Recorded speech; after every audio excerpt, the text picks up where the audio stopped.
It all took place on HeeHeeHaHoo Island, an island getaway where many would come and reside, finding time to enjoy life and live in peace among the sea. All living on the island lived as one in the apartments, a building that seemed endless with how tall it was. Most got along well enough, people of all backgrounds celebrating on this tropical resort. However, this would all change when one of the islanders would go and fucking ruin everything. It began when Bonzi Buddy had set out to create an offspring. He wished to have a child strong enough to rule the world, as he had power deep within him, but it simply was not enough. If only he could create a being able to handle the powers he was unable to wield. After meeting Marie, a being of artificial life, Bonzi knew she would be capable of giving him the child he so desired. It was only a whole while after until his virus had spread, and Samantha was born. She grew to hate her parents. Her father she hated more than anything. He was the sole purpose of her existence. This hate would manifest into a dark force that would plague her mind of nothing but corruption and domination. She had power, as fate had decided. The mix of her father and mother's genes gave her the potential to have complete and total control of machinery, including all of the island's workers, the boxheads. Samantha would show no mercy to the cruel world she was born into. She would bring complete destruction. With the help of her partners in crime, the Joker and Nagito Komida, they crashed the island's Battle of the Bands competition, spreading despair and chaos through everyone's heart, a performance meant to bring hope turning into a sour malice that would linger in all the islanders' minds. The three of them were sentenced to makeshift prison cells under the apartments, but this would not stop the revolution. Samantha trained her powers every day, only gaining more control, and on January 17th, she received full control. Many denied her madness, only a select few wishing for chaos along with her, but in the end what they felt didn't matter. They were already at the front gate. The boxheads approached quickly from all directions.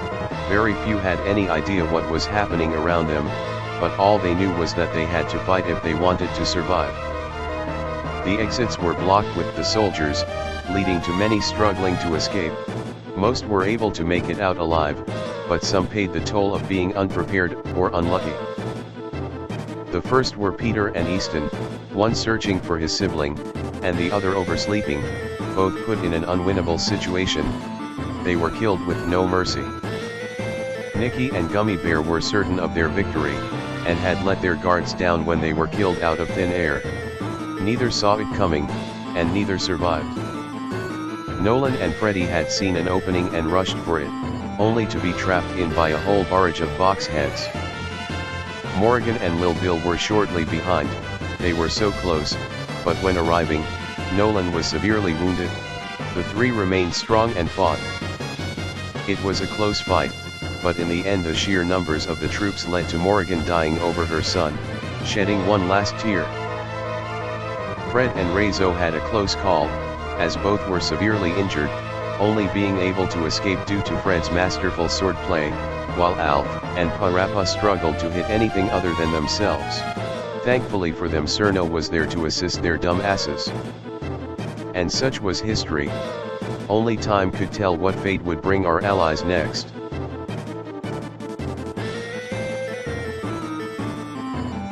Anyone who was unable to defend themselves had died, leaving the others to hide in terror.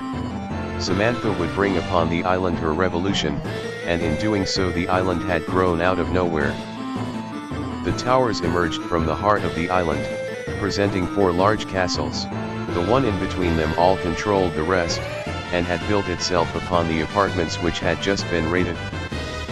Now with their entire island under robotic control, the survivors of the invasion were left to fend for themselves, and hope that some way, anyway, they'd be able to bring an end to this takeover. They'd need luck, and lots of it.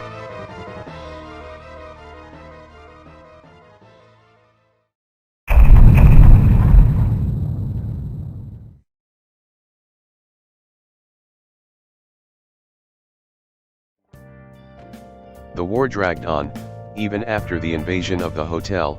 things had not returned to normal. The entire island was in ruin, and infested with box heads. The islanders that had survived trained with each other in hopes of being able to take them on in combat. They tried to prepare for what was to come, but with little hope inside it looked gloomy. Survival wasn't going to be easy, and it was going to take cooperation. E.T. Bobby returns to the beach house from his search around the island.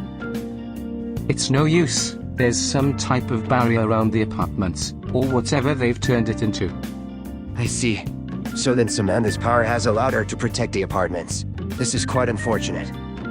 Maybe so. Or maybe it's the same power that raised the towers. If only we had more answers. Ugh, who gives a shit? We're all doomed anyways.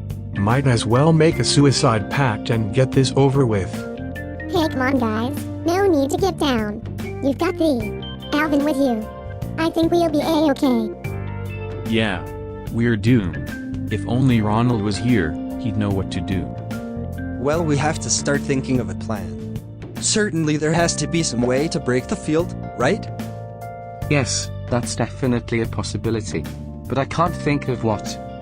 Yo, why don't you try getting in contact with the others? Certainly they've gotta be around here, yeah? Maybe they'd have an idea. No, I've already looked. If there are other survivors, I'm sure they're in hiding, so finding them would be... Wait. Maybe I can try to communicate telepathically. I know Bob at least is capable of hearing me this way. What? You can do that? Well, what the hell are you waiting for? Do it already. E.T. Bobby then focuses hard, and attempts to send a message to Bob and anyone else through his mind. If anyone can hear this, please try to focus and respond. This is Bobby, of Space Hex Colony 006. Me and a few comrades have survived the attack from last week, and have taken hiding. If you and others have survived, please try to respond. If we are to survive this, we must unite and work as one once more.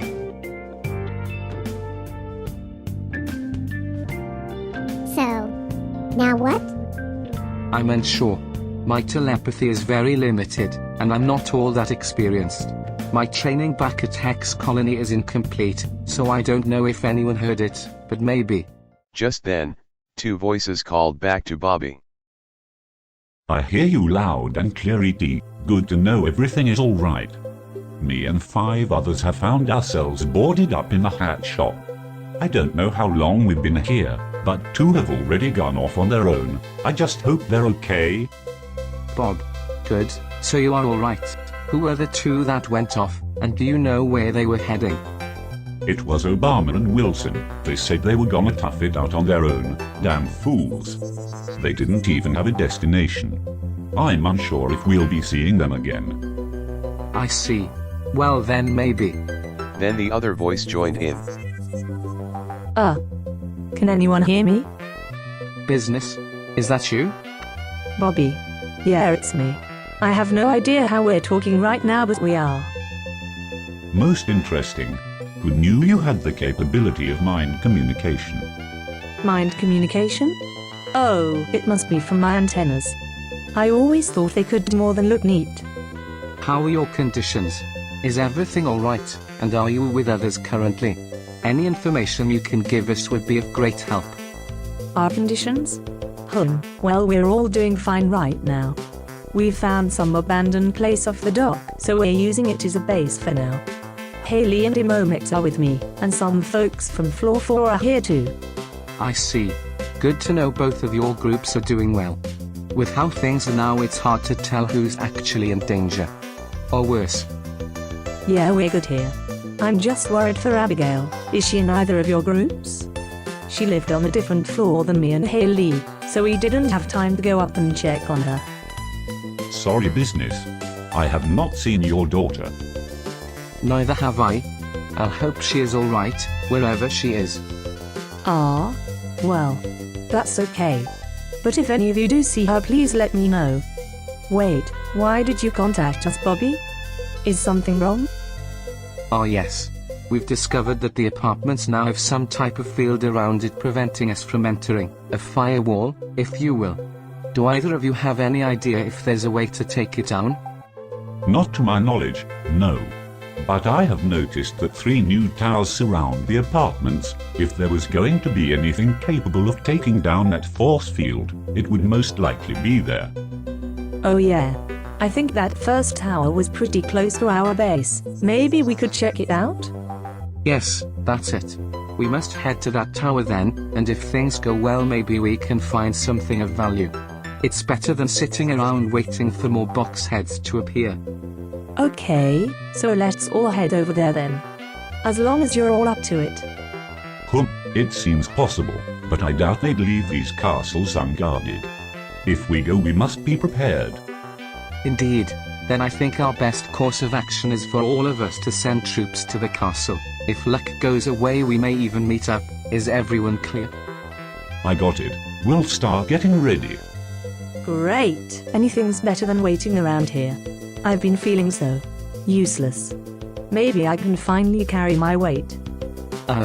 Well then, we head out tomorrow. I'll leave you to rest up and prepare. Good luck, all of you. Farewell. Bobby snaps back to reality. You done calling your gay lovers yet? Now's not the time for this, Razor. We've got ourselves a mission. Is that so? What's up? We are led to believe the castles surrounding the apartments may have something capable of breaking the barrier. It's a long shot, but a shot nonetheless. Really? I don't trust it. There's gotta be a catch. The only catch is the big one we reel in when we save the island. Let's go. Why not? I could use the fresh air. And besides, those box dudes are good as scraps against us. Would anyone else be willing to accompany us? Sorry, I'm out. I got pretty busted during the escape. I still need to rest. Hopefully you guys can find Nolan and Morgan while you're out though. Same here. My apologies. I'd love to kick some ass, but my leg is still busted. But don't worry, I'll be ready and stronger next time. And Bobby? Fine. Maybe there's a chance, a small one, but it's better than nothing. That's the spirit. Now, let's get ready. We've got a long road ahead of us. And so, the 4 of them trained through the night, and prepared for a mission they'd never forget.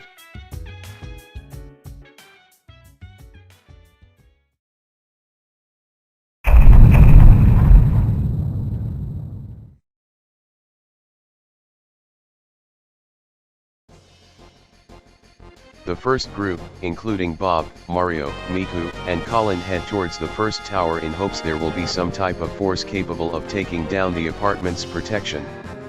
They end up having to fight horde after horde of boxheads to arrive, as the island is much more infested than initially thought, and opponents continue to crawl from behind their surroundings. The group continues on their journey to the castle, that is until the group comes across a branching path. They could continue straight on the path, or detour left or right, in hopes of finding something to help. They go right, but are taken off guard by an ambush. God damn it. It was a trap. We should have known. Keep your guard up. Oh Jesus, that's a lot of them. Stay strong. Aw man, why did I have to get involved with this? Alrighty, these boxes won't stay in my way. Thankfully, they make it out alive, but not without being wounded, arriving at the first tower shortly after, with Mario severely injured. They survey the area, but are quick to find out that the door to the first tower is locked. Their only hope is to wait for another group to meet up and help out. Here, Mario, I'll tend to those wounds of yours. Will you be alright? Mamma mia, they got me real good. I don't think I'll be able to keep moving. Yeah, no kidding. I can barely feel my legs after all those enemies. How unfortunate. With that and the locked door, we've found ourselves in quite the situation. But just then, in their time of need, they see some figures begin to approach in the distance. Bob, you're here. Well, if it isn't Business Cat, I was wondering if we'd run into you guys. Yeah, I was shocked we didn't see you on the way here. Have you guys seen E.T. and the others? No, not yet. We just got here, and barely. The box heads around here are more frequent than we were hoping. Ah, we didn't run into too many on the way here, but from how you guys are looking I figure it didn't go as easy. Oh, they did not hold back any punches, that's for sure. I see despite this you were able to hold out though, that in of itself is commendable. Oh, and it's good to see you again Bob, it's been a while, old pal. Same to you, Mex. I was looking forward to the next time we can fight side by side. I'm sure with the two of us united once more this invasion will be smooth sailings. So have you guys tried entering the tower yet? Yeah, but it's locked. Apparently we need a key. If only we knew where it was. Well, now that you mention it, when we were on the way here we had noticed a suspicious figure in the distance. We figured it was another enemy. Though it is possible this mysterious figure has this key you look for. Seems like a stretch, but if it's a lead we should take it. Shall we go see this mystery man then? Sounds like a fine plan to me. But are you all okay leaving? I think it'd be best if I stay here. I'd probably just hold you back. I'll stay here and tend to Mario's injuries. Bob can go if he's feeling good enough though. I'm alright, this but a scratch. Understood. Then let's get a move on. After waiting, Business and his group finally catches up, working alongside Bob and company. Gabe Newell stays back with the injured at the castle, while Bob joins Business as they plan to go after a mysterious figure seen on the way, who may hold the key to the first tower. They go through the typical hordes of box heads, searching for this elusive figure, until they stumble upon Bobby. But wait. This wasn't one of our Bobbies. It was none other than Edgy Bobby. State your purpose, imposter. Ugh, imposter this, imposter that. No matter where I go, all I hear is the same fucking thing. Whatever, I wouldn't expect you losers to understand. All the more reason to finish my mission here. Hey, stop talking to yourself and answer us. Is it true that you have the key to the tower? And what if I do? Does it fucking concern you? You're all nothing but street rubble, so go get stepped on elsewhere. I'm sure those box things would love to kick your shit in right now. Listen, punk, if you have the key then hand it over this instant. We don't have time for your foolishness. Fucking hell. Whatever. If you want the key so badly, you gotta get through me. Semenda's orders. I sense a high probability that this man is associated with the Order of Chaos. If this is true then it is likely others have been hired by Samantha. It would be best if we show no mercy, and receive the key quickly. Whoa, you're really annoying. I'll make sure to turn this one into scrap metal first. Now let's wrap this up quickly. Yeah, I've got better places to be. The crew is quick to rush in, Edgy putting up a good fight, and it becomes apparent his power is unlike that of which they've seen before, leaving the group dazed. But in the end Edgy Bobby is still pretty sloppy and uninterested, and is defeated without serious injury. He hands over the key, escaping to be fought another day. Whatever. I'm not wasting any more time on your pathetic group. You bastards might win this time, but I assure you next time I won't let you off so easily. He's getting away. It's fine, leave him be. We have the key, let's just focus on making it back to the tower. He certainly was powerful though. I don't know what abilities he possessed, but it has left me uneasy. We should return quickly, we'll be stronger in numbers. Right?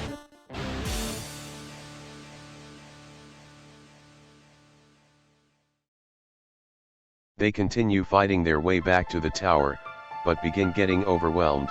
They find a shack to stay in on the way back and decide to rest up, as Aegis and Emo Mechs are severely hurt. They wait inside until a noise is heard coming from nearby. Hearing the footsteps coming from outside, they are hesitant, but Bob goes out to check on it. Thankfully for them, he'd find the Bobbies and Alvin passing by on their way to the tower.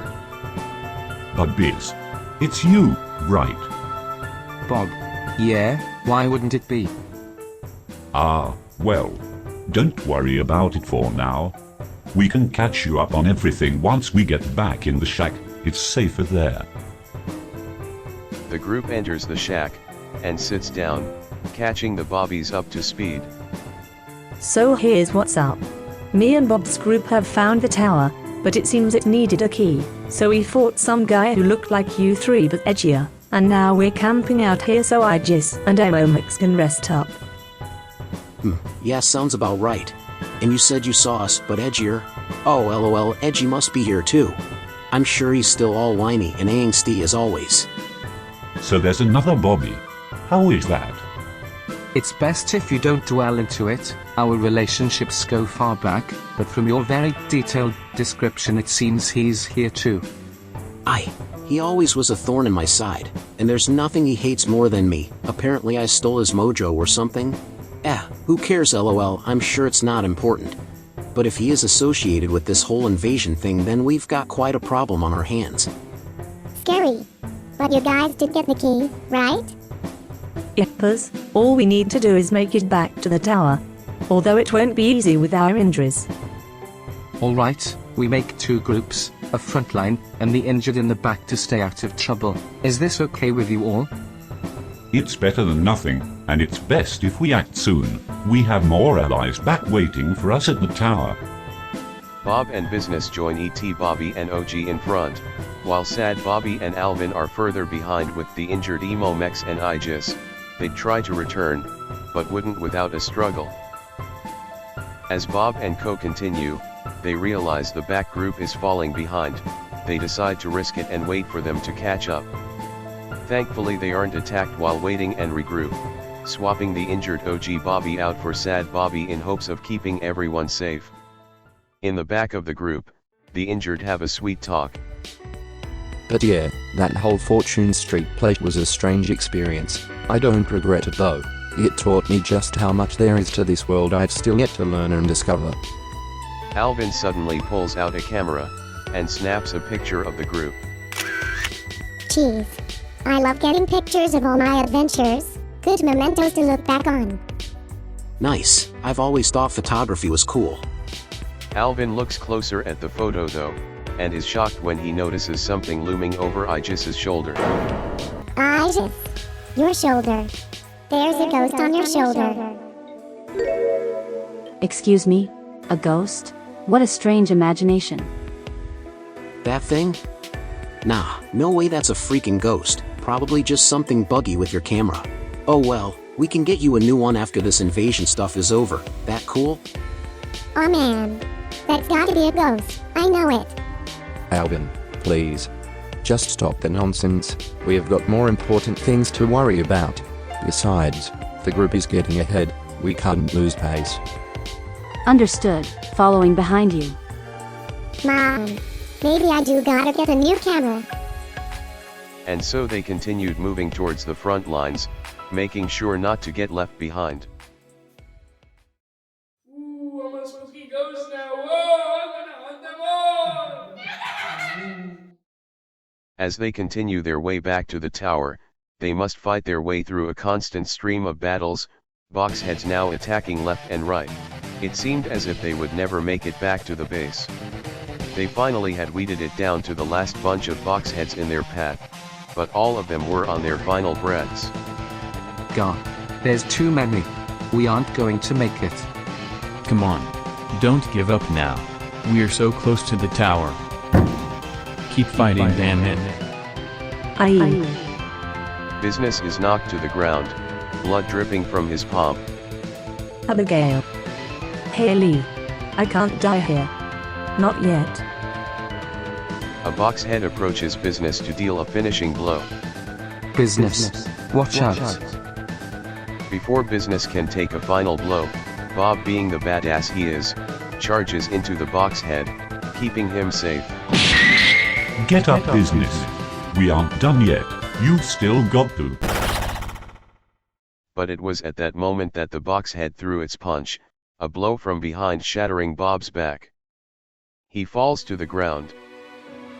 Bob. Everyone turns in horror to see Bob fall to the ground. No, you can't die here. Not so soon. Business. You're such a strong man. Please, make sure this island is restored. Bring peace. For everyone. for your family. Bob. Bob, please. Bob's heart stops beating. It was over. Now the remaining box heads surround Business Cat to finish what they started. No. No. Business gathers all the energy inside him and unleashes a devastating barrage of slashes, taking out the remaining box heads. They'd won, but at the cost of a valiant soldier.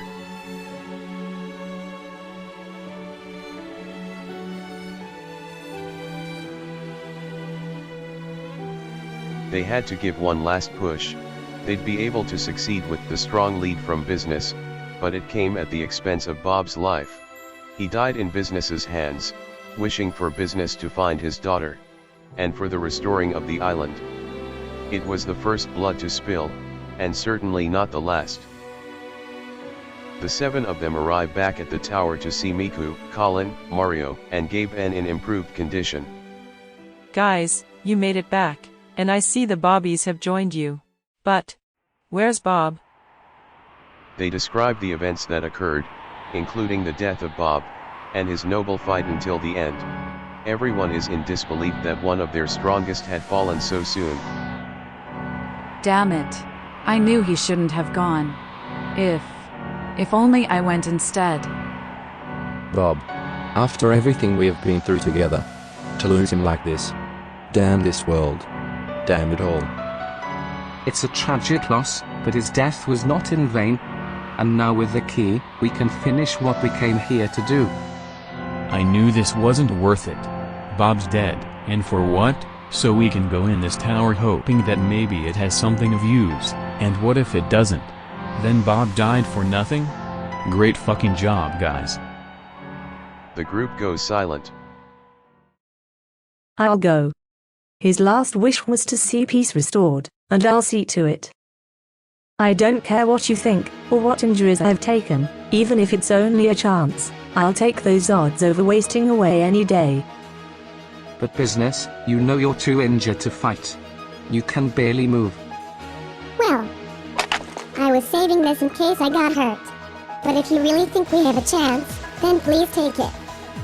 Business looks at the Mega Cure, and takes it, injecting it quickly, and being restored of his injuries. Thank you so much, Alvin. I really owe you one. So, who's coming? It might be dangerous, but we don't have much of a choice. Miku steps up. My injuries have healed up since earlier. I'm ready. No more sitting on the sidelines. Same here. It's about time I help out. I hope you'll let me join you, Business. No problem. Let's show these robots what we're made of. Oh yeah, let's give them a heaping helping of a pasta power. It was decided. The 4 of them, also Gabe Newell, but no one cares about Gabe Newell, were to head into the tower and hopefully find what would be the saving grace of their mission. If anyone could succeed, it was the 5 of them.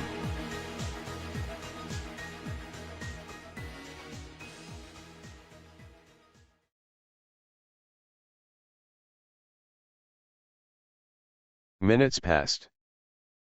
Then an hour. Then a few hours. It was so quiet. Too quiet.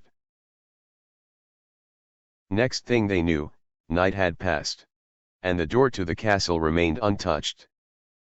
It's when they began discussing the idea of going in after the others that the door finally opened. Only it was a soul fighter that exited. They were alone. They were all that was left. Miku exits the tower, everyone's expression turning from surprise to dread. As they only see Miku exit. Hey, look who's back. Did we win? Miku. Where's the others? Run, Mario. Go on without me. Abigail. Haley. I'm so sorry.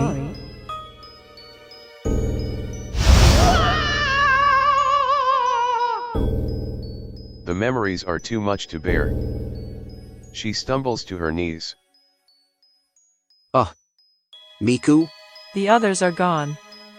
They're all dead. No. No. It can't be. Even business? It can't be possible. Unbelievable. We were all doing so well. But then it all fell apart. That man, Rio, he showed no mercy. I'm the only survivor. Holy shit. This can't be real. How? Why? Miku, I'm so sorry. This weight you're bearing must be agonizing. I'm sorry we couldn't have assisted you.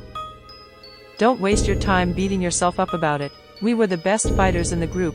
It wasn't a matter of who we sent. It was the opponents we were up against. Their power. It far exceeded ours. But at least... I knew it. I fucking knew this was a mistake. I should have never let you bastards trick me into this. God. I'm so stupid for actually thinking there was any chance for this to work. Hey Bobby, calm down. We haven't lost hope yet. There's still... Oh my god, shut the hell up, E.T. You don't know anything you're talking about. You think you can lead us, but there's nowhere to lead us but to our fucking graves. This whole mission into the middle of nowhere has only gotten innocent people killed. I'm done. Good luck on your own. Wait, Bobby, please. Come back. But it was too late. He was already gone. Shit. What a horrible turn of events. So this is it then? We're doomed on this island? No. I should have said it earlier, but I did find something. I'm unsure of what it is, so I don't even know whether I should mention it. But it seems there's no other choice now. This is all we have. Well, no more stalling. We already had one person leave. It's a USB. After the battle with Rio, I found it within the computer lab hiding behind the final floor's throne room. Now I might not be some technical genius or whatever, but I'd say there's a chance this might have something to do with the apartments, or possibly the firewall surrounding it. That seems kinda like a stretch. I don't know if something that small would ever. Wait one moment, you may be right, Miku. That is the sign of Protogent, a mystical power said to bring down any malicious forces. If the rumors are true, then this could very well destroy the firewall. Really? If so, then this is an amazing find. We very well might have a chance of taking down that barrier then. And that'd certainly explain why they had this guarded in the tower. Well, will it be enough power? Only one way to find out. Let's go. The group then heads out back to the apartments, with the hope of taking down the barrier. The group arrives at the front of the apartments, blocked off by the power of the barrier. The price to pay wasn't cheap, but they now had a chance. Miku summons the power of the Protogent USB and attempts to break the barrier, with its anti-malware energy seeping from it and into the force field. But it's as they feared, it simply wasn't strong enough. Miku steps back from the barrier in defeat. Shit. It wasn't enough. It definitely looked as if you did some damage to the firewall, but if I had to guess, we'll probably need more. Aye, from the looks of it, I'd say that 2 more of those USBs will be necessary. That should be more than enough to take it down. Well, it just so happens that there are 3 towers surrounding the apartments. Think it's a coincidence? Very few things in this world are coincidences. There are certainly more USBs in the 2 other castles. Indeed. But I'm sure Samantha knows of our advances now. Security will most likely be getting even tighter. Well, then we should act ASAP. Bobby, please, look at yourself, look at the rest of us. We're busted up. We need to head back to base and rest, for at least a while. Going back to these fights so soon would be suicide. Besides, we still have to tell the others of our finds and losses. He has a point. We must recover before heading out again. I suggest we all go back to our bases and rest up. So we're gonna split up again? Well, it wouldn't be wise to leave those back at our bases alone, but we also should stay in larger groups. Well, it doesn't really matter to me and Colin. Our base is empty since no one is left there. since Bob and Mario are. Okay. How about we go back in 2 groups? Me and Bobby can go back to our base with Colin, then Max and Aegis can take Miku back to their base. And since it sounds more secure, we can trust you guys with the USB. Sound good? Yeah, that works for me. Whatever works. I'm too tired to argue. Then it's decided. The 6 of them separate into their 2 groups, and wished each other the best. Until fate allows us to meet again. Farewell.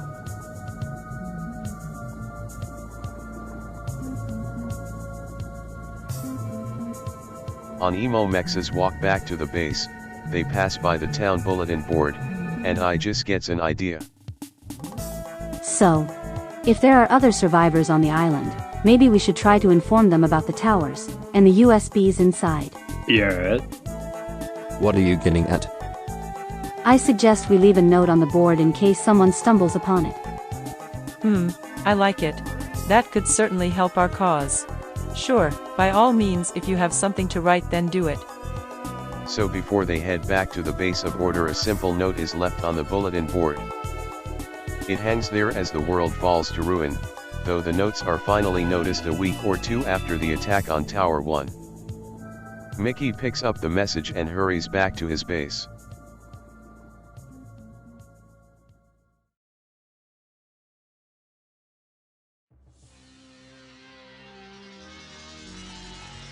Samantha sits atop her throne, sipping champagne, when Joker walks into the room bearing news. Well, if it isn't my trusted general. What brings you to my room? It must be important if you would show up unwarranted. Oh, do not worry. It's nothing that will concern you, I'm sure. But as it seems the survivors of our takeover have rebelled against the Botters, they did manage to take out your first tower and receive the protégé located there. So they've finally made a move. I figured some of them may have survived our initial attack, so it only seems natural they'd rebel. But their desperate struggle against me is pointless. If they think one measly antivirus software will be enough, then they are surely mistaken. They may have bested Rio, but he was only a lackey. If they want to test me again, I can assure they will regret it. Oh, I'm sure they will. No one is quite as impressive as you, my noble queen. Observant as ever, Joker. But tell me this, what do you plan on getting out of helping me? I suppose I've never truly asked why you'd involve yourself in something such as this. What do I get out of it? Oh, my queen, I wish for nothing more than a little pizzazz, some spice to this terribly dull world we live in. Nothing beats some good old-fashioned chaos. A good answer. This is why you remain my number 1. Speaking of which, what are my father's conditions? He seems and malnourished, certainly too weak to pull any stunts. Good, that bastard deserves nothing but pain, and I hope he hates every second of it. It's a fitting fate for the man responsible for putting me here. He wanted a leader and now he's got one. Too bad my mother couldn't join him, she's just as guilty. Indeed. Now, if that's all, I shall take my leave. Until next time. Oh, hold on one moment. You wouldn't happen to have any information on my mother's new little prodigy, would you? Unfortunately, we have not located them yet. Not to worry, we will find them in due time. And when we do, their extermination will begin. Oh my, no need to get so dramatic. I couldn't care less about their death. Whatever powers he has, they won't even hold a candle to mine. He is a mere drop in the bucket compared to me. Hey, I'm Justin, my queen. Till our next meeting, I bid you farewell. Joker leaves Samantha to her business, and she continues to drink. That is, until she finally addresses the intruder who lurks behind her, watching her every move. Whoever you are, you may come out now. No use in hiding all day. Impressive. I didn't think you had noticed me. But of course, if you hadn't, it's likely I would have slit that pretty throat of yours. Heh, oh please. You couldn't lay a finger on me if you wanted to. I am much more skilled than I may seem. Perhaps, but you don't even know who I am yet, or what I'm capable of. Well then, strange intruder, introduce yourself. Maybe we could get along, you and I. A fire burns around Samantha, and takes shape in front of her, appearing as a well-suited man with a strange hat. His head is unattached to his body, and seems to be nothing but flame. Apologies for my unannounced appearance. I merely wish to meet the young lady who has been causing such a ruckus.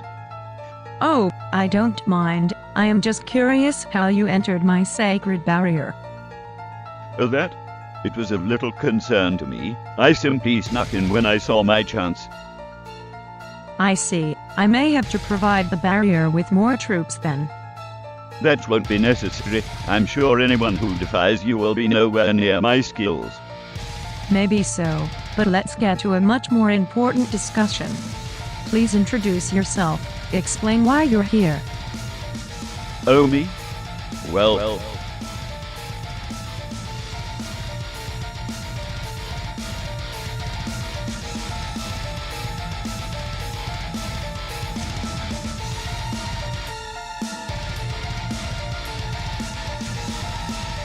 You may call me Dr. Killjoy. I sense a very powerful scent of despair coming from this island, so I came to see what the big deal was. And as it turns out, I just might have hit the jackpot. You see, I feed on the fear of others, devouring their souls once their emotions become uncontrollable. But not to worry, it's all a mere cleansing. If anything, they should be thanking me. I cure them of any of their worries, all for the low price of their free will. Oh my, how interesting. You have caught my attention, Killjoy. Maybe we could work together. I'm sure we could both mutually benefit from an alliance. An alliance, you say? Thank you for the offer, but I'll pass. I'd rather not get ordered around like your other peasants. But maybe if things get heady we could work something out. Until then, however, I will enjoy my time here. There's still so much to see and learn. I simply couldn't miss such an experience. You'd understand, right? A shame, but I will respect your choice. Just don't think of challenging me, Doctor. I assure you it will not go well for you. I have no intentions of that. But if you keep mentioning it, I may just have to take you up on the offer. Farewell, little one. Then as swift as his entrance, Dr. Killjoy disappeared. What a strange man. They will certainly help stir the pot. I look forward to seeing what might come of his sudden appearance.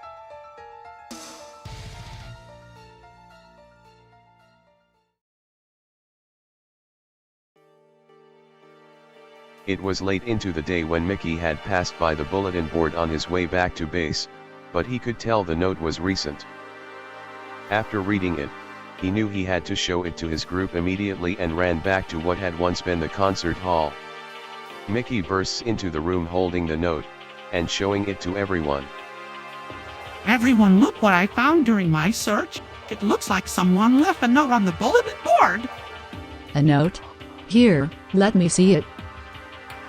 I don't know if anyone will find this, but this is the gist of the base of order. If you are reading this, I'd like to inform you that me and a group of others have fought towards the first tower near the middle of the island. It's here we located an object that may be capable of destroying the barrier around the apartments. My hopes are that from finding this you will be able to help in our search for these prototype USBs. We are led to believe there are 3, one in each of the towers surrounding the apartments. We have taken care of the first tower, so if you find this, make it your first priority to get in contact with others, and head towards one of the remaining towers. Your contribution will be a great step in saving the island. Please, our lives depend on you. Oh my. This is a lot to take in. Well, what's it to say? Cynthia shares the info gathered from the note with the rest of the group. So Samantha has some type of field around the apartments, and the only way to break it is by fighting through the towers. What a mess. And it's all my fault. Now's not the time to beat yourself up, Mother. You know this was out of your control. Maybe so. But as her mother I must take responsibility. If only I had controlled this side of her when I was there. You know it's not your fault. It's no one other than Bonzi's. My father wanted this to happen, and now he's got it. Hey, come on, no time to brood. We've finally got a plan. I for one look forward to fighting these guys. It will be a good warm-up. Here's our point. With this we can finally fight back. No more wasting around waiting for something to happen. This is our chance. Ah, finally. I've been training, you know. I'll be the first pop sensation plus hero. Imagine the fans, I'd be getting record deals left and right. Speaking of which, we should try to find Tommy. I've been separated from my superstar sweetheart for so long. Hey Val, maybe don't mention that around Cynthia. She's still upset about what happened to Gummy Bear. Oops, sorry Cynthia darling, I didn't mean anything by it. No, it's all right. I know you meant no harm. I'll be okay. I just want to get out of this concert hall. The bleakness is killing me. Indeed, but we should take this lightly. It seems dangerous. I think we should try to reach out to others for this journey. Yes, great idea Marie. But how do we plan on doing that? For the past weeks we haven't seen anyone. Well, about that. I was finally able to repair the radio communicator that was destroyed here. If I am correct, there were a few other radios in other locations around the island. It's a long shot, but maybe someone will hear it. Hey, that might just work. Great thinking, Marie. Yeah, Mom. Your geniusness never fails to amaze. Wait, you guys, I don't even know if it will work. Let's just not get our hopes up, okay? Too late. My hopes are high. Okay. Well here, let's just test it out. She powers on the radio, and it sparks to life. If anyone has something to say, please say so now. Hello, this is Cynthia. If you are hearing this, please respond. We've gotten a letter proclaiming some very important news. If you are unaware or have written the letter, please respond so we can work together and restore peace to the island. So, think someone's gonna pick up? I sure hope so. I am tired of this radioless lifestyle. But just then, a voice comes booming out of the radio. Yo, this thing works.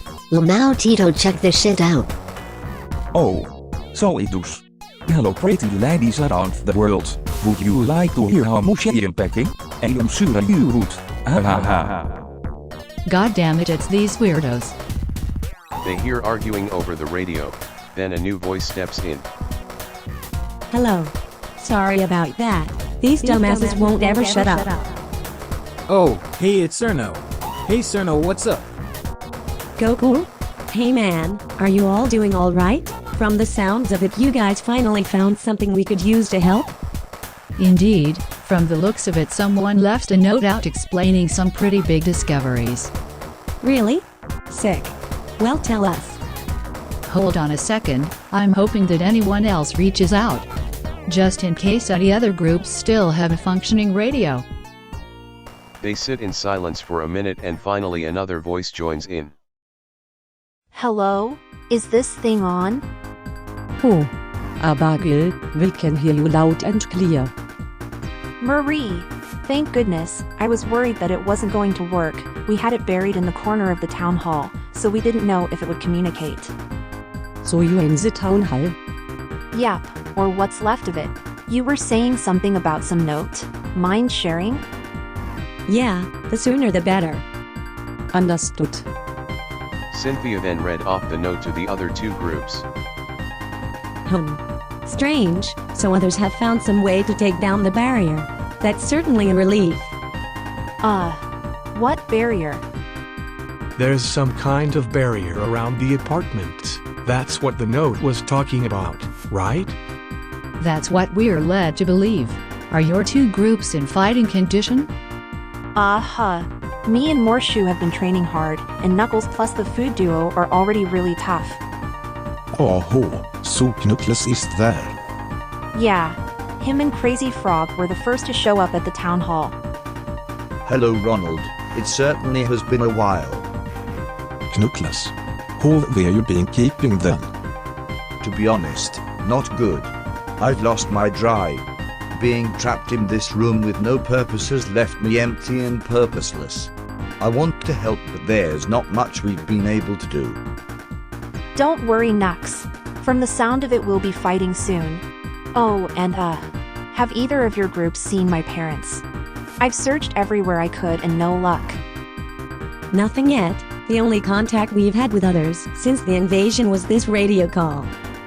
Same here, no hard feelings, Abigail. Aw, it's okay. I'm sure they're out there. Somewhere. What about you guys, Sin? Are you all prepared to fight? We are now, but it took a while. These idiots over here are lucky they had me to train them. Without me they were hopeless.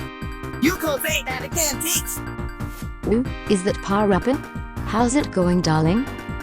It's going great. I'm taller than ever. He's got some good training in, both physically and rhythmically. Physically and rhythmically. Preach it, brother. They then hear faintly in the background. Yo Tito, you hearing this shit? We're gonna be fighting. No way, Paul. Mijn nuts can't handle those robocrabes. Bah, come on Dick. This is our chance to show off to the hotties. Think of how much game we're gonna score. The magazines won't shut up about how Guzman and Tito saved the world from Terminators. Oh yes, you bring a great point, Josie. But my huge muscles could use some flexing, ha ha ha. Could you shut the hell up back there? Geez, they sound like quite the handful. You have no idea.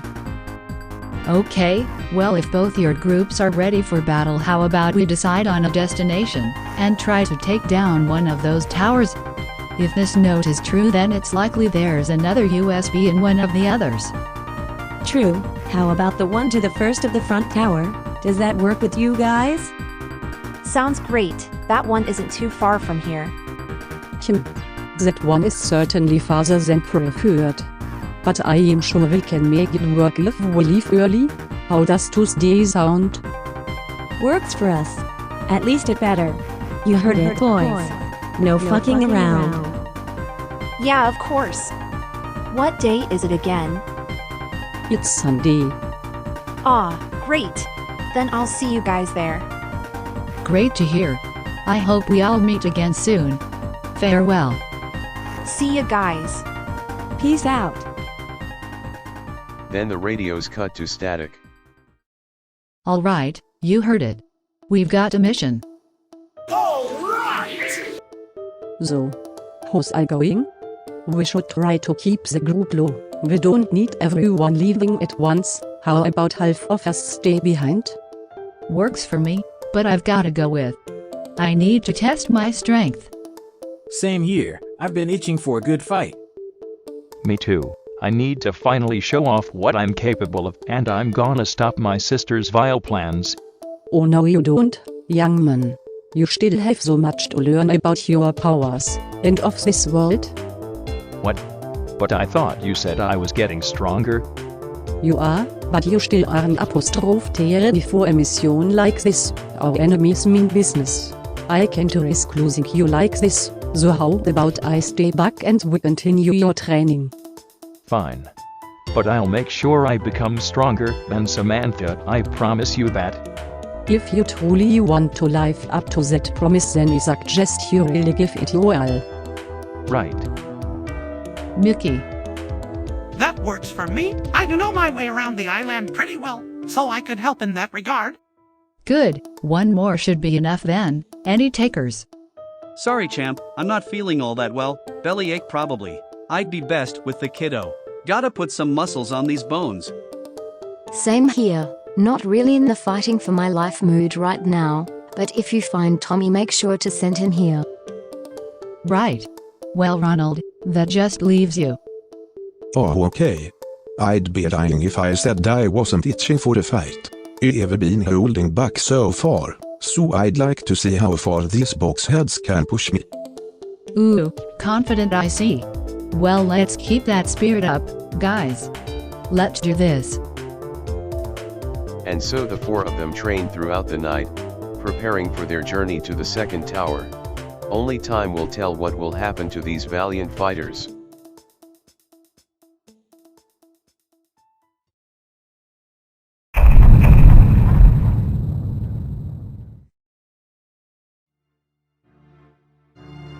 The next chapter begins with Abigail's group heading for the second tower, but as fate has it, this was not meant to end well for them.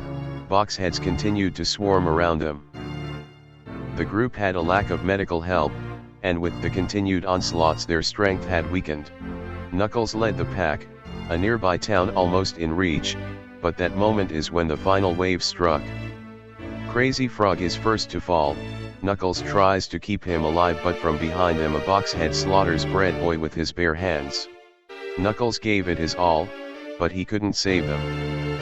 Abigail was killed soon after by a barrage of devastating punches. Knuckles was able to succeed and make it to the city, but not without the loss of his closest allies. He truly was lost and alone. Also, Obama and Wilson died fighting just some random ass boxheads. They were really weak, LMAO. Cerno and the group are now passing by where Wilson and Obama died on their way to the tower, blasting away all enemies in their way with ease, with the slight carrying of Cerno. They enter the town, but are greeted by a lone juggernaut blocking the entrance. They defeat it with ease though, since they're cracked as fuck. They enter the town, but are put off by a sound coming from inside one of the buildings. They enter to find Knuckles, and only Knuckles, as everyone else had died beside him. Oh shit, hey Knuckles. Good to see you made it here too. But, where's the others? You didn't come alone, did you? No. They came with me. I won't sugarcoat the truth from you. They're gone. We fought here together, but I couldn't save them. I am the sole survivor. What? That can't be. Your group was strong, right? I'm sure you guys wouldn't have lost like that. No way. No way! I speak nothing but the truth. I tried to save them, but it was no good. We simply couldn't win. Abigail, Crazy Frog, and Bread Boy are all gone because of me. Oh. Well, that's pretty shitty. Christ. That's terrible. I'm so sorry, Knuckles. I'm sure you did all you could. Thanks, but your pity won't be necessary. I failed and that's that.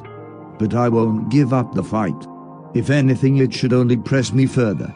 I feel lost, but if I am to honor them, I must fight for their cause. I hope you all will battle alongside me. Of course we will. We didn't come all the way here for nothing. Right, if we are going to honor their name, then we have to get that USB or whatever. I'm not letting this stop us. Yay, honor them or something. Good. Then if we're all ready, let's continue. I can't stand being in this town any longer. The group fights through more hordes of enemies, seemingly coming out of nowhere and bombarding our allies. The amount of creep troops doubling by the minute. They are confronted by a whole army, and while Tito hangs back, the others fight for dear life. When it seems least expected, Parappa is shot down by one of the troopers, and Cerno is brought to her final breath. There's too many. Parappa. Cerno. Hang in there. Parappa.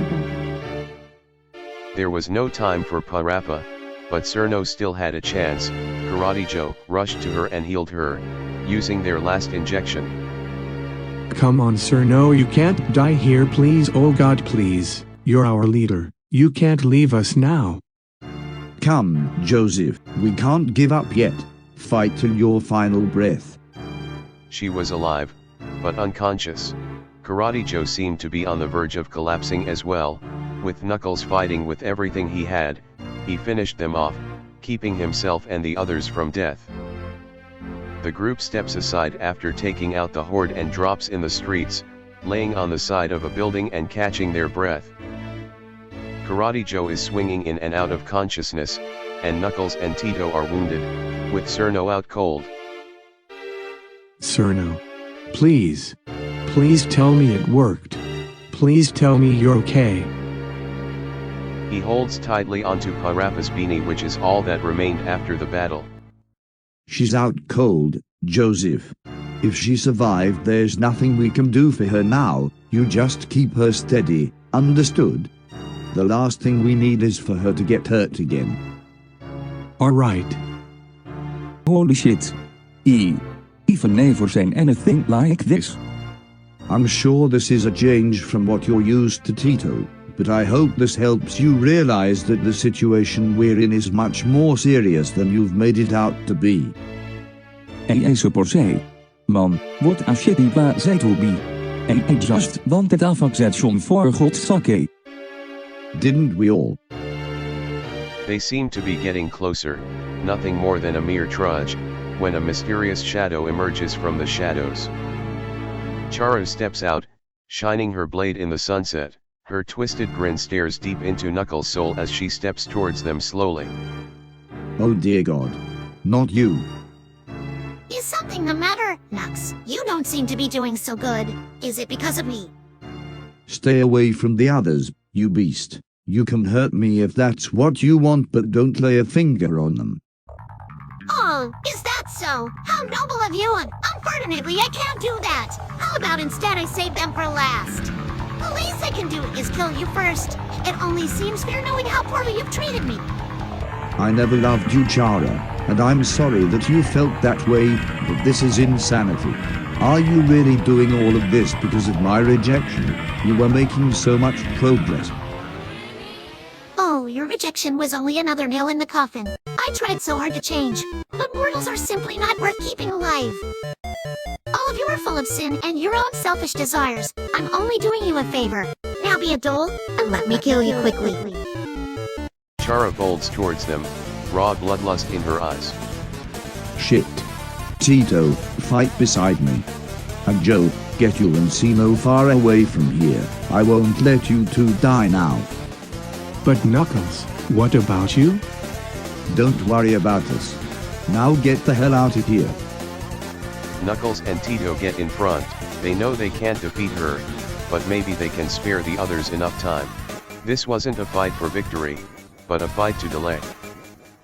But then, as Knuckles and Tito are holding her off, another group appears, and jumps onto the scene.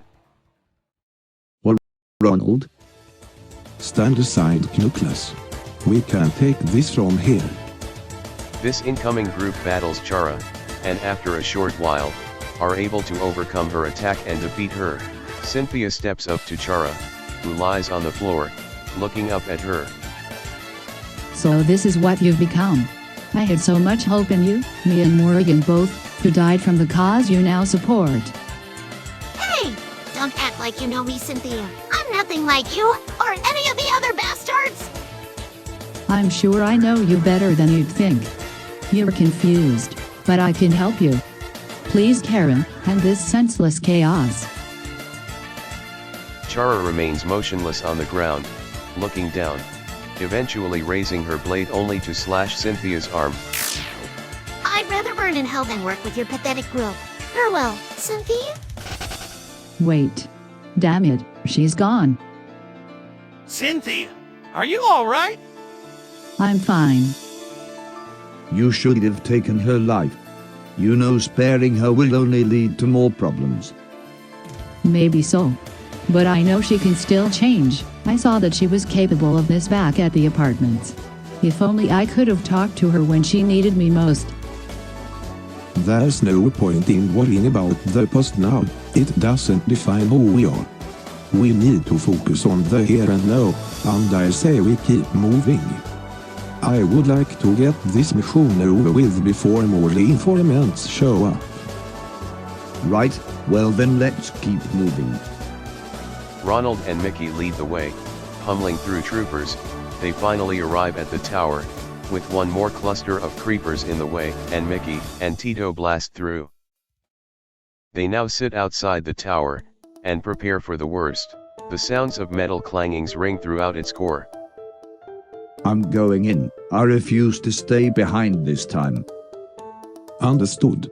I am coming with whatever's in there is something we should tackle together. Right, I'll join you. I'm still kinda hurt from the way here.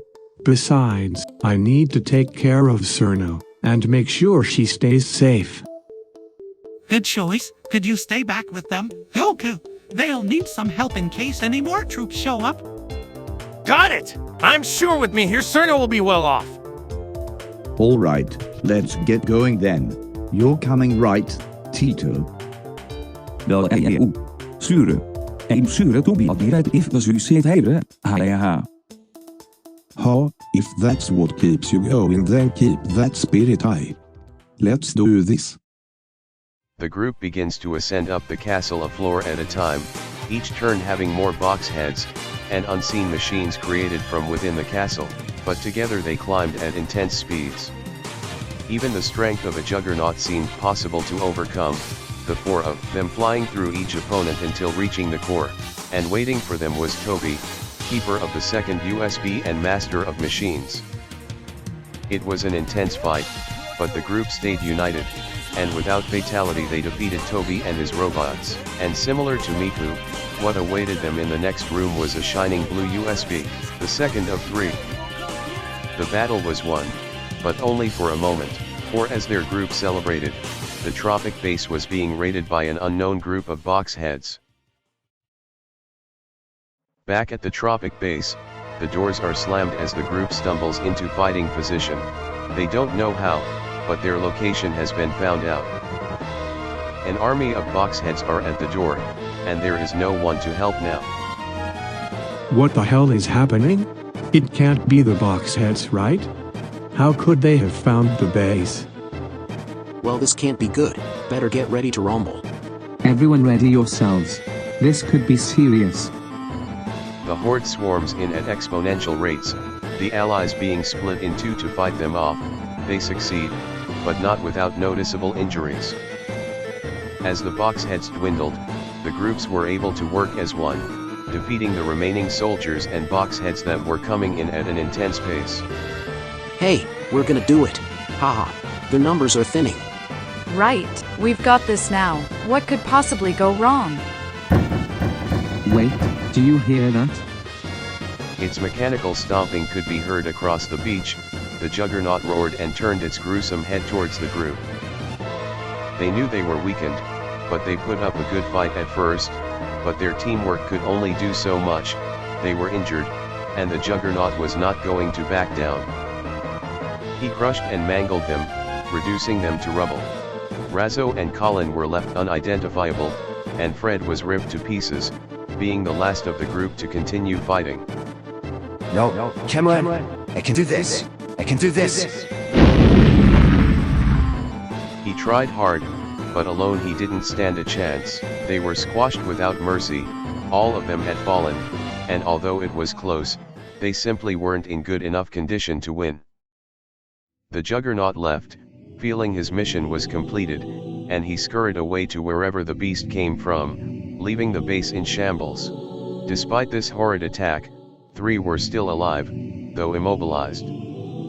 Both bobbies were hanging on for dear life, and Spencer laid silent, unable to feel his left leg and his arm. They all tried to remain in the world of the living, but one of their souls simply was too far gone. Bobby's life was lost as he laid on the floor. He considered all he could have done, and yet here he was, lost to time. E.T. Bobby and Spencer, however, had too much to live for. E.T. saw it essential for him to continue his mission, and Spencer still needed to find his family. No matter how distant both of their missions seemed, they held tight to their lives, and remained quietly on the cold ocean shore, only to be found days later. It's likely any more time on the shore would have meant their demise, but clearly there were either plans for them, as Miku and Chie find them in their hopes to check on the group.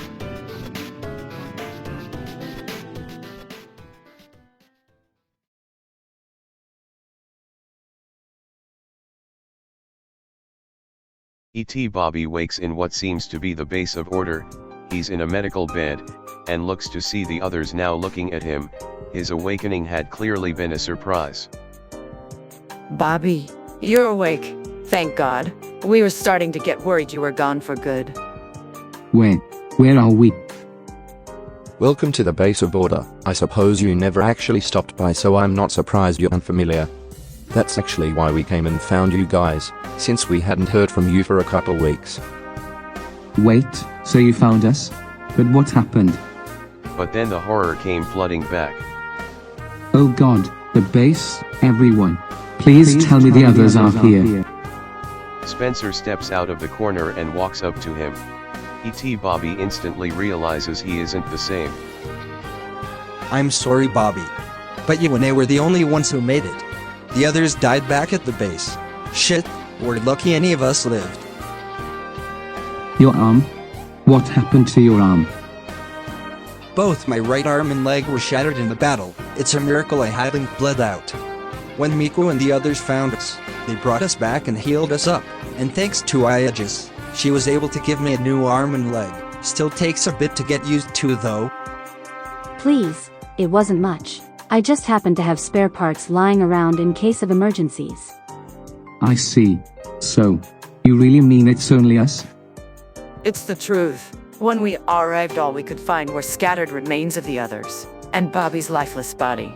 I'm truly sorry we couldn't have been there for you guys when you needed it. No, it's not your fault. It has nothing to do with you guys.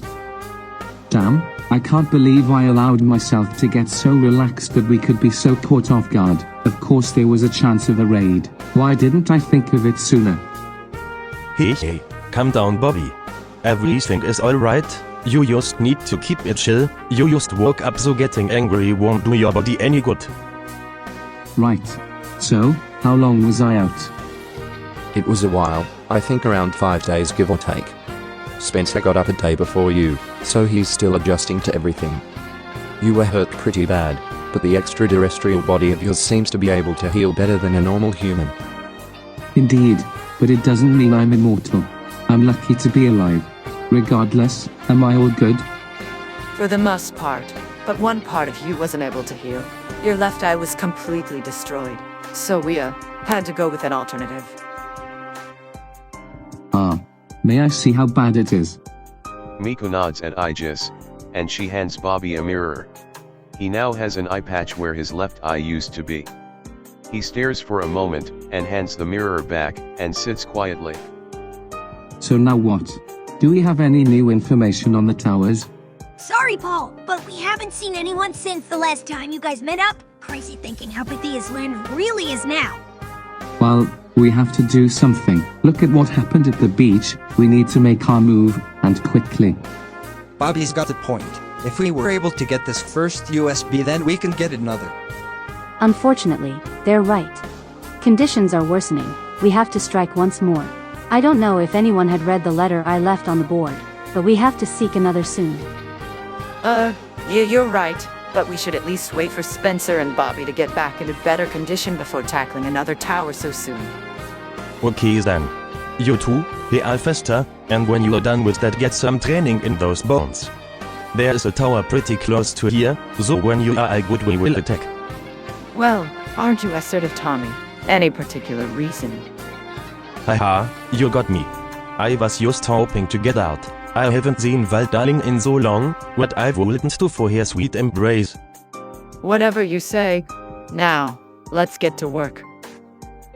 E.T. Bobby heals up, and begins training with Spencer to overcome their newfound disadvantages. The others join in, with Miku and Aegis taking the lead, and in no time everyone has seen great improvement. The time comes when the team is finally up to fight once more, and make plans to take on the third tower, hoping to finally make progress in this nightmare. Alright, it's time. Let's head out. No more standing around. Right. The group heads out and heads forward towards the third tower. Along the way, they noticed a train that seemed to lead straight to the tower. They hopped on and held on for impact as the train boosted forward. Some enemies appeared, but all were defeated with ease, and the numbers dwindled as they approached. They made it to the tower with incredible pace, and found themselves outside the third tower, but as soon as they arrived they finally understood. Hold on, there's some type of writing on the tower entrance, and it seems blocked off. Symbols surrounded the entrance of the tower, and the entrance itself was encased in stone. Here, let me see. Wait, what is this? Bobby looked at the door and finally recognized the symbols. What? What the hell is the matter? This door, it's transcribed in what seems to be a field. These symbols, if this is correct, then it seems only one infused with a spirit can open the seal. A seal? I'd heard of spirits from my vast adventures, but I never assumed I'd deal with it personally. Strange, but I suppose that does explain a lot. That's why our opponents have seemed so powerful. They had all been powered with the essence of a spirit. I knew it. There had to be some method to their strength. Those bastards, using some spirits or whatever. So does this mean we are unable to access the tower? If that's the case, then it seems the mission had been for nothing. What? No way I came all the way out here without fighting some big tough enemy? Unfortunately, it does seem we are unable to access the passage, and the barrier simply isn't breakable by force. We need spirits. Oh wow, how sad. I guess I did. Hey, let's not jump the gun. You said that our enemies are infused with these spirits, right? Well, if that's the case, then there had to be somewhere on the island where this is capable, yeah. Ah, of course. That would explain it. If everything adds up, then there definitely has to be places on the island where we can obtain these spirits. But now the question is, where could these places be? I suggest we head back to base, and send others to search for possible spirit life. This is something we are capable of, yes? Think I've been around the presence of enough spirits to sense an entire place filled with them. She's right, and Bobby, you seemed informed of them, yes? I think it'd be best if you two go search the island for these locations. Sound good? That's quite a daunting task, but I'm sure a quick survey of the island could help with that. Right? I won't be out too long, but I'll keep my eyes and mind peeled for these places. Luckily, I'm pretty talented at this. Good, then let's get this started. The group headed back to the base, with Miku and Bobby surveying the area, Miku by land, and Bobby higher up. It takes about a day, but both return with great news. Bobby bursts through the door as the group is in a heated match of Hold 'em.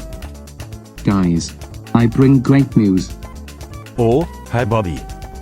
God damn it, Bobby! That's not the time! I'm about to pull this straight! Yeah, a 9 high straight. You literally have nothing. What are you talking about? Better than your 3 of a kind? Is that? There's no fucking way you pull an 8, you psycho. HBO Max turns the final card. It's an 8. Oh, come the fuck on. You suck! Get shit under! Lol. Guys. Big news here. Can you two please quiet down? Bobby clearly has found some big discoveries. Fine. What's up, BT? In my search overhead of the island, I noticed 2 places with a large spirit presence, one at the top of the island's meadow, and even one at the remains of Leisure Island. Leisure Island? And how are we gonna get over there? There's no way off the island, remember? Indeed, but it's still nearby. I'm sure we can find some way to cross such a small patch of water, right? I suppose. Still, it doesn't seem easy. None of this is easy, Max. That's just how things are now. And once again, with no hesitation, Miku also bursts through the door bearing news. Guys, I found 2 places that could have spirits. Please don't tell me it's the 2 Bobby found. Huh, I hope not. Anyways, from what I can tell, there seems to be a lot of spirit energy coming from that sleazy interior store. And the place seems swarmed with mindless machines. No doubt there's some spirits there. On top of that, when I passed by the fountain, I noticed some very powerful spirit energy coming from beneath the waters. I looked down, and for certain that was no ordinary fountain. There was some deep passage underneath. I would have gone further to investigate, but I'm sure it's heavily guarded. Now those are some finds! Well done, you two! Indeed, but that is a lot of locations. Certainly it wouldn't be wise for the 8 of us to tackle all of them. Actually, I may have a solution for that. For real? Well, tell us. Now, I can't guarantee it is foolproof, but I have been working on my telepathic communication a lot since my first broadcast, since it could only communicate with certain people. But there may be a chance that now I can send my frequency to everyone on the island. Is that so? If this is true, then that is quite incredible. If you can manage that, then it may be possible to finally reunite us with any survivors. Really? Christ, that would be nice. I'm sure that other groups have been putting in work too. Hell, maybe they even have all the remaining USBs already? Or maybe we're the only ones left. Everyone turns to see Haley, who was finally out of her room. She had been in there alone for days, she had yet to recover from business death, and the rumors of Abigail's disappearance. Haley, hey girl, you feeling better? You're saying there's a chance? Huh? Oh, yeah. I've been focusing on it ever since our first communication with Bob, and I know it probably isn't much coming from me, but I'm really sorry. Sorries can only do so much. He died and there's nothing that can be done to change that. The room fell silent. There was nothing more to be said. I'm sorry. It's just still so hard to take in. He meant the world to me. I feel so lost. I feel your pain, Haley. But please, don't lose hope. We can still save this world. You know, that's what he would wanted. What he would wanted is for his daughter to be safe. But I see your point. I'll try to help with my share, no more brooding. Besides, I know he would have hated seeing me like this. Right. Well then, if everyone is up for it, I'm willing to see how much I can do. By all means, do your best. Okay then, I'll go for it. Bobby focuses hard, and tries to reach out to all living on the island. He gathers all his thoughts and sends out a message. Hello, whether or not anyone can hear this is unknown to me, but if all goes well then you should be hearing this wherever you are on the island. This is Bobby of Space Hex Colony 006. Me and a group of others have found important information regarding a way to take back the island and destroy the barrier around the apartments. Whether you had taken the note on the bulletin board or not, your help is absolutely needed. For all survivors, I demand that we all finally come back as one at Town Square tomorrow morning. If you and others have survived, please be there and ready for battle. I will share more details at the destined time, please. Not only our lives, but everyone's lives depend on you. Bobby stops his broadcast, and sits down, feeling dizzy after such a focused message. Well, if it's anything, we could hear your message telepathically. So if that holds for anything, then it's likely others could too. I hope so, but I guess we'll have to see tomorrow at Town Square. You certainly could have picked a closer place, but I suppose Town Square will work. Let's just hope we're not the only ones to show up. I'm sure others were able to hear it. My concern is that our enemies also heard it. I doubt they didn't, but we're simply gonna have to deal with it. Besides, if there really are survivors, I doubt anyone would show up knowing we'd all be there.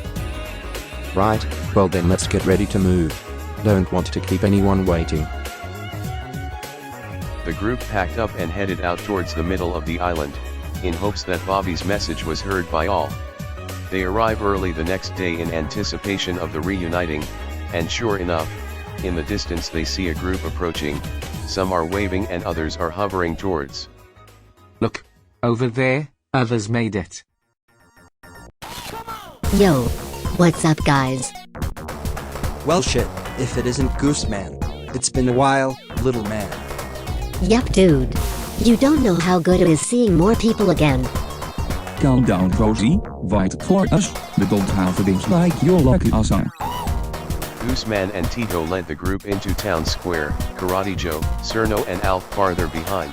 Cerno was still injured, but Joe was balancing her. Who knows what the hell Alf was doing. So, you finally were able to send out a message to everyone, huh, guys? Indeed we were. Bobby's talents are very impressive. Oh please, it wasn't much. I felt I owed at least this much for those who helped us get this far. So, Does this mean you're the ones who sent out that message on the bulletin board? Ah, so someone had actually noticed it? MHM, Cynthia and Mickey got it. They were able to pass the info to us and others. So does that mean you were able to further the search for the USBs?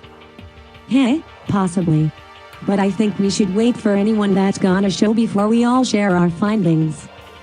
Fair enough. 15 minutes go by without the sight of anyone. Some grow impatient while others have in-depth conversation. Okay, so then this dude totally busted into my place and jacked my ladies. Dude was ugly as hell too. Looked like a toucan or some shit. Anyways, I beat his ass no problem. Nobody messes with the goose. Damn man, sounds pretty intense. Oh, yay. Rosie over here has kept the stories. Hey Tito, you don't seem as energetic as usual. Something wrong? Oh, no, nothing is wrong, Paul. I'm just as lazy as always. Hey, if you say so. So, yeah, that's about it. I'm just surprised I was able to make it out alive. When it was down to me only, I basically thought it was the end. Holy shit, Miku. That's terrible. I'm so sorry you had to deal with that. You know, Knuckles had to deal with something pretty similar on our journey. But as if speaking his name, it had manifested another group upon the horizon. Knuckles and Ko moved towards the group, a look of empathy in their eyes. Well, if it isn't Sino, how's your wound? Oh shit, what's up next? We were just talking about you. I see, and you too, Miku. It's been quite some time since I've seen you and the others. I can see that you have changed. Same to you. This war hasn't been kind to either of us. Huh. But it's best to look further, right? Certainly. And their wait comes to a close when one last group comes to their call. Cynthia and her group make it to the town square, and after a while it becomes apparent that no one else will be joining.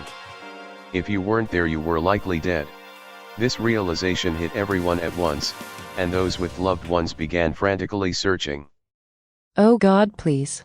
Please tell me my daughter's life hasn't been taken. Morshu walked up slowly to Haley and rested his arm on her shoulder. I'm sorry to be the one to inform you, ma'am, but it was during the last attacks in on Tower 2, your daughter. She died fighting with everything she had. Haley's cries of agony struck everyone like a blade. Her tears couldn't stop, for everything had been taken from her, but she was not the only one. Morgan and Nolan still aren't here. This can't mean that they too. Spencer, I lived on the same floor as them. I know you don't want to hear it, but I'm certain they didn't make it out of those apartments. I'm sorry. His expression grew cold, and filled with unspeakable dread. There weren't words to describe the pain he felt, and so he didn't say anything, and everyone felt the same. Many had lost those close to them, and together they mourned the loss of their allies. Oh dear, hold me tight and never let go. These losses are too much to bear. Oh baby. You know you'll never lose me. I am right here. I will find you the prettiest flowers and you will stop crying, okay? Alright. Good God, so many have been lost. This is nothing short of a massacre. No, we can't let these deaths weigh us down. We must look at this as more reason to press forward. I should know. She's right. I didn't call you all here today to bring despair. I did it to unify us, and finally work as one. We can't weep the dead, because they have still yet to be avenged. Oh, I'll do much more than a little vengeance. I'm gonna pry our enemies' tools off one by one and tear their bones out till they're nothing but living flesh. HeeHeeHaHoo. Goddamn girl, that's kind of hot. Kay! Never mind then. Bobby has a point. Clearly all of our groups have been working towards saving the island. Right, so then why don't we use this gathering as it was meant? A sign of newfound success. Hell yeah. Well then, since we're the ones that brought you all here, I feel it's only fair to share first. As you probably already know from the bulletin board, from our mission to the first tower we concluded that each tower is likely to have a prototype USB. So if we are able to get our hands on all three, then we will be able to take down the barrier around the apartments. Indeed, your note was of great help to us. After we received that note, we ended up taking our travels to the Eastern Tower. We took out the enemies that were located there, and sure enough, as you said, there was a USB inside. Marie walks in front of Ronald, and holds out her hand, showing the second protogen USB. From what I heard, the journey wasn't easy, but it is, so if everything is as you'd say, there should only be one left. Amazing. Then that only leaves the Western Tower. Oh, but that reminds me of our whole reason for reaching out. And what's that? We had assumed that you all were most likely going to strike at the East Tower eventually, so we ended up heading to the Western Tower only a few days ago, but upon arriving we noticed something. There seemed to be a very specific type of field around the door. The entrance was only accessible by those who had infused themselves with the power of a spirit. A spirit? I've only heard rumors of their power. Are you saying they lay dormant on this island? When the towers rose from the earth at the start of Samantha's reign, it's likely the power of the spirits were awakened alongside them. Along with this, it's likely that our enemies have already become one with spirits, which would explain their crazy power. That certainly does explain a lot. I knew their power was too good to be natural. So then how are we supposed to reach the last tower? I doubt any of us have these spirits. We might not yet, but as we've found, there are 4 different locations on the island with high spiritual energy. If our findings are true, then it's likely there are spirits in these 4 places. Well, hot dog. Sign me up for one of these spirit trips. I want to get in touch with my inner self, dude. Holy shit. Well, if that's true, then we gotta head to these places right away. If we can get these spirits, then not only can we get in that tower, but we'll also be able to wipe out these box heads with ease. Yes, it would help us greatly, but the journey isn't gonna be an easy one. Here's a map showing the 4 locations found in our search. Bobby shows off the different locations for the spirits, and the crowd begins to grow louder with speculation. The Lelisure Islands? Isn't that across the sea? How do you expect any of us to enter there? Well, about that. Resources may have been limited, but I was able to build a small ocean-based vehicle using metal scraps around the base that should be capable of carrying a group of us across. It isn't the greatest, and will probably only be able to hold for a few days or so, but it should be enough to get to the islands, obtain the spirits, and return safely. Well, you can count me out on the raft, right? No way I am going on that shipwreck. Well, if Tommy D isn't going to the islands, then neither am I. Guys, calm down. We can decide who's going where in a collected manner. Just chill the hell out for now. So, just double checking, but everyone is here, right? Everyone should have received my message. If they aren't here, it's likely we won't be seeing them again. Damn. So that means that Bobby really is gone. Wait, I wouldn't say that yet. Ronald? Shit, how did I not realize it sooner? What's the matter? That son of a bitch isn't dead, but he sure will be when I find him. I guarantee you he heard that message, but he didn't come by his own choice. I have to go find him. Go find him. What's going on? At least allow me to come with you. Sorry, Ronald. This isn't your problem. It's my fault he defied us in the first place. It's up to me to show that emo little punk how spiteful he's being. I think I understand. He's the pessimistic type, but I never thought he would refuse to help. It's not that. He just doesn't understand yet. I'll be back. HeeHeeHaHoo, hold down the fort for me. I gotta go find one last straggler. Huh? Yeah, sure. Good luck with that. Think there's any chance he will be returning?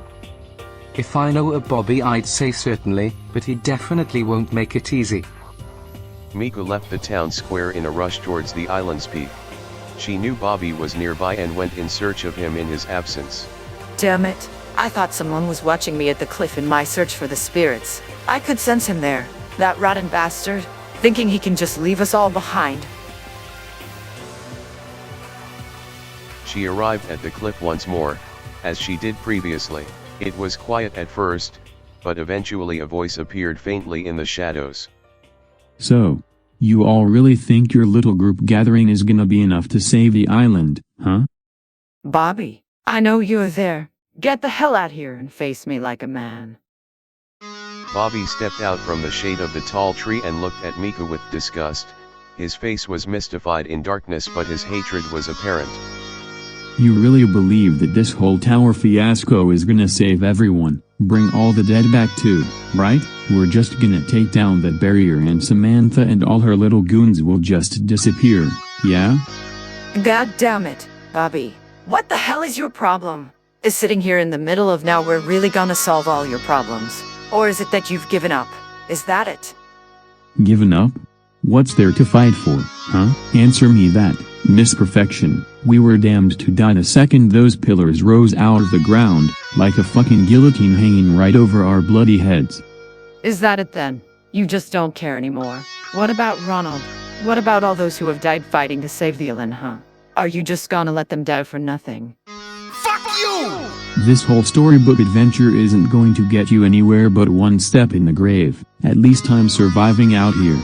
If I go back I'll just end up like the rest, Bob, Business, and whoever the hell else has been lost since then. If you really want something from me then take this. Tell the others I'm sorry they're fighting for a lost cause, because there's nothing we can do to stop this. The air grows thick with tension. Both of them stand in silence. The cool air mystifies the evening around them. I'm not leaving without you, Bobby. No matter how much you whine about how pointless it is, I'm taking you back to the others.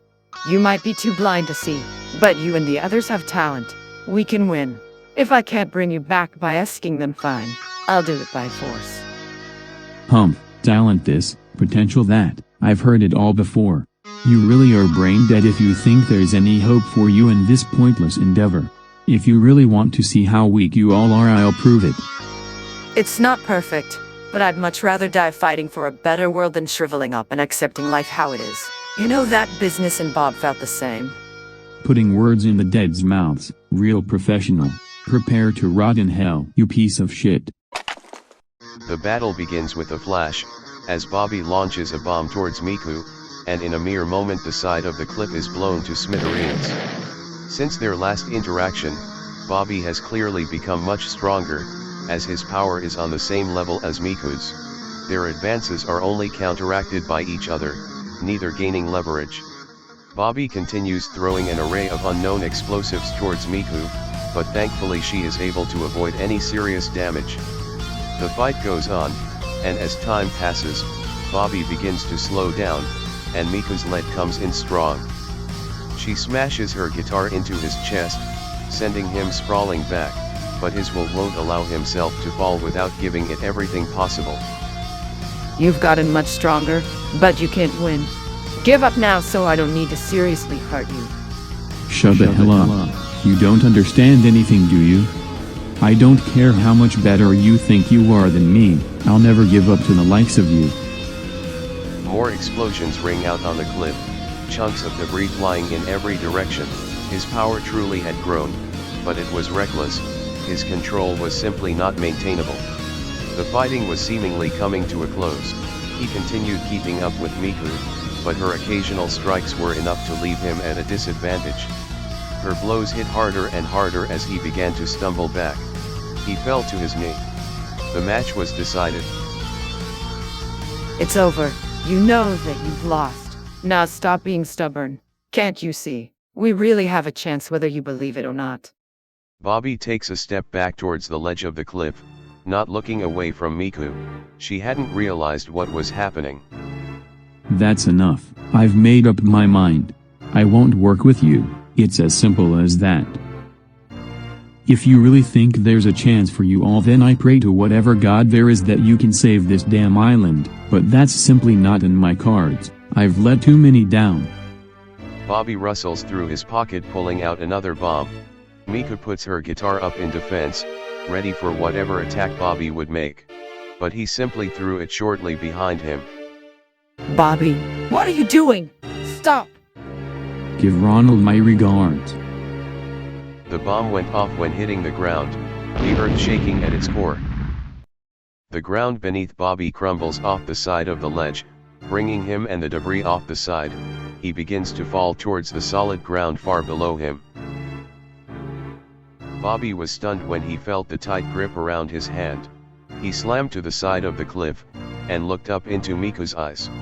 They were filled with the same dread he felt, and yet she pressed forward.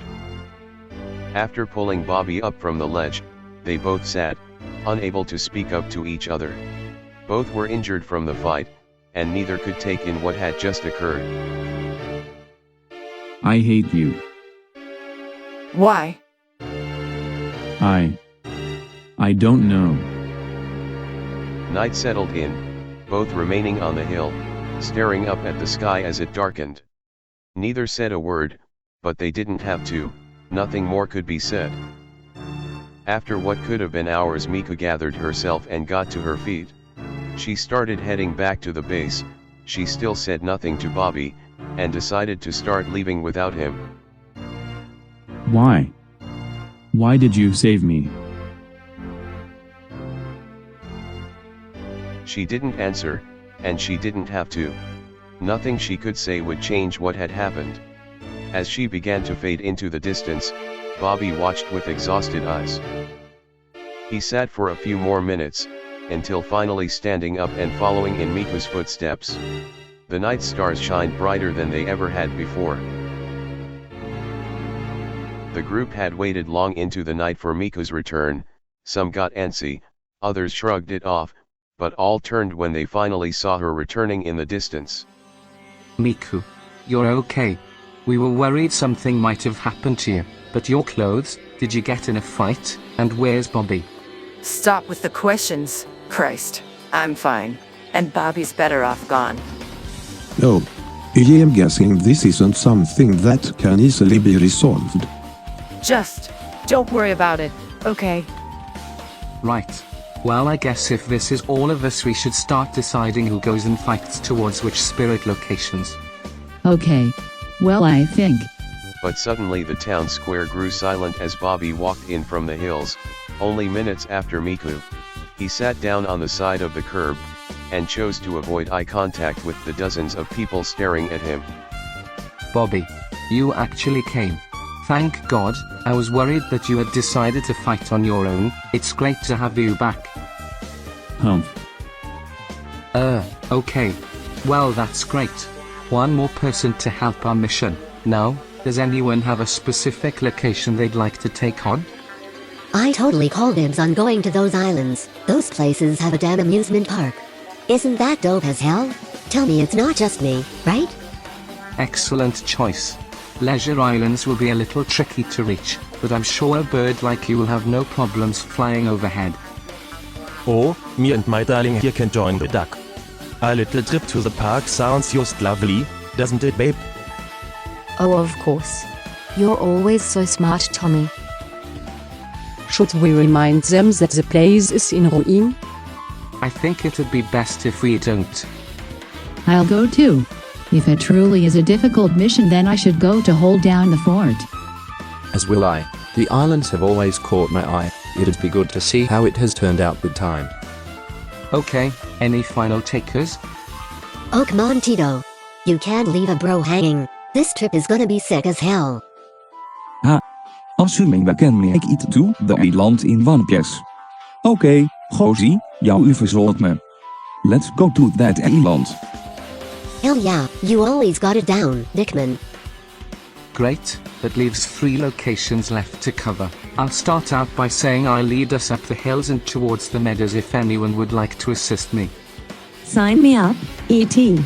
I've been wanting to check out the meadows for a while, so it's pretty fitting that it's where we gotta head. I'll come with Ben. Can't leave Cerno behind. She's our leader after all. Oh boy, get a lot of this dye. Carol and Joe, or like some. Hey, cut it out. Huh? You're fine, man. I don't mind. Alf's coming with though. All of us stick together, yeah. Right. I'll come as well. I'm most natural in the woods anyway, so I'm sure I'd be able to help the most there. Good to hear. Anyone else? I'll accompany you, Bobby. This isn't a mission I am looking too much forward to, but I hope to pull my weight. Benjamin, will you be joining us too? Sorry, but I think it's about time I fought my own battles. I wish you the best of luck though. Oh you boys, you grow up so fast. I know you can do it. So the same luck goes to you. And that only leaves 2, you can handle these, right Miku?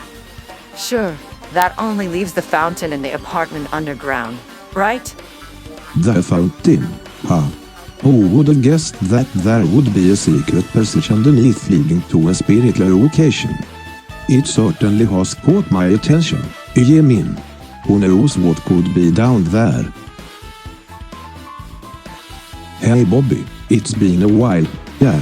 Why don't we catch up in this highly dangerous mission?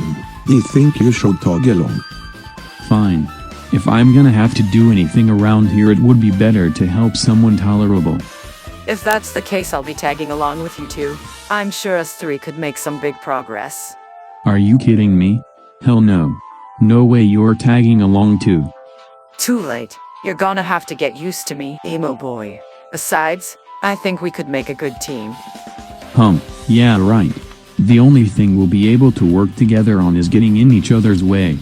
Then it sounds like a great opportunity to improve our cooperation. Oh yeah totally, it's definitely not because you love pissing me off. That too, but you need a mix of both to balance each other out. Oh fuck off already. I'll go with. This mission seems dangerous, but I'm not living my life the easy way from now on. I'll fight on the danger line until these bastards have been wiped clean from the island. I have to show what I'm capable of. But Spencer, I can't guarantee that your mechanical arm and leg will be able to handle the water in the fountain. It might end up jamming your limbs. Who cares? If they do, then so be it. But I don't care about the odds anymore. I survived the attack on the tropic base and that's all I needed. If I could survive that, then some water is the least of my problems. Understood then. I wish you the best of luck. Oh boy, well none of these places sounds too charming. But I feel that going with you guys would be smart. You are all quite skilled fighters. Good to know you've got your priorities straight, Mick. Sure, we'll carry your bony ass if you can't do it yourself. Oh boy. Anyone else? A secret location under the fountain, huh? Sounds like a blast. 3 tickets, please. 1 for me, another for me, oh and 1 for Jeffrey, wherever that wild parakeet went. Oh god, oh shit, please don't touch me again, you old creep. I'm not a goddamn parakeet. Bah! Oh well, I'll just go then. I'm sure it's about time I got into a brawl of my own. Let's kick em till the cows come home. Right. Well, that just leaves the apartment shop. Right, so I guess everyone else can go there, as long as everyone is okay with that. It doesn't matter to me. Anywhere I fight will end in tragedy. Please, to all that come with me, be careful. Be careful. HeeHeeHaHoo. You are quite the jokester, Mr. Hedgehog. I think you should be telling the boxes that instead of me. I assure you that there is nothing to worry about, Knuckles. Me and Chia will accompany you and we'll give it everything we have. Yeah, doesn't seem there's much of a choice left. Probably should have chosen the islands. The apartment underground? Sounds like an interesting area. I'm not surprised that there is spirit activity beneath there. Right, this should be fun. Samantha will finally see what I'm actually capable of. I'd rather stay back. But, if I must fight, then at least I can gain purpose in the fact I'm fighting for the cause my family fought for. I just hope Abigail knows I'm doing this for her. Same here. She was a strong kid. I've never had such a valued customer. I promise that with my life and these trusty bombs, I will make sure her name is kept in good light. I hope you'll do the same. Right. Okmonleole. How long do you plan to pout? So many others here have lost people close to them too. You can't let this weigh you down. I know, but it's just so hard to move on. Haley's right. It's not easy to leave loved ones behind. So many have fallen from the terror caused in this invasion. They all fought hard. We can't let their memories fade. ET's words hit everyone, and for a moment all was silent, leaving time to mourn those who had died fighting. The future of this battle would be an honor to their sacrifice. Geez. Let's just cut the soppy shit and get on with our missions, okay? Yes, now's the time for action. Let's find those spirits. Alright, if everyone is prepared then I will hand out what resources we've managed to find, please use them when in danger. Now, enough delay. Everyone, we meet back here in 3 days. When the time comes I hope to see everyone with the newfound power of a spirit. Let us begin. They separated into their 4 groups and gathered their resources. They would all be going into territory that was likely to be swarming with enemies. Only time could tell how our saviors would fare. Good luck, everyone. I hope we see each other again. Same goes to you. This won't be an easy journey. Until then. Right. And so the groups departed, all heading their separate ways towards their locations. With spirits laying deep within these lands, it's only a matter of time until they are able to obtain their powers and take down the third tower's barrier, and obtain the final USB.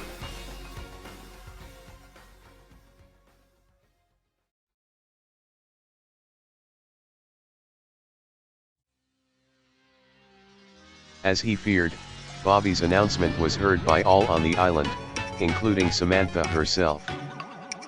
After hearing such an order she demanded an emergency meeting in the throne room, and all of her trusted allies met up with her. She tried to hide her fury. So, I'm certain you could hear the announcement just as well as I. It's true everyone has heard the news. I'm surprised he was alive though. After we found their base I was certain they had all been killed. How unlucky.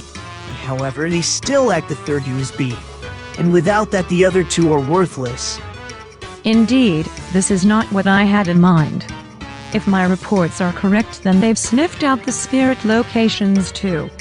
Damn them all, do they really think they can defy me?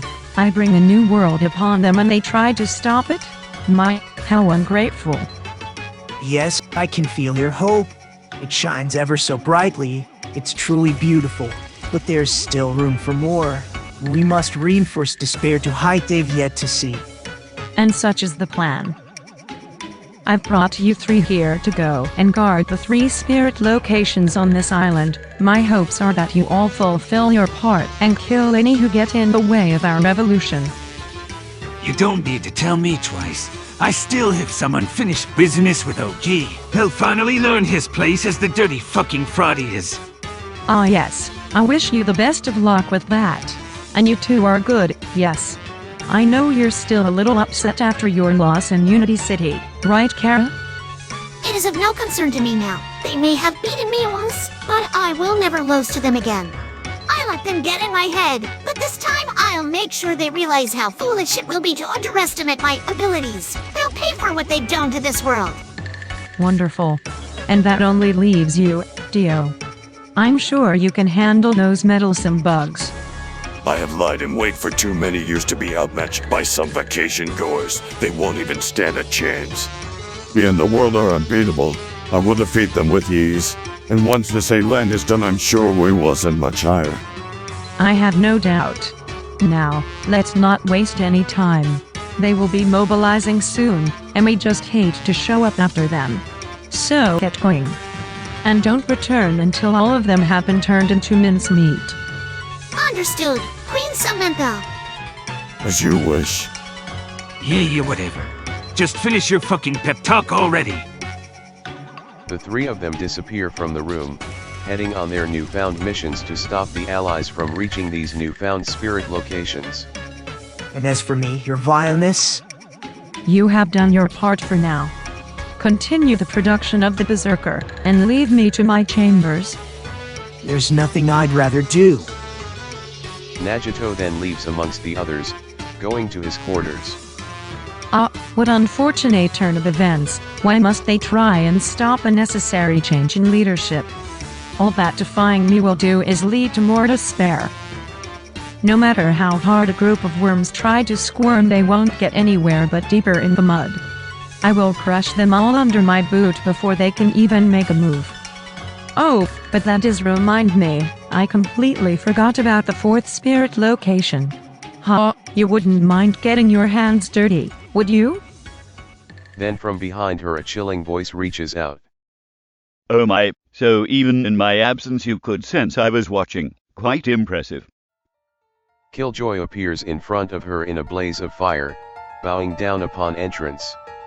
So Killjoy, you seem to know my struggle. Yes, I think it may be finally time to see what that immortal body of yours can do. Is that so? Well, I don't know about that. Helping you on one of your little defense missions does sound like quite the chore. What do I get out of this agreement? Ha!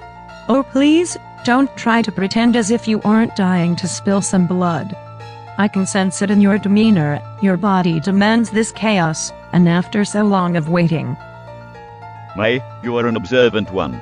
Though you bring a fair point, I have been wanting to test those little playthings, even for just a little bit. Oh, who am I kidding? I suppose I could step in and enjoy myself for a while. That's the spirit. I'm certain any attack of yours would be something for the ages. I've been dying to see you in action. My, then I suppose I'll have to put on quite the performance then. My show will give their lives the proper and fit for such brave soldiers, and in return I am sure they will be more than willing to hand over their souls. It's only fair. Well, you best get going then. Don't want to keep your lovely fans waiting for their grand finale. Indeed, I bid you farewell. Time for them to realize their place far below the earth.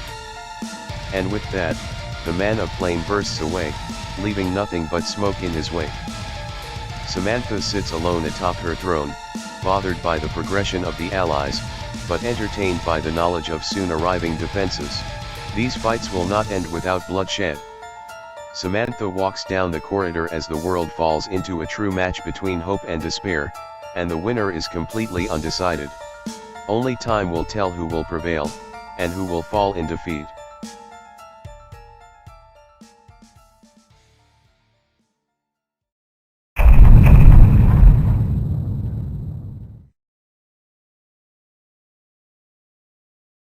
The remaining survivors are left with an ultimatum.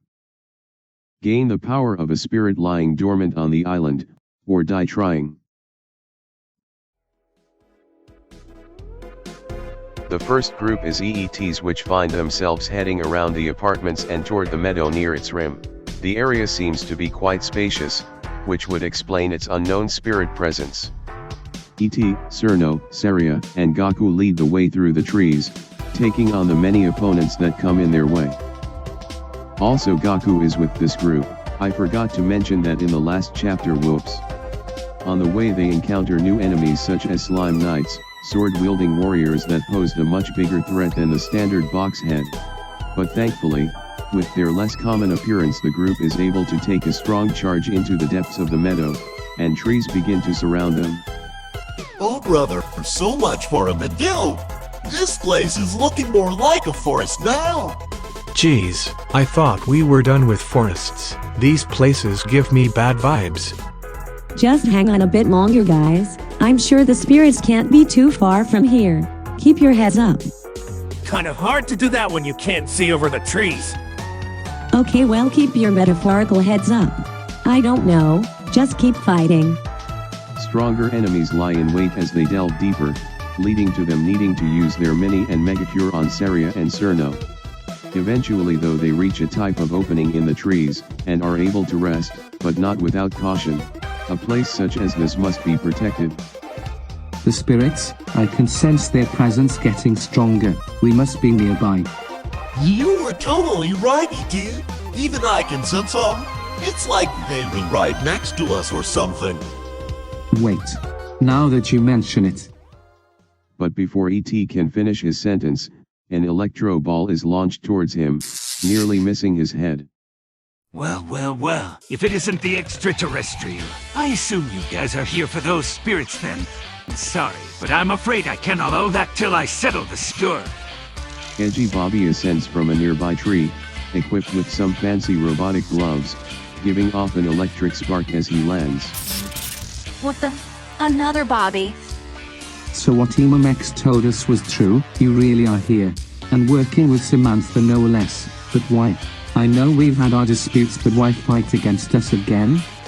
Don't give me that shit, you know damn well what I'm doing here. If that faker wants to keep putting himself on that golden pedestal, posing as a damn king, then I have no choice but to defend my honor. I'll kill that son of a bitch once and for all. Now tell me where he is or I'll have to zap it out of you. What?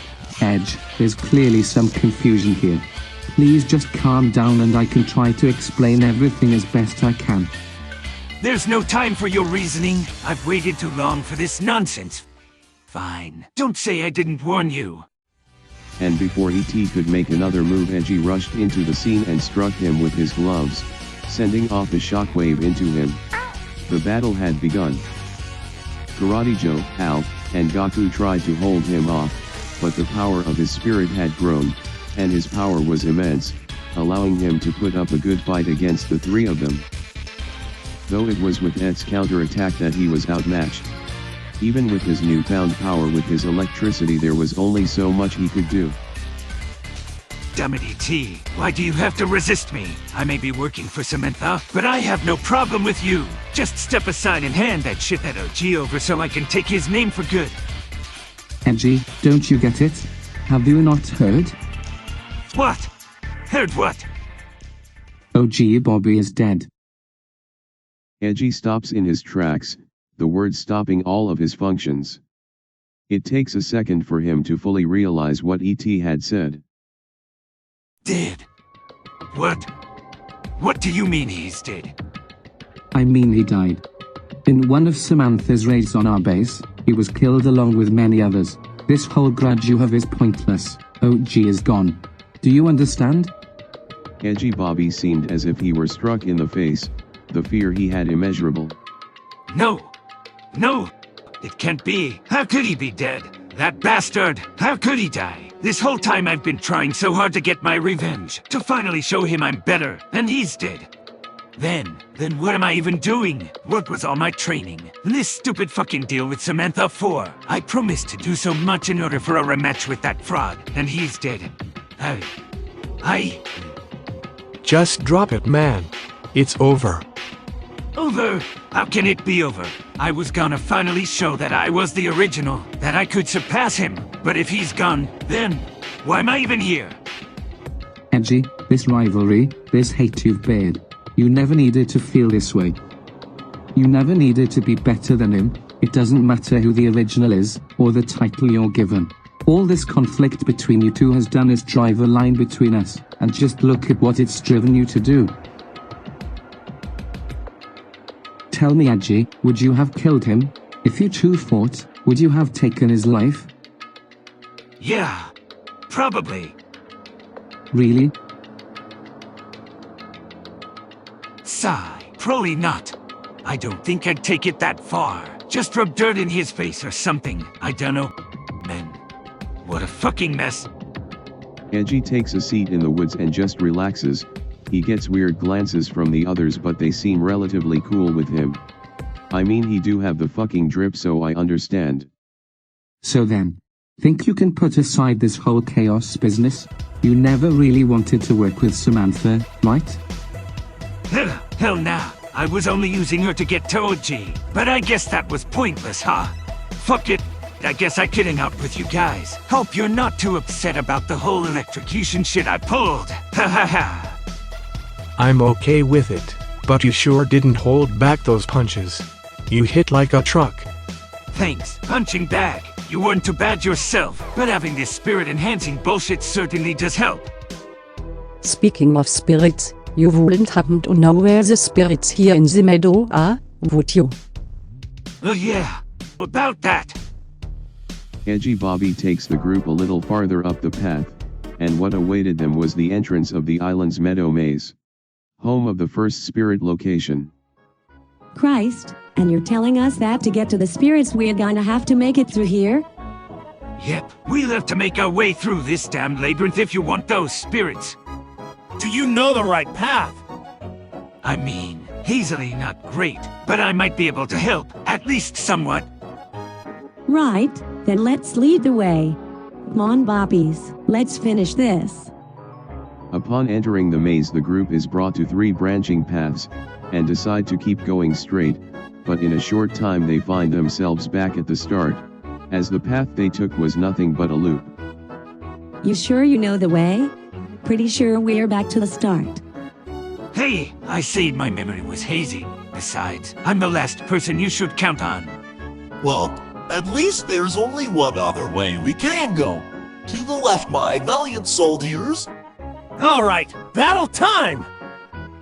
Punch punch, oh yeah, you know what's up, it's more fights, woohoo yeah.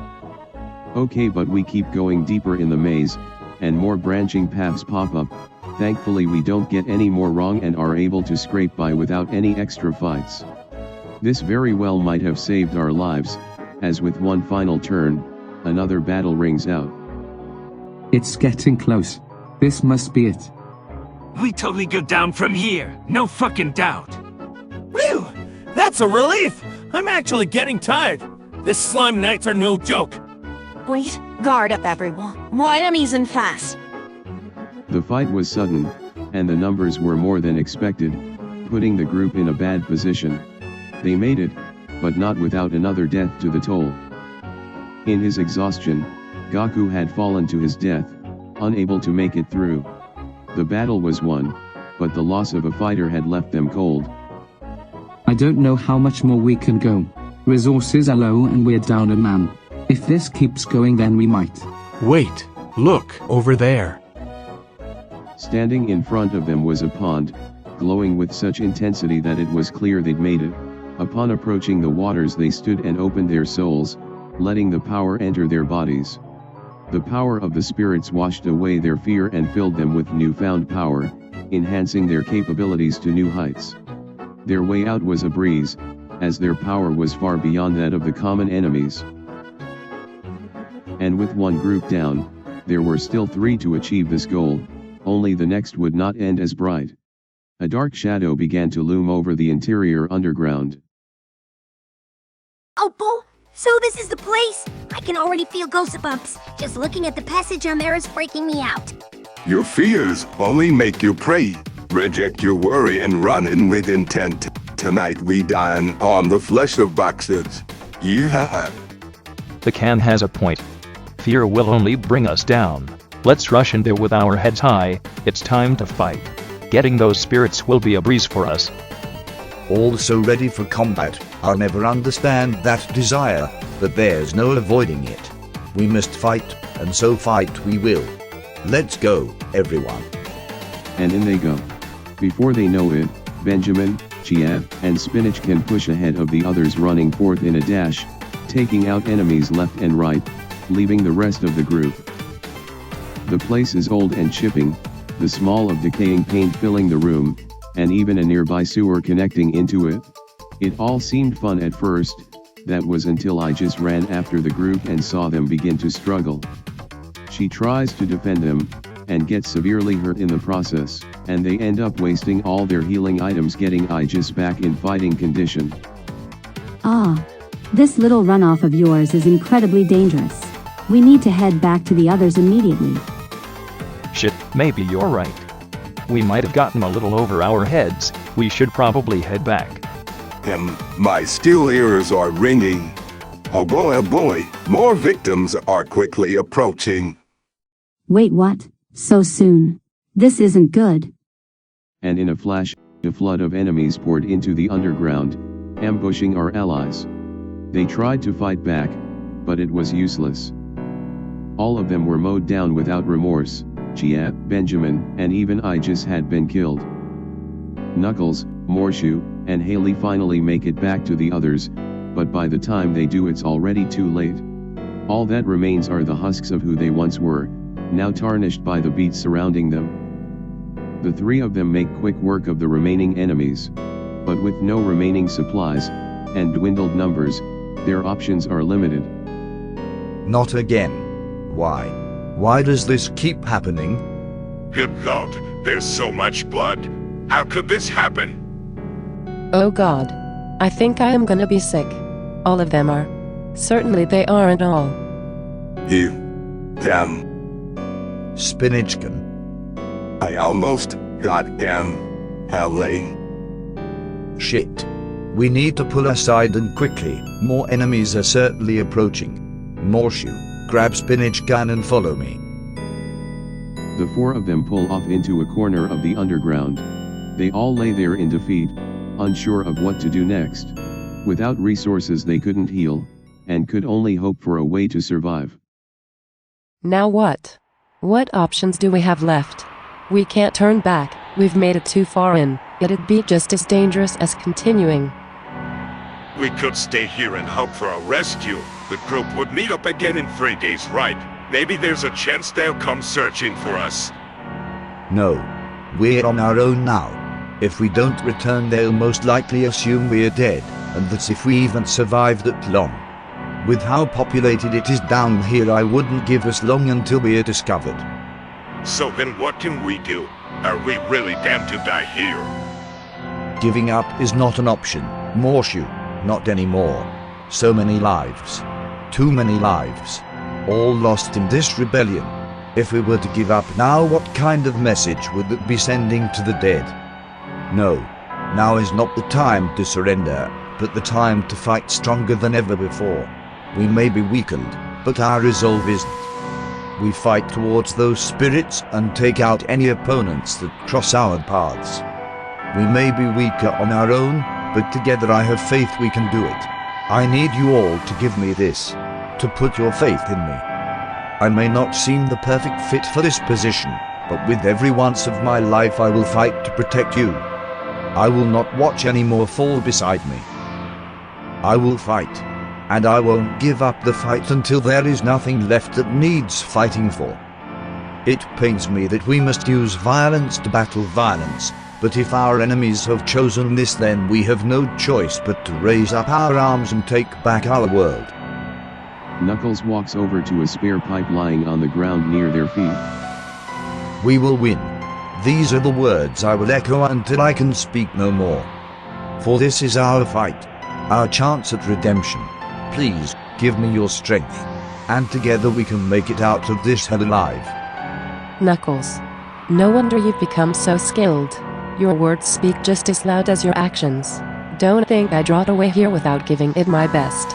Let's fight with everything we have. Morshu, don't feel pressure to join us. Whether we live or die is uncertain. If you value your life, you can wait here. Not in a million years. I wouldn't dare turn away in the face of danger, especially when you both are so noble.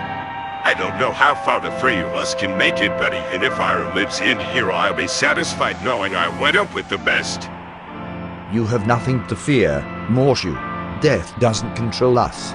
Nothing controls us but ourselves, so fearing death is pointless. But Spinach can. What will you do? Do you think you're still able to fight? You? Am I able to fight? Tell me, did you grab my chainsaw? I have it right here next to my bombs and other weapons. Put it down. Morshu puts the chainsaw on the ground near Spinach Can's feet. HeeHeeHaHoo. Can I fight? Did you ask if I can fight? You know who I am. I've been saving a little something special for a day like this. Oh yeah, let's get wild. Spinach Can grips the sides of her body and gives a squeeze, and from out of the top of her some spinach she'd been saving flies out. As it spins into the air, she leaps up, and grabs hold of it in her mouth, chewing the ever-loving shit out of the spinach, and in mere moments, she erupts. You baby, now that's the good shit, boy. And Mr. Headfuck. Not only can I fight, but I can fucking slaughter. No way I'd ever die to some miserable balls of shit like those things. I've got far too many places to see and fun to be had. You all got some guts. I can fuck with that. Now time to get crazy. Well then, don't let me stop you. Do your worst. And with that, the four of them storm out of the back room and fly back on the path, any and all oncoming opponents getting torn to shreds upon appearance. Despite their injured state, they proceeded through each fight, not losing steam. They all had a collective goal and they wouldn't stop until they'd reach the spirits. A juggernaut blocked their path as they got closer, but by the power of Spinach, it was sawed in two. Nothing in their way but a soul fighter. They entered a long hallway, a bright light in the distance, but a rematch awaited them. Knuckles could sense her waiting. Chara, step out immediately. Let's make this quick. Someone's grouchy. Fine, if you want this to end quickly, then I'll kill you before you even get the chance. I'm not gonna go easy today. I'm done listening to you arrogant mortals. As if a shadow herself, Chara emerges from the darkness, swinging her blade at Knuckles, but is blocked by his lead pipe. He looks her dead in the eyes. That's enough. You've made your choice. I really did want to help you, but it's too late. I'm going to end this right here and now before this gets any worse. Oh, is little Knuckles gonna kill me? That's a good one. Good to see you're not even gonna bother with your pitiful cries and begging for my change of heart. Because just so you know, I will serve Samantha no matter what you say. She is far beyond you human scum. Exactly. Glad we can both agree talk is pointless. Now pray that whatever afterlife awaits you will be merciful. I won't let you hurt another soul. Chara may be stronger since their last battle, but something about Knuckles is different. He has no desire to hold back. This wasn't a fight to delay. It was a fight to the death. Chara's attacks were fast, but Knuckles knew her movements, and he blocked almost all advances with ease, firing back with devastating blows from his pipe. The other three would occasionally get involved, but due to their injuries, Knuckles led the attack. Chara's immense attack and spirit may have given her a physical advantage over Knuckles, but it wasn't enough. The sheer amount of blocks and hits Knuckles was landing was enough to give him the necessary lead. And when she was finally slowing down, he took his chance. She ran up to Knuckles aiming the dagger straight for him, but with a clean parry, he jabs the lead pipe through her chest, impaling her. She was left speechless. The fight was over. Wah! How could you? Forgive me, Chara. I hope your soul seeks the help it needs in the afterlife. Farewell. You! And in that moment, Chara died. Holy shit, who knew you had the cojones to murder a human? That's metal as fuck. Oh God. Oh good God, look away, Haley. I'm sorry you all had to witness this. I know it's not pretty, but we've seen worse. This is what must be done. I don't feel good about this, but the Chara we knew was gone. She was human no longer.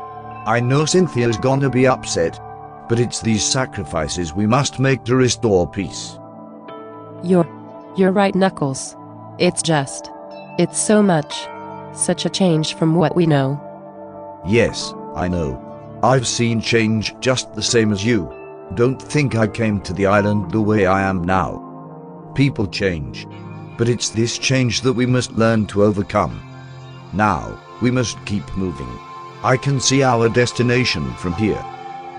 And sure enough, right up ahead was a pool of shining light. And such as the previous group, they had all stood as one, and in mere moments, a newfound power coursed through their veins. And now, only 2 locations were left to be completed. With a splash, Ronald's group hops out of the water below the fountain, finding themselves in a cave filled with sparkling stones and unseen chunks of color. The fact a place such as that hadn't been discovered yet seemed impossible. But as the rest of the island, there must have been enemies lurking within. Well, at least we know where all our fountain donations are going. Jeez, this place is insane. There's so many gems. Are we sure we're still on HeeHeeHaHoo Island? Oh boy, this place is beautiful. I don't mind if we stay here for a while. I wouldn't get too ahead of yourself, Mick. We have a mission here, and don't forget we're not alone here. Enemies must be hiding deeper in the cave. And they found this to be true as they dove deeper. The cave certainly had less enemies than the surface, but the enemies beneath the fountain were much stronger than those above. However, what the enemies didn't know was that the protags in this group were incredibly cracked, Ronald and Mika taking a strong lead and defeating most enemies with ease. They only struggled when faced with a double juggernaut battle. Also, you'd be surprised, but Weird Al actually pulls his weight, alongside Spencer and Mickey. Wowie zowie! This place is getting even more gorgeous as we get deeper. Jeffrey sure is missing out right now. Jesus, so even OG bit the bullet, huh? Hey now, don't be getting all mopey now that Ronald told you. Yeah, you've already ran me through enough lectures. Besides, maybe there is a chance we can get out of here with this whole spirit bullshit. Let's just hurry up and get that last USB though. The faster we can do that, the sooner we can stop falling like dominoes. See, look at that. Improvement already. I knew you'd turn around once you saw everyone again. You wouldn't believe how down on yourself you can get when you're isolated like you were. Yeah, as much as it pains me to say it, you do have a point, as usual. I still don't think our odds are great, but maybe there is more use in throwing ourselves at the brick wall than accepting things as they are. I mean, maybe Samantha's a pushover. I definitely wouldn't say that, but I think we stand a chance, and if the spirits are as close as they feel right now, we'll be in better conditions much sooner than you think. And soon after, they would find themselves closing in the spirits. But as fate would have it, they'd have to go toe-to-toe with a gay man first. Oh shit. Everyone, stay behind me. Dio approaches the group slowly, but suddenly, as if time stopped, Ronald was sent flying back. What? Ronald? Welcome, mortals. I take it you're here for the soul-enhancing power. Unfortunately, I can't allow that. So instead I will end your lives with the power of my stand. So rude. Good. You're good. But don't underestimate us, or you might regret it. Underestimate you worms. Don't make me laugh. I would never fear weaklings such as yourself. Now say goodbye. Dio freezes time again using the world and he goes in to demolish sad Bobby. But suddenly, he feels a tapping on his shoulder. Nanny. You fool. Were you really not able to tell another stand user was near you? You would have gotten rusty. Standing behind Ronald lingered in the presence of a large purple creature. Its face was cold as ice, and its power was immense. I call it Ronaldo, and it just so happens to be able to freeze time too. So that trick of yours isn't gonna work here. Impossible. You dare make a mockery of me and my stand. Prepare to die.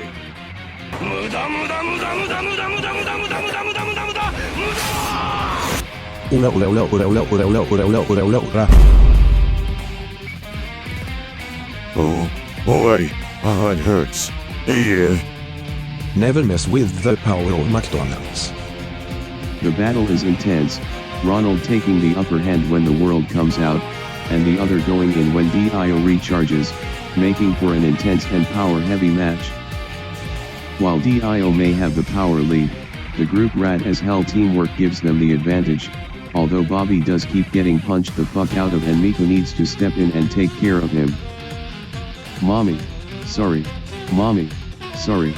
Mommy, sorry. But yeah, Dio gets demolished after the team only suffers minor injuries. Honestly, this fight didn't go too bad. Huh, look at that. We did it. Hell yeah, I knew we could do it. Jesus, Ronald, what the hell was that? 1 second we're fighting that guy and the next we were all flying back.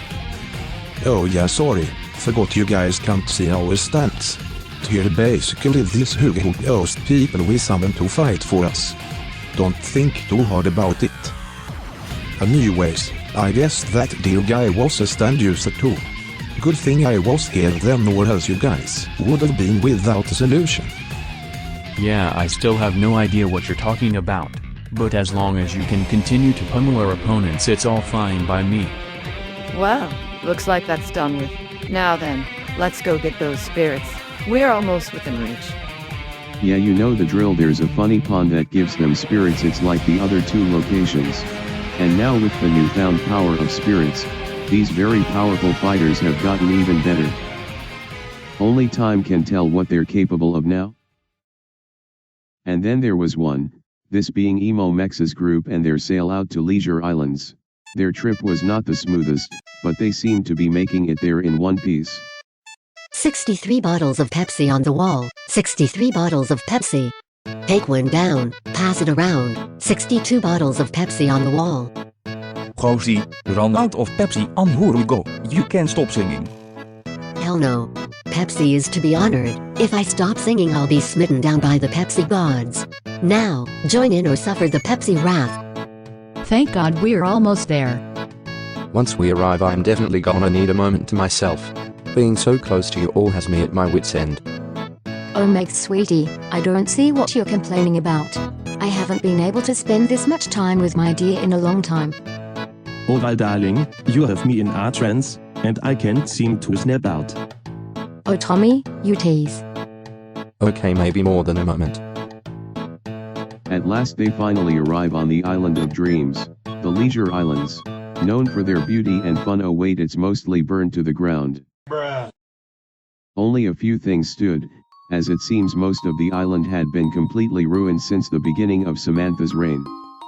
Ayo, what the fuck happened to the Ferris wheel? What? The whole place is gone. How could this be? It seems this place was also struck by the box heads when Samantha's chaos broke out. I doubt any of the rides are still functioning. Not even the Ferris wheel? Probably not. Damn. Well, I guess we can just head toward those spirits or whatever then. Come on dudes and dudettes, let's hit the road. Similar to the Fountain Group, the number of enemies here are smaller, but the enemies that are there have quite the strength, many being slime knights, and posing a threat to the team. HBO Max leads the way, and in no time they find themselves climbing up towards the remains of the amusement park. Hey Tito, think the concession food is still edible? Oh totally, go right in and eat whatever you think. Oh sick munchin' time. Om nom nom nom nom nom nom nom nom. Rosie, I was kidding. There is no way in hell you just ate that shit, right? Listen Dickman, it's been so long since I've had some food like this, let me have this moment. If I die it's totally worth it. Hey, if jouw uren vinden with it, go ahead.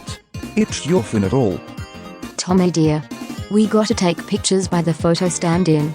It'd be so cute. Babe, I don't think anyone has our camera right now. We're a little cut up with fighting teaser videos, remember? Oakman, just because we're fighting for our lives doesn't mean we can't have luxuries. How about we come back after we save the island, and take photos then, sound good? Hump. Fii. Alright, I had taken a quick look around, and if I'm correct the spirits should be near the Ferris wheel. So as soon as you're all ready to set out, we can head out. Yeah, that'd be good. I just got done taking the manicure. Hopefully I'll be able to pull my weight. I have no doubt, your swordplay has shown no fault. 8, I'm full. Let's go Dickman, the Ferris wheel awaits. Oh man, we are so fucked. And fuck they were. It was after the next few hordes leading to the Ferris wheel that the group found themselves overwhelmed, and in a close match, all of them were on the verge of death. After the match, only Tito and Tommy were able to stand, Gooseman knocked to the ground, and Cynthia left for dead after Gooseman tried to help her. Oh Christ hang in tegen Rosie. Hele stil god omega kuren, just take this and you'll be good as new. Ah, no need Dickman. I'll be fine. But you're strong. Make sure you're okay first bro. Gooseman then takes the megacure and injects Tito with it, knowing that Tito was much stronger than him, and in the case of an upcoming battle, Tito would be needed. Bah, you crazy as a bird. You're on the verge of death, what the hell are you injecting me for? God, you are too much. Ah. Sorry Dickman, but you're just too cool to leave all crippled and shit. I'm not all that strong anyways. I can just chillax on the Ferris wheel and cheer you guys on. Cynthia. She was so noble. So strong. Demid. No Cynthia, you were so pretty, now who am I gonna talk about fashion with? Oh shit. My back, I don't feel so good.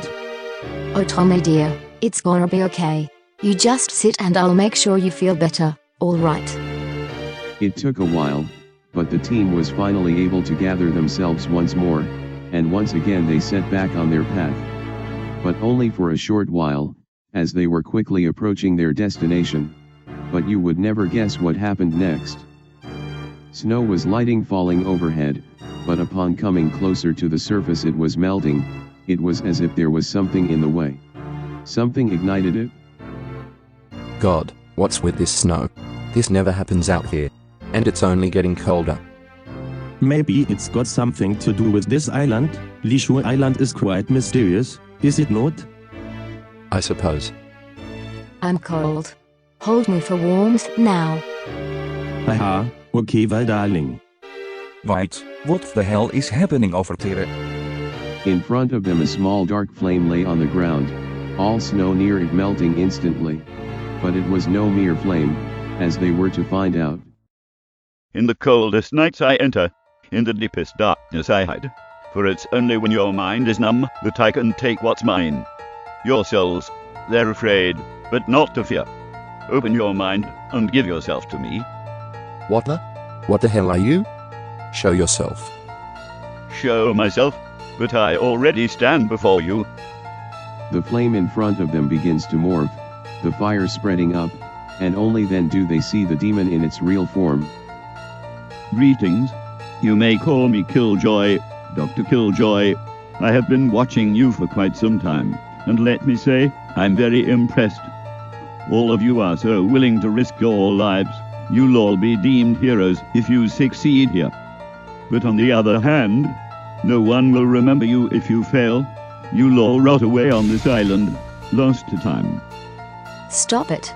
I don't know what you're getting at, but you're creeping us out. Get out of here. I'm afraid I can't do that just yet. I will leave when it's time to leave. But first, I wish to see you directly. Please, if you can, show me what your souls are capable of. I promise to go easy. Silence, beast. If you refuse to step aside, then we'll take care of you directly. Emomex, are you not the composed one? Why so flustered? Is it that you feel something unnatural? Is it fear? That's good. That's the first step. Now then, enough with introductions. Show me the extent of what you mortals can do. The four of them attempt to fight off Killjoy and his terrifying demeanor. Their punches land, but seem to have little effect, and hitting his face is out of the question. Gah. My hand. His face. It's like all fire. I am no easily fire. Why so? I am an inferno. A blaze of death and cruelty. Now, continue your attacks. I need more. Emomex and others continue their onslaught, delivering many blows to the Man of Flame. Though very little of them seem to injure the beast. Killjoy occasionally fires back an attack of his own, and flashes of light ripple through the cold air, blasting the allies back. But with each attack they get back up, not willing to lose to this man. You pack it the bunch, fancy pants, but it's nothing compared to us. Your dumbs are for standing in our way. Is that so? You are quite the confident one, but I suppose it can't be helped. Mortals like you have never known true fear before. The deaths you've seen are nothing compared to the jaws of hell, a fate I wish all of you to experience.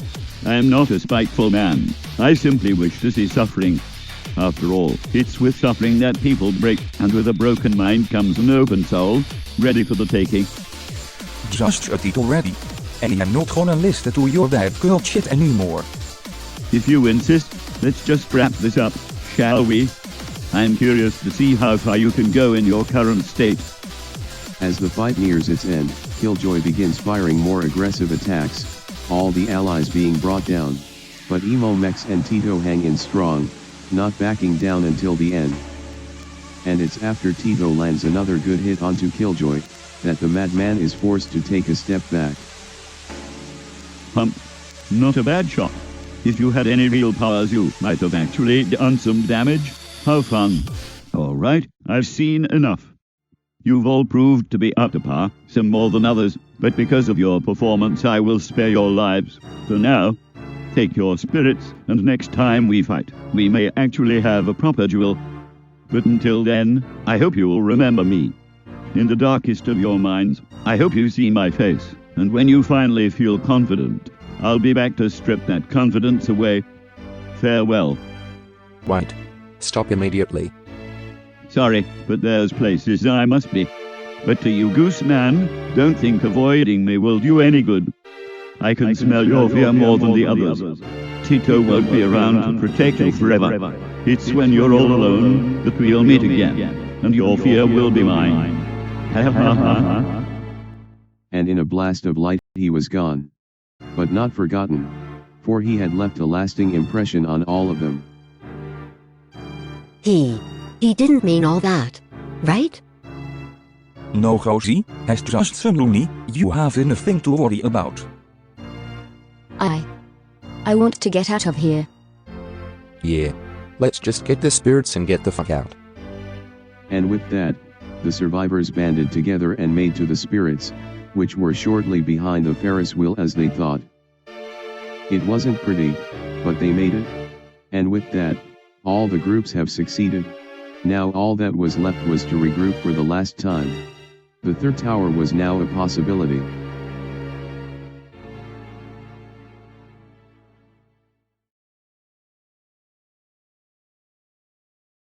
The first group to make it back to town square was ETs, whose destination was relatively close unlike the other groups. They now sit and wait for the others to return, as it was the third day. Since their battle, Edgy Bobby has agreed to work with their group and stop Samantha, and with the help of Cerno, he has begun to warm up a little more to them. The squad now sips Capri Suns and talks while they wait. Hey Edgy, why do you go by that name?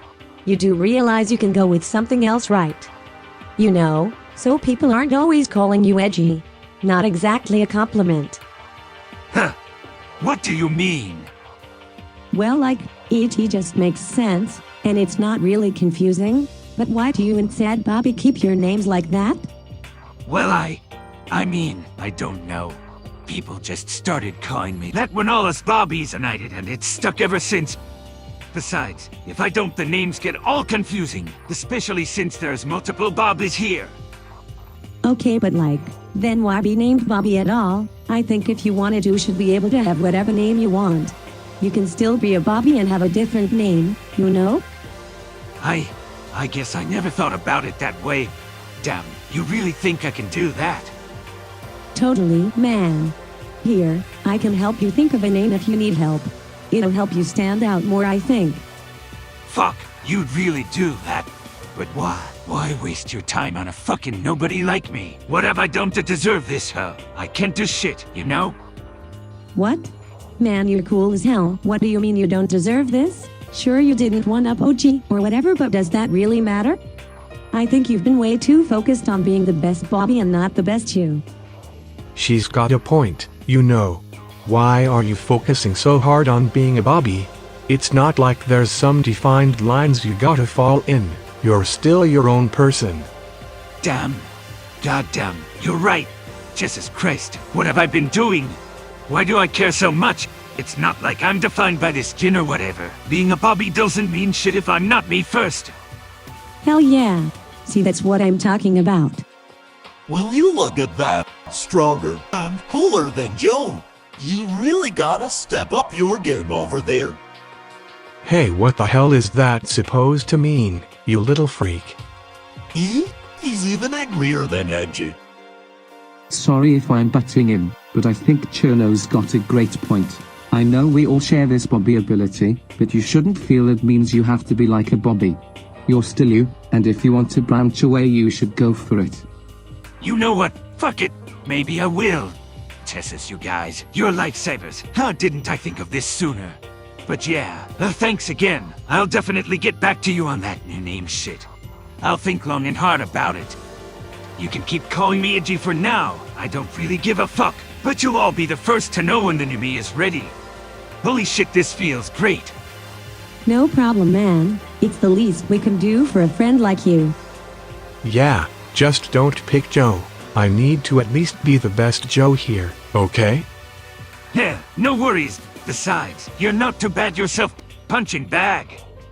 Are you still gonna call me that? Yeah, it's funny. It sure is. So, any new updates?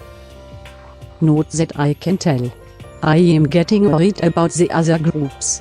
And Benjamin. Benjamin will be fine, Marie. He's with Knuckles, remember? Yeah, I know. It's just my maternal worries. I am sure you're doing okay. But still. I'm sure being with Banzi certainly didn't help your insecurities. How could you stand with that creep for so long? I hate to say it, but he has much more charm than I think. He's a master manipulator to say the least. I still regret my decisions, but I have learned from my foolish actions. Never again will I be a victim to his cruelty. Speaking of, have we ever found Bonzi? I find it hard to believe he's dead, but we still haven't seen word of him since the invasion. For all we can hope he has passed on, but I do that's the case. With how Samantha felt about her father, I am sure she would make sure he wouldn't die outright. I see. And just then, the next two groups appeared over the horizon. Yeah, you already know who it is. Look who we ran into on the way back. Quite the crowd. Guys, you're back. And let me see, is everyone still with you? Our team made it out just fine. But I'm a mess. We lost Cynthia in a close scuffle on the island. She fought valiantly, but in the end she was gone. What? No way. Not Sin. Understood. Her loss is a shame, but I am thankful it wasn't worse. Both her and Goku will be remembered. Well, Goku died. Can't say I saw that one coming. He was so strong. Oh shit, is that Edgy? Why the hell are you here? Oh hey, I'm a boy. Sorry we didn't get to have our rematch. But look at me, I'm better than ever. Oh, and I totally left Samantha. No hard feelings. Yay. I guess not. You're definitely acting differently though. You bet I'm acting different. My grudges are a thing of the past. I'm a new fucking me. Hey, good for you. Your name doesn't really fit as much now though. Don't worry, I'll take care of that in no time. On second thought, I think I liked you more when we first found him. Hey, what the hell's that supposed to mean? I do a little trolling. Problem. Ignore him, it's just Elf doing elf things. But yeah, Aegis has worked very well, although it's definitely losing steam. It's a good thing we didn't need to make a return trip. Speaking of Aegis, where's her group? We thought we were late, and yet there's still a group missing. Give it time. They're coming. We must be patient. All will work out if we just wait. Woohoo! I love waiting. Did you know I'm actually a waiting pro? I got gold in the 2013 waiting championships. Well, I don't believe you. I smell a hater. Is it you, Teddy Bear?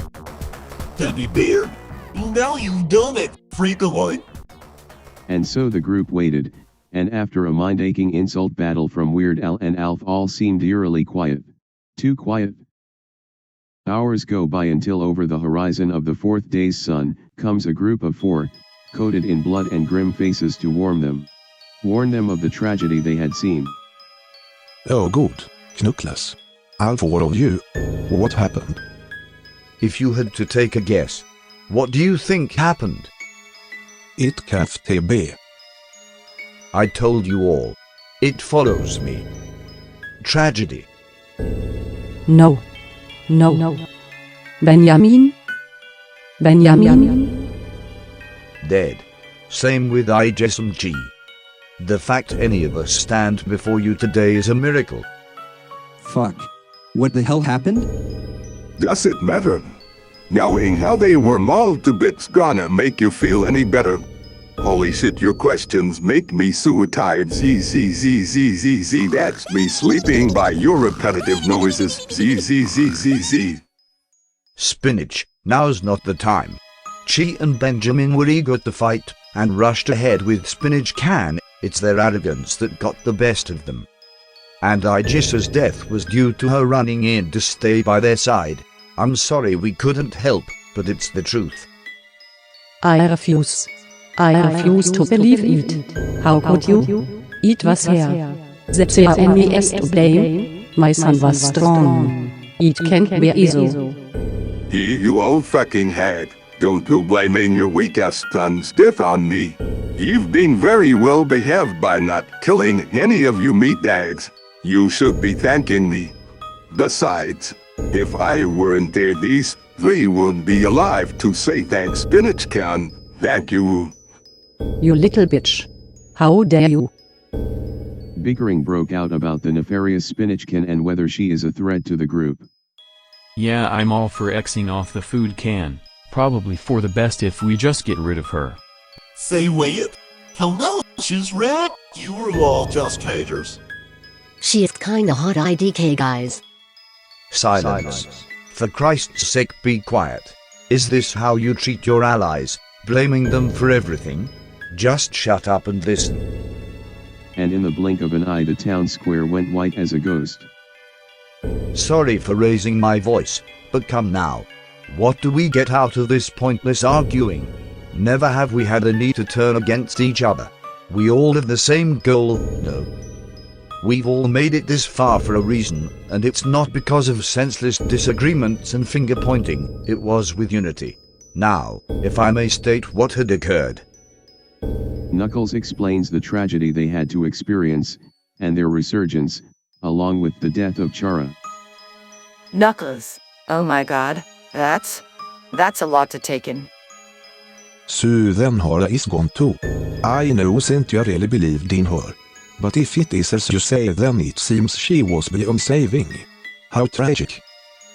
How do we know we can trust you? Excuse me? I said, how do we know we trust you?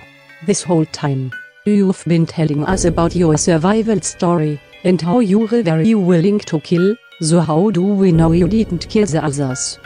How do we know you were on our side, who? Good God, Marie, what is the meaning of this? This is so unlike you. Maybe so, but it doesn't matter. You are not the people we once knew, none of you.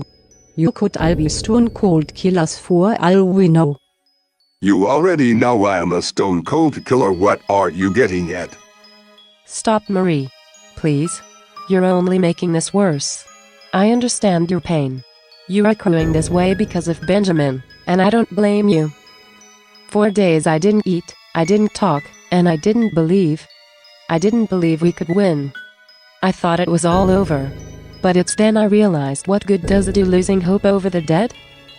Those you weep and cry over would never want you to stoop lower because of them. You know Benjamin would want you to use this to fight for the both of you. And I know it hurts to hear, but if I don't say it, then who will? Marie, please. I can't believe it. I can't bear to lose him. Not like this. He was all I had left.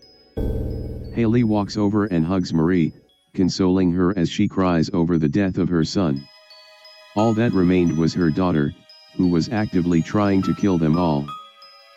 Marie felt broken, but she wouldn't stop moving. None of them would. The job was yet to be finished. Once Darius had finished, the plan was resumed once more. Alright, everyone's awake. Then shall we continue our mission? I hope from this point forward we can put our differences aside. Please, allow us to complete this mission as one, it's for the sake of all. Yeah, you are right. If everyone is ready, then we should make our move. And everyone has been enhanced with a spirit. Correct. All covered in our group. Same here. Jill certainly didn't make it easy though. That spirit energy wanted nothing to do with his weak body. Could you just knock it off already? It's not true. Sure, tell yourself that. Us as well. That should mean we are all prepared to enter the third tower. Indeed. But we can't head out just yet. Now that we're all together, we must address these spirits we've obtained. Just because we have all obtained their power doesn't mean we can use it easily. It will require training. But not to worry, with all of us working together we will be able to use their abilities in no time. It's not until later that the group would continue their training, and before they could head to the tower, it was essential for them to harness the power of their newfound spirits, and be able to use it in combat. Emo Mex and ET Bobby take on the job of training the others, as they are the most informed on the method. The first step to being able to use your spirit's power is to find peace within yourself. The spirit's power is not a physical one, but a mental one. By fortifying your soul, you will create a strong force that can be harnessed in combat. And the stronger your mind, the stronger your spirit can become. In a way, think of this as meditation. By reaching an equal state of mind, you will be able to feel the spirit circling inside your soul. By finding the spirit within you, it can be used as an aura and can lead to devastating power in battle. My mind. I'm struggling to see how this will help us get stronger. It may seem different, but I promise it is key that your will is just as strong as your fighting prowess. Maybe those of you that lack strength physically will be able to find newfound power with a strong enough determination to fight. I see. Yes, so this is the true nature of the spirit. By bonding our mind and body, we can unlock a power rare to us mortals. Damn, I never would have guessed we'd have an opportunity like this. Guess we better not fail. You know, this training, it's so very familiar. Maybe this is the key I was missing back in the Hex colony. What do you mean by that, E.T.? I suppose I've never truly explained it, but back in the Hex colony, all those trained using their method seek after the colony's signature ability. And if pulled off correctly, it could be an exponential increase in power. We call it the Eye of Light. It's only been successfully pulled off by the highest in our rank. If one can reach an equilibrium in both mind and body, they can summon the power of the Hex Tie and reach unrivaled strength. I've attempted it along with my comrades, but only our leader has achieved it. Jesus, that sounds pretty intense. Do you think any of us could ever reach that? I don't think so. It does require extra steps only taken by those of the Hex colony, but maybe our spirit training will be the necessary step in me reaching this. No. It's not good to get ambitious. When you let your desires take over, you fail to bring your mind peace. If I am to obtain this power, it can't be for my own sake. Well, if you say this hex power thing is anything like our spirits, then we all need to really try our best to hone our skills. If our power really can improve, then we can't afford to settle for any less. There are still hurdles we gotta overcome to save this island, and if these spirits are the key to our victory, then I'll do everything I can to harness it. Oh yes, this power, I will make sure to tame it like a lion and so. My mind will be afforded unbreakable. Good. And the same goes for all of us. This battle cannot be won if we are not in sync with ourselves. Our allies can only help so much. You are going to need to depend on yourself at times, and when it comes down to it, you must be ready to fight with everything your mind and body is capable of.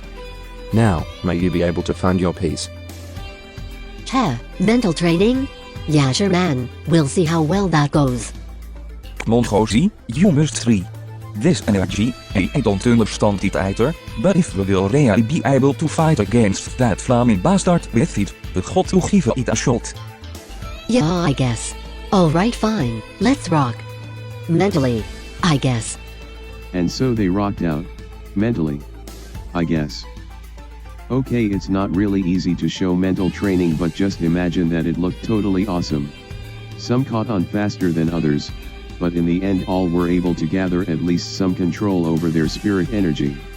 They had all obtained and harnessed these new spirit abilities, and now the time had come. The final tower was looming overhead, and the time to strike was now.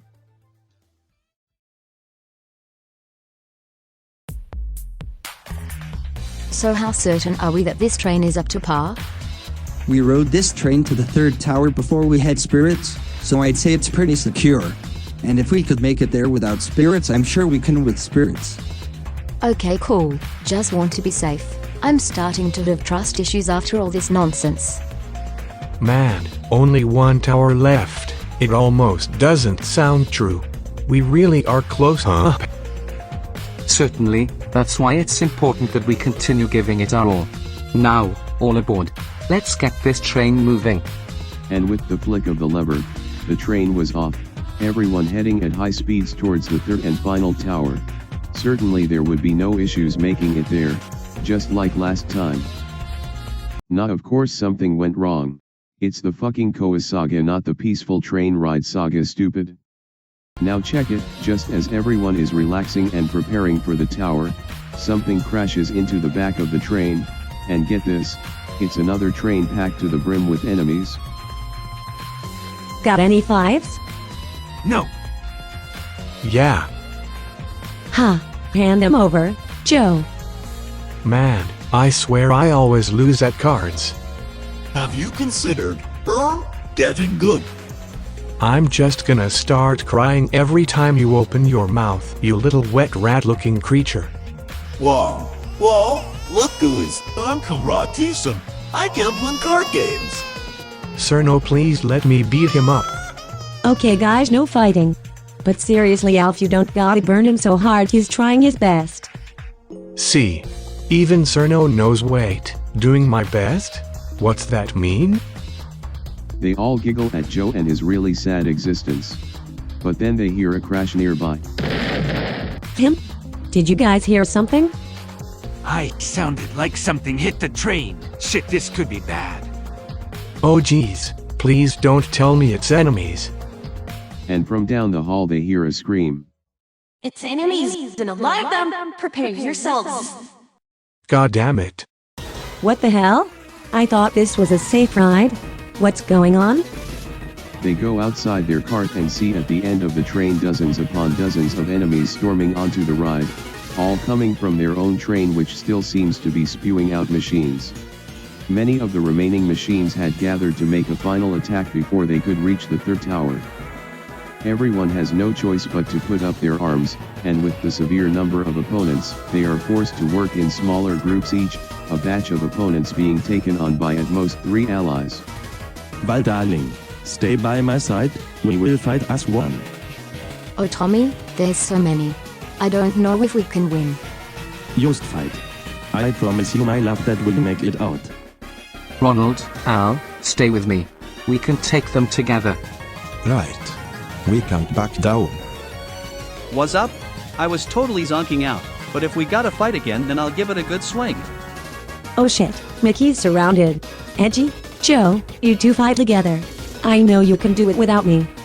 Oh boy, they've got my pal. Help! Oh shit. Hang in there, Mickey. Cerno flees quickly to protect Michael Mouse. Looks like it's just you and me. Punching bag. I know we can do this. I know I clone on ya, but you're pretty fucking tough. These rotten robots don't got shit on us. You mean it? Alright, then let's give them a taste of teamwork. Your electricity and my flaming fury. Let's do it. That's what I'm talking about. Go wild. Spencer, no.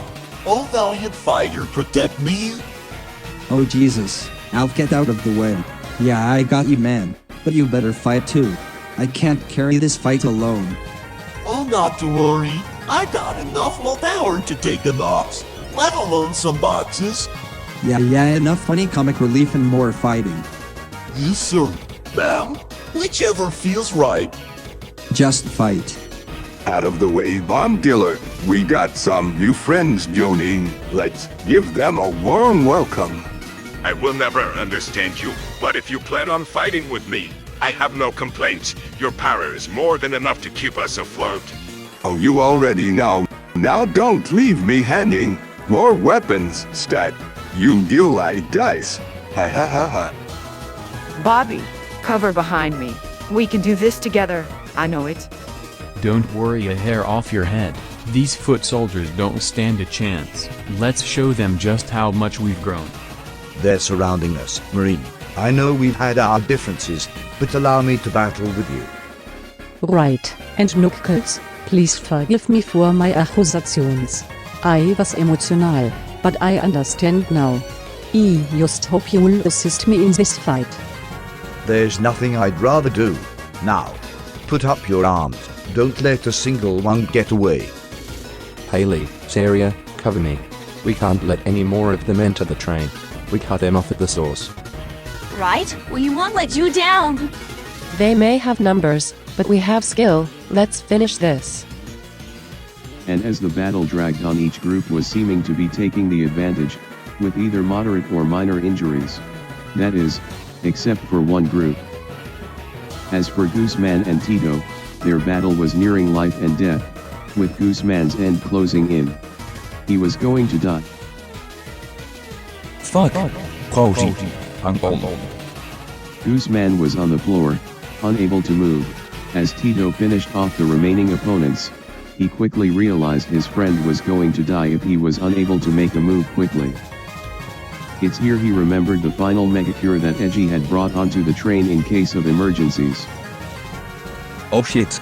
Prozie, speak to me, are you alright? Tito. I think. This is the end. No? No. I am not giving up on you, little mom. Shit, the megacure. Tito runs to the next cart and sees Marie finishing up her opponents. Marie, there is our last megacure, I need it immediately. The mega cure? Why, what's happened? It's Rosie.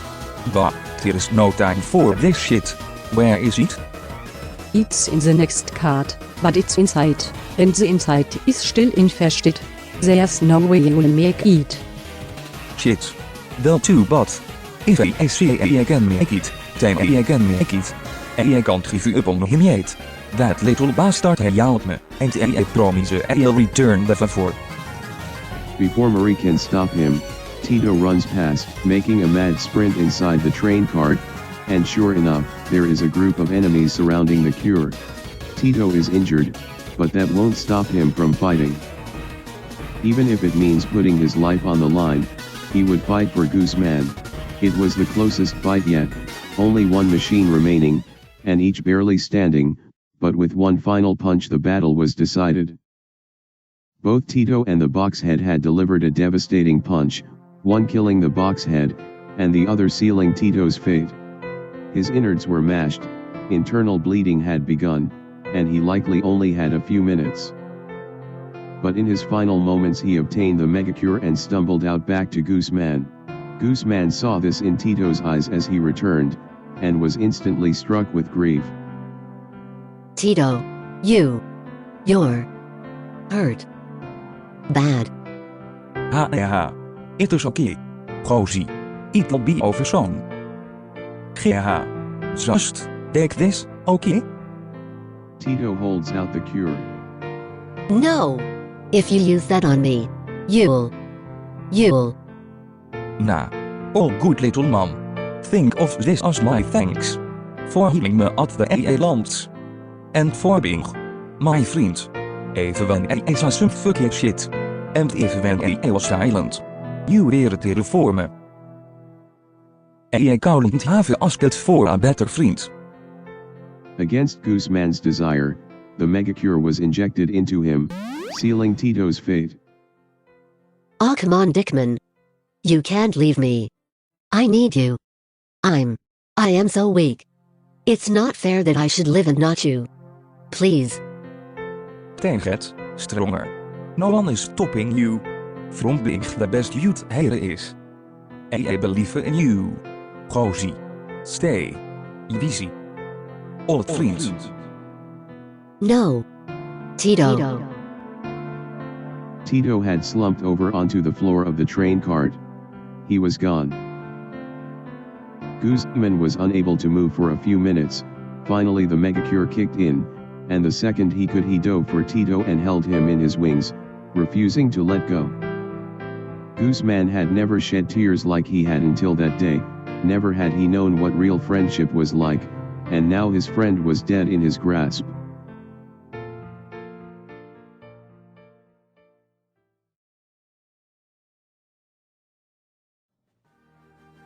They finally finished taking out all the remaining enemies, and arrived at the tower shortly after. They had made it, but not without the loss of one of their best fighters. Here we are. Back again. Only things will be different this time. I suggest anyone that can fight comes along. We'll need all the help we can get, but if you are too injured from the ride here, there is no shame in keeping guard and staying out here. Me and Mickey are better off staying out here. We had a pretty close call back on the train. Edgy, Joe, you two seemed to do pretty well as a duo. You wouldn't mind keeping up your win streak, yeah? I mean, I guess we did pretty good. Okay, we'll do this. Don't worry about us, Cerno. We'll be back with that last USB before you know it. Alright, Aegean punching bag. Fucking up enemies once again. You'll be missing out Cerno. I'm sure the three of us could cause even more damage. Huh, yeah, I'm sure, but the mouse made me carry pretty hard. Definitely can't be fighting anymore today. But I'll join you next time. Sorry about that. Ha ha! Oh, no worries, Mickey. Not everyone needs to be a strong-ass fighter like these nerds. You're fine the way you are. You boys have fun. I'll be with Cerno. My back and all of her too new, so I'll just hang with my favorite ice babe. Oh, but you two have fun fighting or whatever. Don't get any weird ideas, Elf. You're a teammate and nothing more. Oh, come on, Ice Cube. I'm just trying to make old Julie over there jealous. Let me have this. Please just die already. Don't plan on it, oh Lord of Simpage. Okay, yeah, it's getting annoying. Please hurry this up so we can go in. Right, then is anyone else staying back? Weil dir is still injured from our battle here, so I'll be staying back with her. Good luck to you although. As much as I would love to kill more machines, me and Bomb Man are still rattled from the train, so I'll have to pass. Haley's in good condition, but me and Saria didn't do as well. Some time to rest would be much appreciated. Yeah, those slime knights weren't messing around. No one speaks up for a while, and the team is decided. Cool. Then if we got this all settled, let's get this tower done with. This is it, guys. No stopping now. And all those who chose to fight began to enter the tower and begin the climb towards the final UBS. Well, except for one. Hey Guzman, are you not coming with? Gooseman just sat back down, not saying anything. I changed my mind. Maybe it's for the best if I don't fight, you know? Oh. Well, if you don't feel good then don't worry about it. Good luck, little guy, we'll be back. Yeah. Be back. Okay. And so they began their ascent up the tower, 10 fightings joining together to find the third and final USB. And while enemies weren't in mass, the enemies they found were much stronger than what they were used to.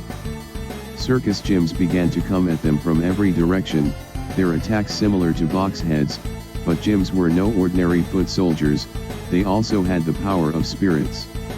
And as their matches progressed, they proceeded to pull out more weapons seemingly out of nowhere. Christ, these clones aren't fucking around. Ronald, you know these guys. Why would you assume I know these random freaks? Are you being clownophobic right now? Clonophobic, the hell's that? It's what you're being right now, thinking all clowns know each other. I am ashamed of you, Eddie. What? No, I swear I wasn't trying to be clonophobic. Little did we know, Edgy Bobby was clownophobic, what a shame. Anyways, they kept climbing higher, but due to their fucking insane strength, very few matches actually were of too much concern. However, a fight between two juggernauts and a group of circus gyms did give us a good challenge, but even that wasn't too bad for our group. It was upon making it to the final floor that they had their final battle against the keeper of the tower, and the god of magic, Kefka Palazzo. He battled alone, but with an array of powerful spells, put up a good fight against our heroes. However, with Knuckles and Ronald taking the lead, there was only so much the clown could do, and bang pow boom they fucking did it. All that remained was the room behind where they had battled Kefka, and what waited for them was a familiar sight. It was a large electronic room, and inside the mainframe was a red USB, the last of the three, and the final piece needed to destroy the barrier around the apartments. Oh my god, so you guys weren't kidding. They really are here. We tried to tell you, but someone was too stubborn. Do you finally understand, Emo boy? Wow. So that's it then. We did it? Almost. There is still a chance it's not enough.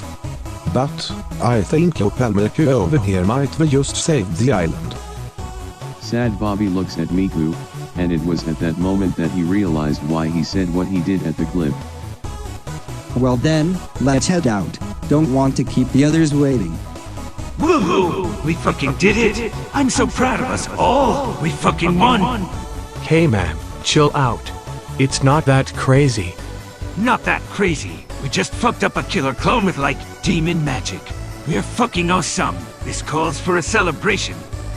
There will be time to celebrate once the island is safe from Samantha, but until then, our job isn't done. Yeah, you got a fair point.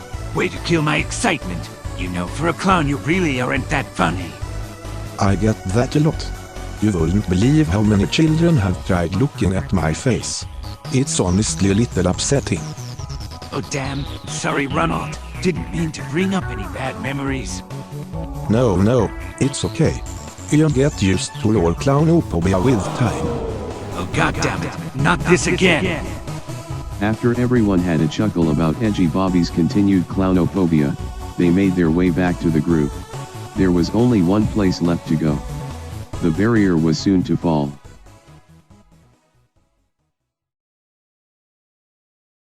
In preparation of their final movement, the group returns to the base of order to rest and gather any remaining supplies, as they would not be returning until the island was reclaimed.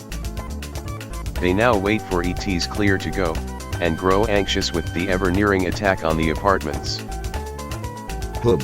This spear will work much better than my pipe. Much easier to swing. Glad you think so. We're pretty short on weapons, but we've managed to scrounge up anything we've found this far. Here. Me and Mershu even pitched in some bombs if you guys need. Some lampo and ropes too. You never know what might come in handy. Speaking of which, where'd you even get all your bombs? Oh yeah, turns out there was an entire warehouse of explosives near the second tower. They were manufacturing them like crazy. Probably for the best I came by and snatched them. No telling what they could have done with those. Interesting. I guess we were so busy focusing on the second tower that we completely missed it. Good thing you were able to find it then. Yeah, I suppose. Do you know if we have any healing items left? I know we used most of our remaining ones during the hunt for the spirits, and more production has been impossible, but I am hoping we still have a few for emergencies. Sorry, but there aren't any left. From here on out we'll just have to avoid taking serious injuries, that is unless we can find some more within where the barrier is. I see, then we truly must fight with everything we have. No room for mistakes. Indeed, but still, I have faith. We've all made it this far for a reason. We're not ones to give up easily. I truly believe all of us have what it takes to survive this. I'm proud to say you're all my friends. You gross who'd want to be a friend with a little blonde geek like you. Spinach cat. Yeek. Knuckles yelled at me again. Oh, he's so forceful. I think I'm starting to like it. Haha. Oh good god. Anyways, I'm glad you feel that way, E.T., and most of us feel the same. You've been a real leader. I don't know where we'd be without your direction. Please, no need for compliments. As I said, this wasn't an individual effort. We all made it here because we were together. They're right. There's no way alone we would have been able to make it this far. It's because of our teamwork that we can make it out here alive. Then let's keep using that cooperation for good and make our move. Everyone seems prepared, let's not waste any more time. I fear that the longer we wait, the longer we give Samantha to prepare for us, so let's strike while we can. HBO Max is right. Everyone, gather your tools and supplies, we head out. Today, the barrier falls, and with it the apartments will be reclaimed. Onward. And as one, they moved from the base of order towards the barrier. They stood in front of it, and pulled out the USBs, no more stalling, they were totally gonna do it for real. E.T. Bobby hands the 3 USBs to Miku, she looks at them closely, the colors blending as if they were one. Meant for this very moment. Well then, let's do it. Time to finally return back to where this nightmare all started. Think there's any chance our rooms are still how they were before we left? I doubt it. The apartments are probably unrecognizable at this point to how it was originally. I mean, the size alone is incomparable.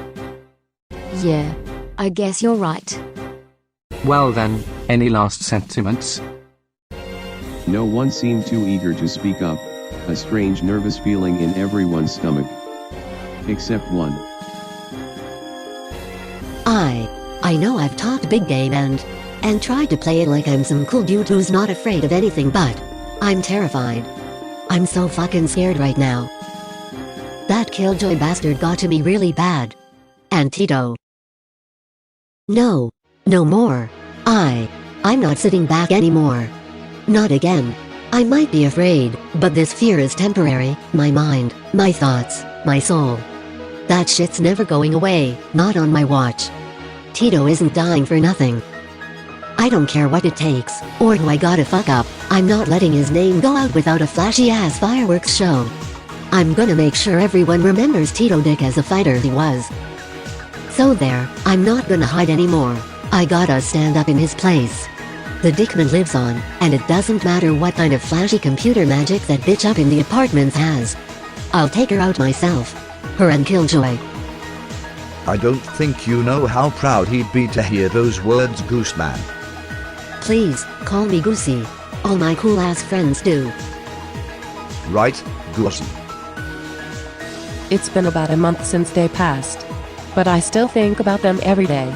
They were my everything, and I was so happy. I thought that after losing them there was no point in continuing, that it would be better to die than to keep living in a world without them. But then I realized, if the same happened to them, I know they wouldn't have cowered it out. They would have seen it as a spark to move forward. They would have felt the pain I have, but they wouldn't have stopped moving forward, because they realized the importance of life. They would have used their lives for good, and if I am to honor them then I need to do the same. Who would I be to use the dead as an excuse to give up, when it should be a drive to push for a brighter future? A future where others don't suffer such as you did. Spencer. Marie. You know this feeling, right? Both of you had lost just as much if not more than me. It's true. I know I haven't spoken of it much, but losing Morgan and Nolan at once was soul-crushing for me. I toughed it through, but it was never easy. Nothing in life is. I used to feel that this whole invasion was my fault. Was that what happened to Benjamin was on me? Was it somehow I should have been the one to deal instead? But it's never as easy as that. Nothing in our lives is so black and white. There are infinite reasons for many things happening, but what's important is intentions. And I promise to all of you, my intentions are clear. To save this island. To finish this nightmare for good. My daughter must be stopped. Miku. Back at the cliff, you asked me why I hated you. I said I didn't know, but when we got the final USB I finally understood. I wasn't mad at you. I was jealous. Even when faced with all this shit, the deaths, the hopelessness, you kept fighting with me. Never once did you doubt yourself, or your cause. Fuck, you didn't even doubt me. I didn't see a point in fighting. The odds were against us and in that time I turned away, but you never gave two shits about the odds. You knew there was a chance, and that no matter how small, you'd take it if it meant saving others. I was jealous I couldn't be like you. Bobby, is that really how you felt? I don't say shit for no reason, I mean it. You're a strong fighter, Miku, both physically and mentally. I'm honored to fight beside you. Maybe this gloomy little body of mine can do something. Maybe I can save others. See, what did I tell you? You're special, Bobby. You have what it takes to change the world. All of us do, and it's about time you see it. Huh. Change the world. What a concept. Thank you. And that doesn't just go for Bobby. All of you here can do it too. There's no limit to what you're capable of. We've all experienced hardships and changed over these rough months, but it all changes today. Today, we change the world, our world. She lifts the USBs into the air, and they begin to hover, glowing bright with an unseen power. Today, we change this island. To those who have fallen, We will reclaim HeeHeeHaHoo Island, and end this madness once and for all. Today, we end the chaos. The USBs begin to spin rapidly, rising higher and higher, all while the barrier around the apartments begins to glow as well. The light is overwhelming, flowing over all the allies, covering them in light.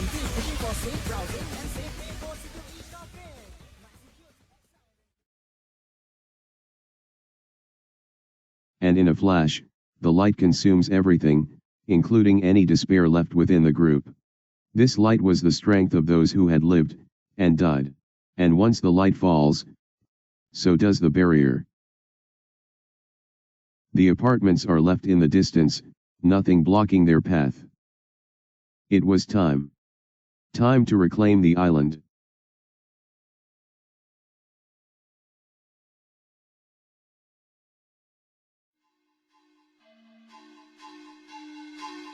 Samantha stands in what seems to be the prison cells forged in the basement of the apartments. But the cells are empty.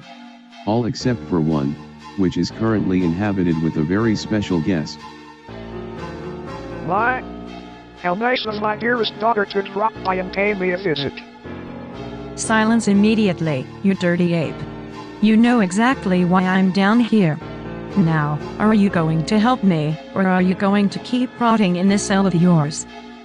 Bonzi Buddy is chained to the prison wall, his sleazy grin not moving an inch as he talks. This again? Dear daughter, when will you learn? There is nothing I can do to help you now, even if I wanted to. You've been very reckless in your takeover. I expected much more from my blood. Oh well, maybe third time's the charm. You son of a bitch, how dare you? I'm this close to killing you myself. Please, don't spare the effort. I'm no threat to you now. Not in this state. Why should it matter? If anything, that will make it that much more enjoyable. Man, you really are blind. No wonder your reign has ended up the way it has. Silence. I haven't lost yet, there's still time. Even if I can kill them all one by one with my bare hands, my rule will not end. My brother saved for last, his death will mark the turn of my revolution. Then I can branch off from this island and make my revolution worldwide. You're so pitiful. You talk so big, but you are nothing but a newborn kitty trying to act tough in the jaws of a lion. Your brother is already dead, Samantha. I could feel the moment he died, he was so similar to you. Reckless. No wonder you cared for him so much when you were younger, and perhaps even now? What? Blasphemy! My brother wouldn't die to measly troops. He was to die by me and only me. Sure. Keep telling yourself that. We all know you would have avoided it though. But oh well, it's all in the past now. The dead are dead and that's all. You mock me. Even in your state you mock me. I don't know why I bother with you. I'm only telling you the truth. I mean no harm, but when I tell you your time is up, it's best to take it as a warning. You can still abandon ship and surrender. I'm sure your mother would love the relief of not having to lose her other child. Surrender. Me, surrender? You old bastard, how dare you tell me to surrender?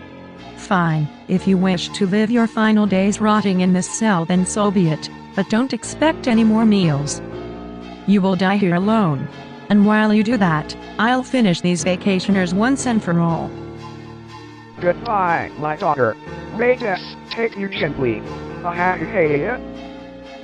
Samantha storms back to her throne room in a hurry, ready to call in her servants and make emergency orders, but it's too late. They're already waiting for her in the throne room when she returns. Joker, Nagito? What are you both doing in my room uncalled for? Queen Samantha, we have urgent news. It's the barrier. What about the barrier? It's gone. They've taken it down with the USBs. They? What? You've gotten yourself in quite the tough situation, my queen. What do we do now? You do not tell me how we're doing, understand? As far as I'm concerned, we've never been better.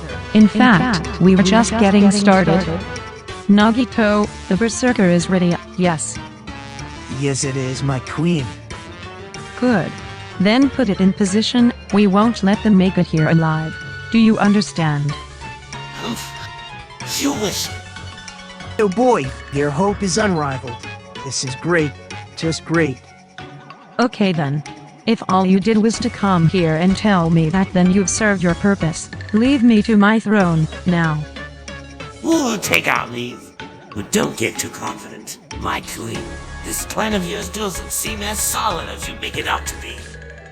Nagito and Joker leave after a rushed exit by Samantha, her fury unmasked, and her descent becoming apparent to all, including a darker force. You. Don't just watch from the shadows. Come out here. My, isn't someone upset? Plans not going as intended? Killjoy appears once more in front of her, seeming unfazed by her anger. You know, Samantha, you've been leading this whole show for a while now. Yes, but why do you rule? That is the question. For all I know, you could be no stronger than those travelers that have broken down your barrier. You dare question my authority? You want to talk, Killjoy. You couldn't even take on the group at Leisure Islands. Oh, that bunch? Don't make me laugh. If you thought I was actually giving it my best, then I have horrible news for you. They are strong, yes, but unable to actually harm someone like me. It was boring, so I let them off easy. So our next match will be that much more enjoyable. You see, Samantha, that's what's different between you and I. I use my power for fun, and you, what do you use it for? To let your trauma and emotions get the best of you. You are not fully committed to your role.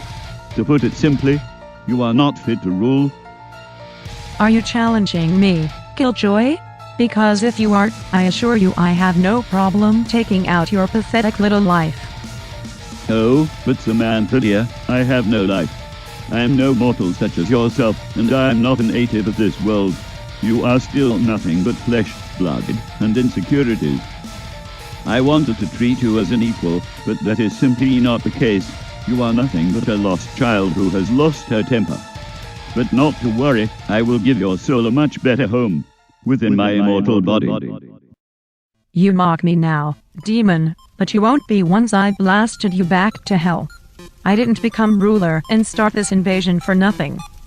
I am Queen Samantha, and if you rebel against me I will smite you down. Then by all means, let the smiting begin. Samantha, in her rage, charges at Killjoy wildly, firing off an array of strange electronic and magic attacks. Upon impact they seem to rattle the opponent, going straight for the mind more than the body. Unlike the allies' attacks, these do seem to affect Killjoy more, stunning him and leaving him vulnerable to physical attacks. But while Samantha's abilities may be strong, she is reckless, leaving herself exposed for Killjoy to sneak in deadly blows left and right. His wide variety of black magic and dark flames burrow into Samantha, knocking her back. This time he wasn't messing around, he had full intention of taking her soul. Samantha continued her attacks, but if anything was weighing her down, it was her lack of experience. She had spent so long waiting in her castle that she had grown inexperienced and weak. All the while Killjoy had years, possibly centuries of experience. You won't defeat me, Killjoy. I'd never lose to a monster such as yourself. Oh, but poor Samantha, it's always the monsters that win at the end of the day. For no one forgets their fears, they linger, hide, and tease. You are no different. You fear me. You fear my power. Each of my attacks like a nightmare, moving in again and again. Now when I strike, you fear it hitting you, because you know the pain is coming.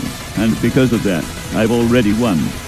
Once you're afraid of pain, you've already given yourself to mortality's tragic limitations. I am your worst nightmare, and like a void I will devour you whole. You're insane. You don't even know what you're saying. You're nothing, you hear me, nothing. Your mind says otherwise. He was in her head. Not only was the doctor powerful, but his mental manipulation left Samantha defenseless. She was afraid of each of his attacks, trying with all her might to avoid, even to the point where she began focusing more on defense than offense, all the while Killjoy continued his onslaught. Pillars of flame erupted from the ground, tearing through Samantha's demeanor. She was able to land an electroblast here and there, but it was not enough.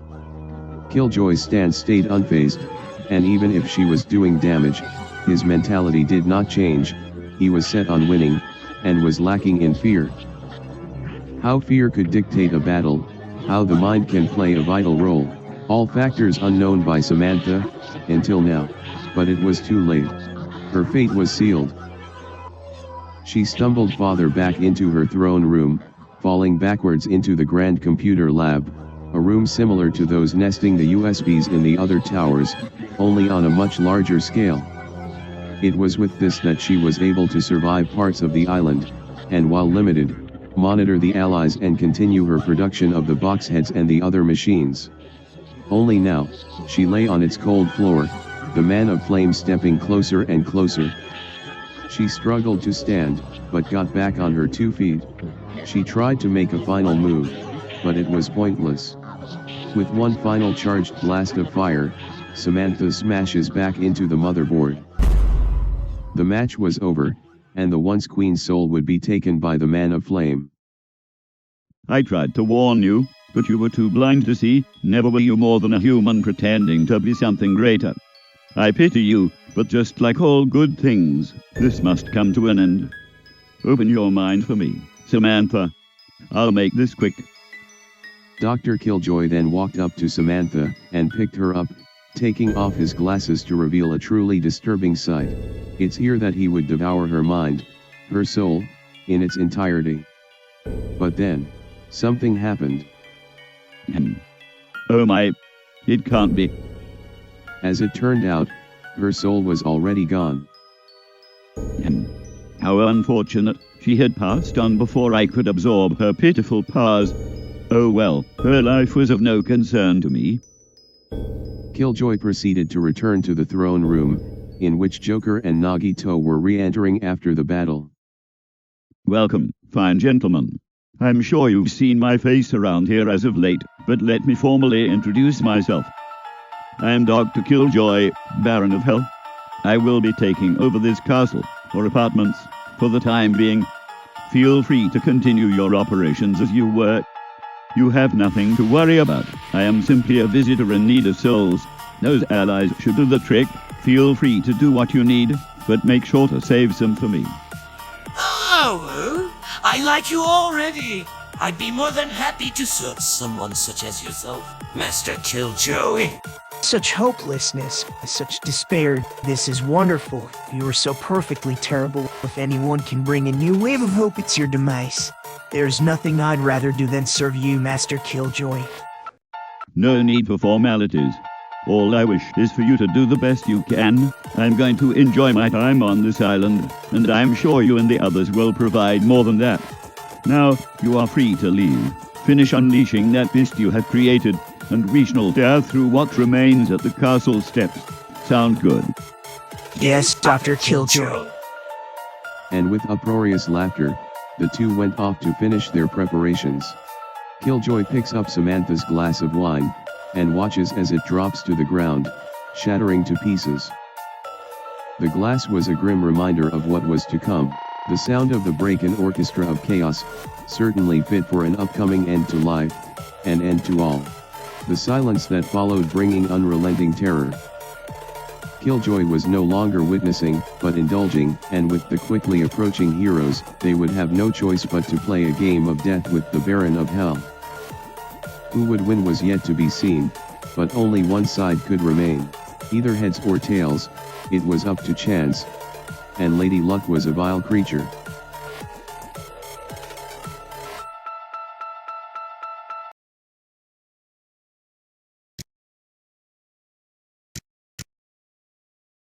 Something's wrong. Well, where am I? What happened? And now I understand. Wonderful. This is wonderful. This was what I was missing, my true self. broken, alone, but so powerful, awful. I'm not trapped. They're trapped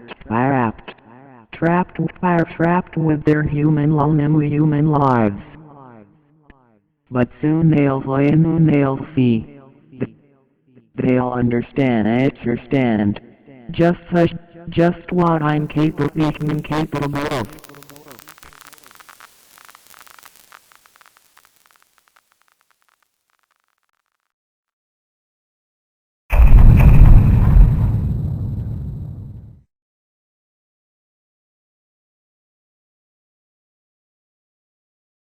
All the towers had been defeated, all USBs obtained, and now, the barrier is gone, all that remained was the apartments looming overhead, Samantha lying in wait at the top.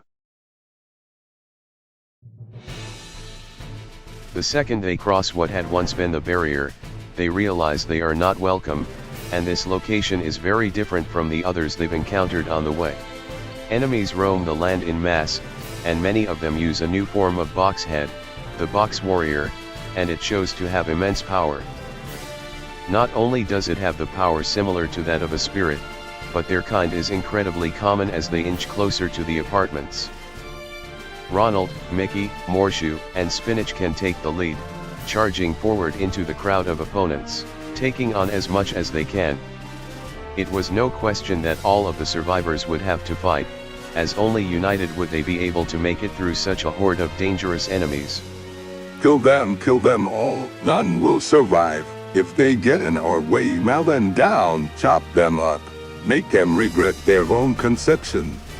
Dan, they keep on coming, blast them away. We need to clear space and fast. Back? You stay back. I'm warning you. No slowing down. Fight. And fight they did, but it was no easy feat. The battles only grew longer, the group's endurance being put to the test. And for Cerno's group it had almost meant death. All four of them were injured, and if they were unable to end the match quickly it would all be over. Alf, being the weak fuck he is brought to his knee. One more good attack possibly meaning the end. Shit, Cerno, Joe, keep fighting. We can't lose now, we've come too far. Use everything you've got. Alf falls to the ground, a warrior going in to finish the job. Wait, Alf. But before the box warrior can land its swing, Karate Joe appears in front of it, protecting Alf. Joe is able to take out the warrior, but not without possibly fatal slashes. Joe is unable to stand any longer, and crumples to the ground. Julie, what? You saved me. Gru, are you okay?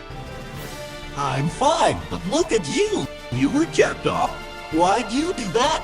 After all my teasing, you'd risk your life for mine.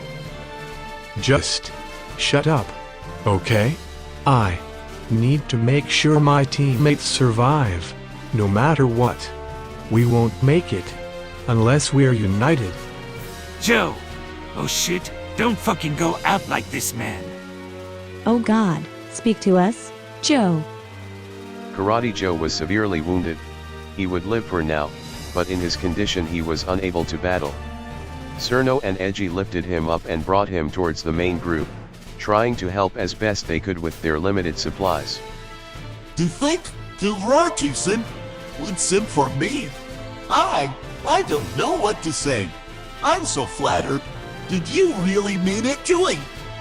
Maybe dying here wouldn't be so bad after all. Goo. Hey, come on. Don't talk like that. We gotta get him out of here. More fights kept coming, each step towards the castle bringing another horde of warriors, boxheads, creep troops, and even a more common appearance of juggernauts.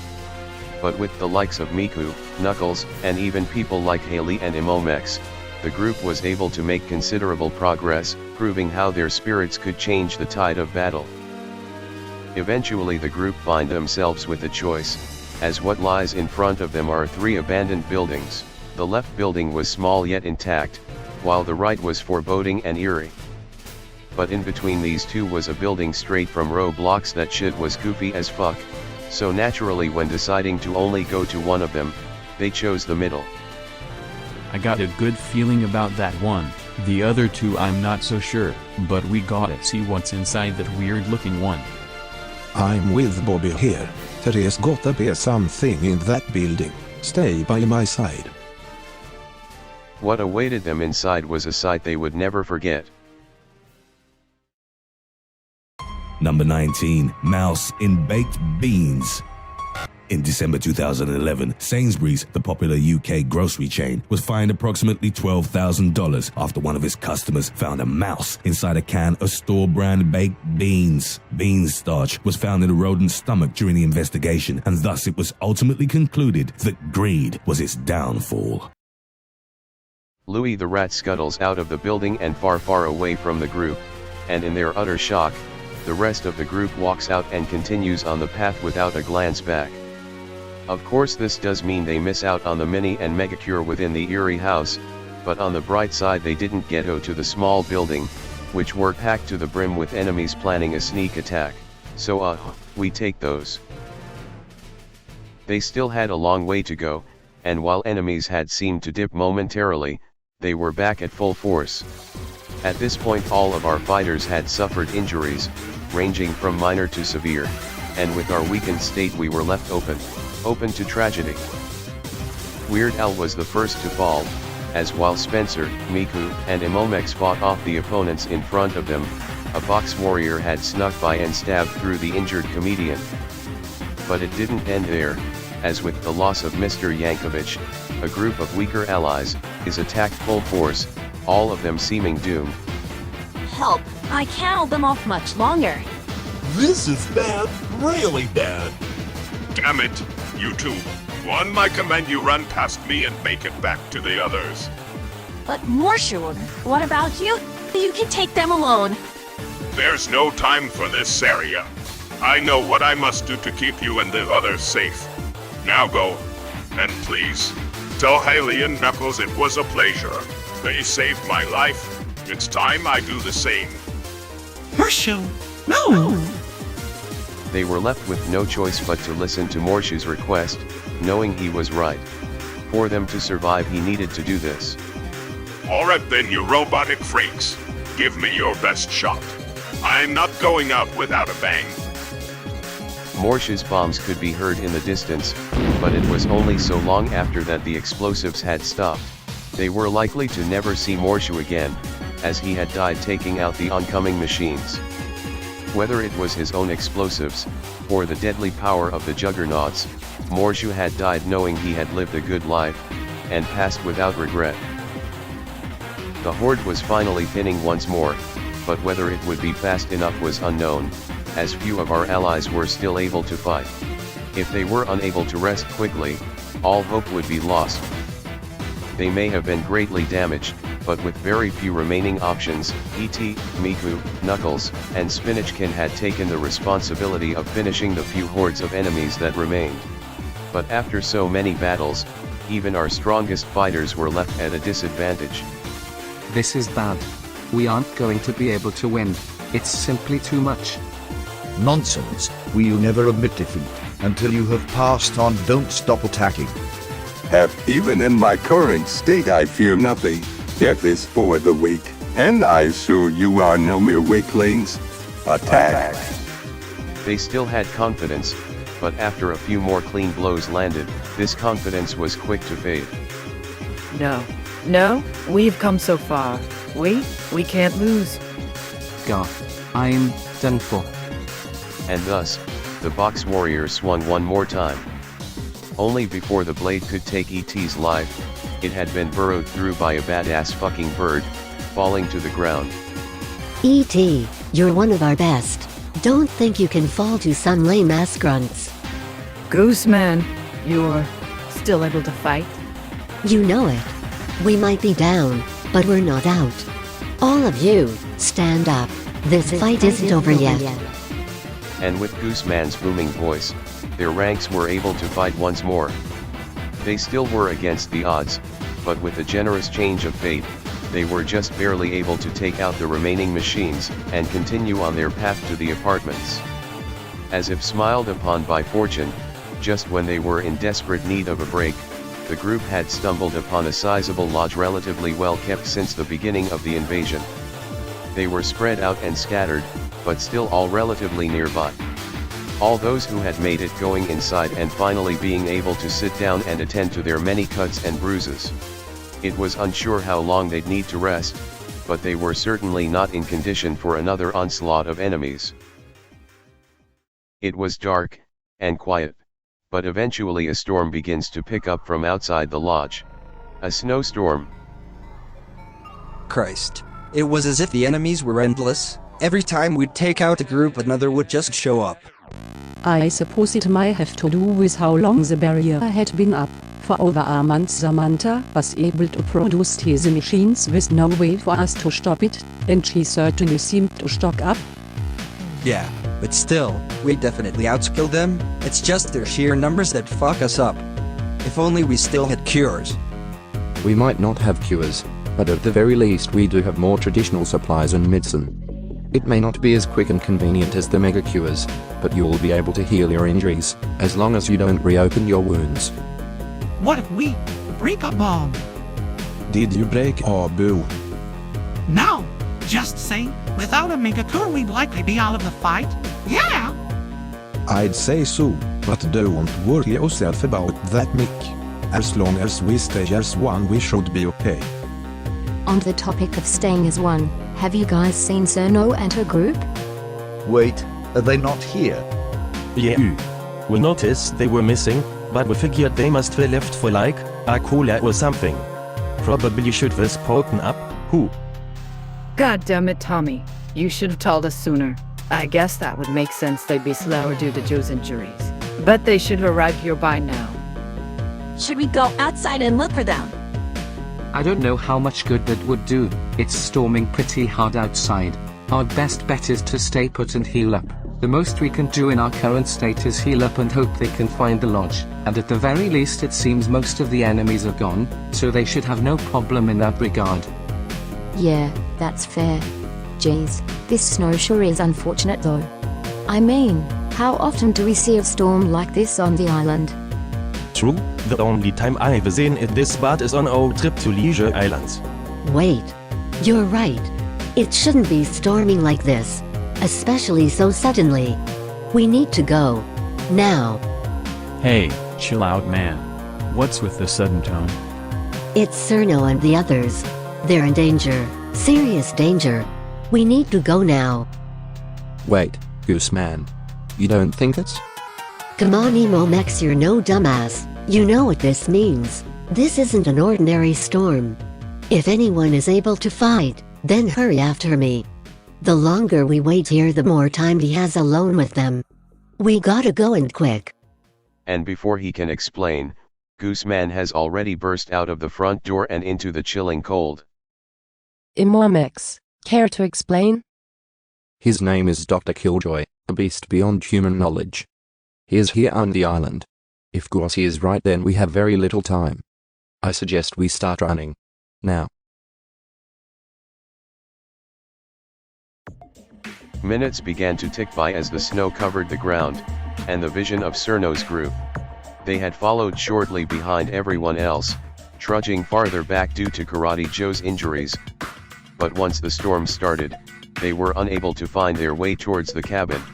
They now wander around in search of any sign of their allies. Yo, I got nothing. We're all alone. Burn, and it's getting really chilly. This is all my fault. I'm sorry guys. If only I wasn't so battered up, then I wouldn't have held you back. Nah, this isn't anyone's fault. It just fucking sucks. Hopefully the others realize we're gone quickly. Unlike you and Cerno, I'm not so used to this weather. I'm sure help is on the way, and yeah, it definitely does help that I'm a nice fairy, but if you guys need warmth we can pull over and try to heat up. I'll be fine. We first need to focus on finding the others. I'll just have to tough it out. But I'm definitely wishing I had a warmer pair of claws. The things I sacrifice for style. At least we got the spirit or a stuff. It makes me feel all fuzzy inside. Are you sure it's not your fur? It's both, but my point stands, old Julie. All I'm saying is we could be in way worse conditions right now. Is anyone really surprised that Alf would jinx the group by saying something so ominous? The wind picks up, and from ahead of them a shadow looms closer. Guys, look. Someone's approaching. They found us. Wait, who is that? Damn it, it's too snowy. Hey, over here. Yippee, we're saved. Alf proceeds to walk closer to the shadow, too busy talking to notice what he was walking towards. So do I owe the honor of my rescue too. Is it a handsome hero here to take me back to his castle? Honestly, I can swing either way, so. Alf looks up, he stops dead in his tracks, the man of flames stare pierced through him. Good day, Alf. It's a pleasure to meet you. How may I help? Oh, goodness. Who is this? What the hell? Who the hell is that? What the hell is that? Is it on fire? It seems you aren't the brightest bunch then. You don't even know my name. How unfortunate for you. Wait a sec. You must be that demon bastard Goosey mentioned. So you're the big tough boogeyman scaring everyone, ho? Well, you don't seem too tough to me. Why don't you cut the whole gentleman act you're pulling and show us what you can really do, Egg? You seem like the type of fucker who goes on and on about your evil schemes but never actually does shit. So if you're so tough, why don't you show it? So imagine. You sure are noisy. Your soul must be very bitter, not fit for a meal, but thankfully I'm not too picky at the moment. I've let you have your fun, gaining these spirits, and strengthening your soul. But that ends now. Your souls have marinated long enough. It's time I take every last ounce of power within your measly bodies. Dr. Killjoy's body resonates with the dark fire. It was time to take matters into his own hands. With your friends out of the way, this should be over soon. Now, be a doll, and give in quickly. The less you struggle, the less it'll hurt, and this should be quite easy considering Joseph's condition. Joe, stay behind us. We won't let him lay a hair on you. It's okay. I can still fight. We won't let this freak get what he wants. Your words are meaningless. Your confidence is a bluff, and you will be the first to give in. Now, embrace the horrors of death. And in a bright flash, a burst of flame rippled through the three of them, leaving Karate Joe open. Killjoy points at Karate Joe. Your demeanor, it has already sealed your demise. Get away from him, you piece of shit! The fight begins as Edgy rushes the Baron with fast punches powered with electricity, shocking the beast, as it seems Killjoy was most vulnerable to elemental attacks, not physical ones. Cerno also joins in with her barrage of ice magic. Alf is doing his best LMAO. While their attacks were strong, so was Killjoy, and once he was able to escape their onslaught, it got deadly. Cerno's ice was countered by his flames, incinerating her power and leaving her in the snow, and Edgy was able to trade blows for a while, but he would exert too much energy in such a short amount of time, it would leave him open. With a fiery punch to the chest, he crumpled to the floor. Alf was next, except after watching the two others fall, it left him with more than an injury, it left him with fear. Watch, Alf. Watch as I kill the allies you hold so dear. I will skin them with my nails, and use their flesh as decoration. No. No! You can't! You never! And are you so sure? You know nothing of what I'm capable of. Strike me if you can. If you wish to stop me, then do it. I dare you. As you wish, you flaming freak! Alf, blinded by his panic and rage, runs at Killjoy, swinging wildly, his aura splashing the ground around him, but he was unable to land an attack. Pitiful. So pitiful. Look how useless you are. Weak little Alf, so insignificant. You are nothing but a stain on this earth. Give in unto the only meaningful thing your life can do. Let me have your soul. No, it's not true. I have a purpose. And your purposes? Being funny. You aren't funny, Alf. You never were. No! But before Killjoy could act again, Karate Joe fires off a blazing punch towards his back, the Baron only barely escaping in time. And I knew you still had fight in you, even with your injured state. But tell me, Joseph, now what? You have the power to strike once more. Will you be able to fight, or is it that you've given yourself up to me? Joe, run. Yes, Joseph, run. Run away, it's your only chance of survival. There's nothing you can do here anyways. Huh? But I can't give up. We need to stick together too. You must run, Joseph. Your leader has ordered a retreat. Even she knows how weak you are. You are only weighing them down. Huh? Don't listen to him, Joe. I didn't mean it like that. He's only trying to get in your head. But once Karate Joe hesitated, Killjoy moved once more, a purple flame burrowing into him, and leaving him slumped in the snow. Ha ha ha. Oh, foolish mortals. Your mind is so easy to manipulate. Even a simple phrase is able to throw off your whole facade. He's back to using big words again. We've got a grade A scumbag on our hands. Don't surrender. Not against the likes of him. You are a cancer. And the air is blown once more with the firing of explosive magic, knocking down Bobby with each approach. Cerno tries to assist him once more, but it is a pointless struggle. They are both burnt in the snow, blood mixing in the cold frost surrounding them. Karate Joe lies nearby, and he attempts to crawl towards them, making a last struggle to be with them. But then, he looks over and sees Alf, or what remained of Alf, hanging coldly in Killjoy's hands. Please? No? Anything but this? Embrace numbness, little Alf. It will be done before you know it. And in that moment, Karate Joe watched as Alf screamed in agony, his soul being sucked right out of his body, and into the Baron of Hell. Oh my god, oh my god, oh my god, oh my god, oh my god, no no no no no no, oh wait. Fuck! It can't be. Cerno tries to stand. It is futile. You. How could you? Silence. Your time is up. Killjoy knocks her back down with another flame. This time she seems out cold, her body limp, and death right around the corner. All of them were unable to battle. They surely only mere minutes before they would either be killed, or worse, absorbed by the beast. Cerno! You two, now do you understand? Your lives have met their end. I can already see within your minds, your thoughts, your memories. They are so interesting. Share them with me. It will be a much better fate than dying out. If you give me your soul, your lives here will never be forgotten. You will live on within me forever. What do you say?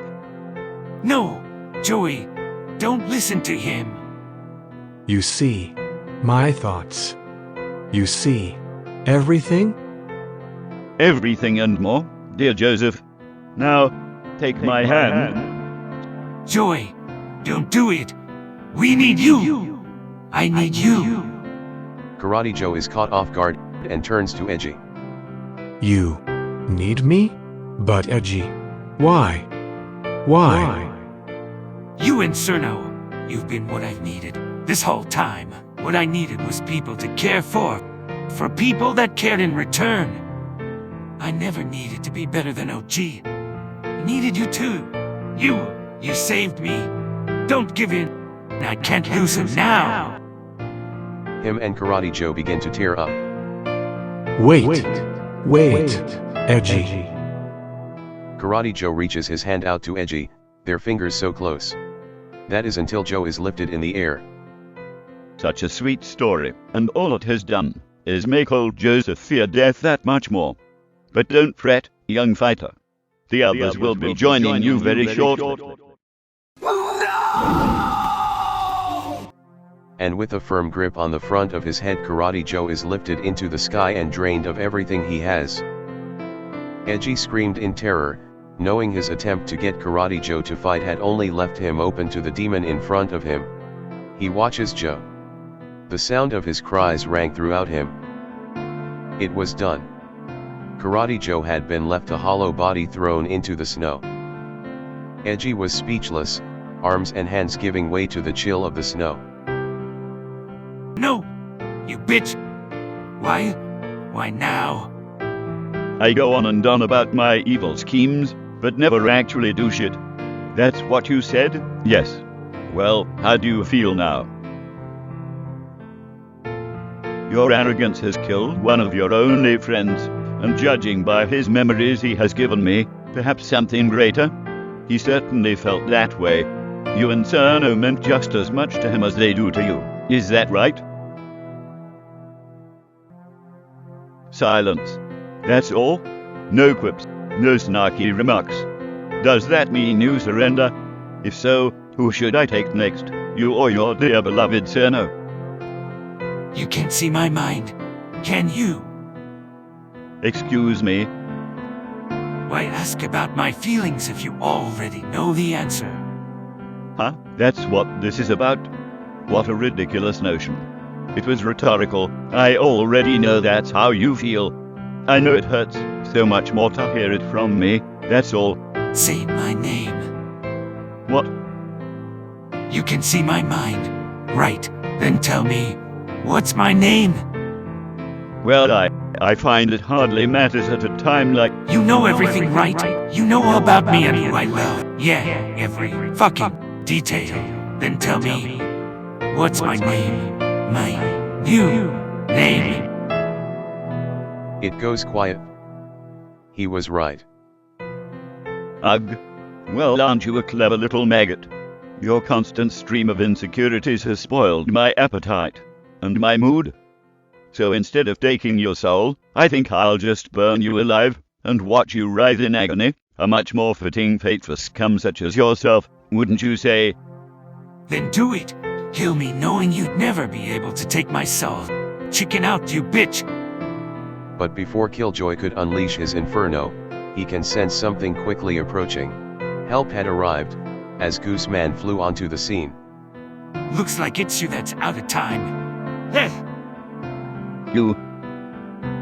Killjoy. What have you done? Huh? Ha ha ha. Well, look who it is. Right in time to watch me kill your last little buddy here. I've already taken care of the other three, and now it's Dirty Little Edge's time to die. He's full of shit. Cerno's alive? What, you? Killjoy turns once more to totally finish Edgy off this time for sure, but of course he gets stopped, by the one, the only, Gooseman. He sends an aura-infused beak stab right in the fucker's back. Oh yeah. Grah, you filthy bird. Never again. I won't let you hurt them ever again. Gooseman is surrounded by a powerful aura. It grows with fierce intensity at the sight of the Baron. Killjoy tries to calm himself, and prepares another batch of verbal nightmares. Oh, but Gooseman, where are your friends? You aren't alone, are you?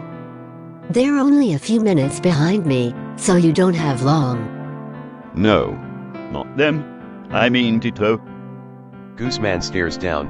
He feared this would come. I told you, his time would end soon, and you'd be all alone. Poor Goosey, unable to save his friends then, and unable to save them now. Don't ever call me Goosey. You are weak, Gooseman. You can't save anyone, and you will fail everyone you have ever cared for. So, why don't you just stop this? Give yourself to me, and maybe you'll be able to see Tito again, in another life. No. No more, not again. Never again. I won't listen to your stupid words and your stupid lies. You're full of shit and nothing else. Then by all means, save them if you can. The clock is ticking. Let's see if you can last long enough. I'd say the same to you. You'll be lucky to be alive long enough to see the others. Then do it. Approach me. Let this battle commence. With pleasure.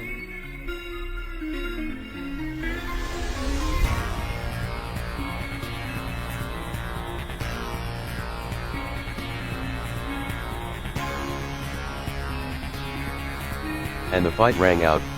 The battle between Gooseman and Killjoy was grand, both fighters showing impressive speed, and nothing short with power. Though Killjoy's slight injuries after fighting Cerno's group had certainly helped turn things in Gooseman's favor. Goosey circled around a man of flame, swooping in and dealing devastating blows, but where Gooseman lacked was a defensive stance, and his aura training was still lacking, so its power was reckless. This made it to where one smart blow from Killjoy would be enough to knock him down pretty bad. All it took was a sneaky shot, and when Killjoy saw his chance, he took it. You may be fast, but I already know where you will strike next. I've studied your movements, and don't think avoiding me in the sky will do good.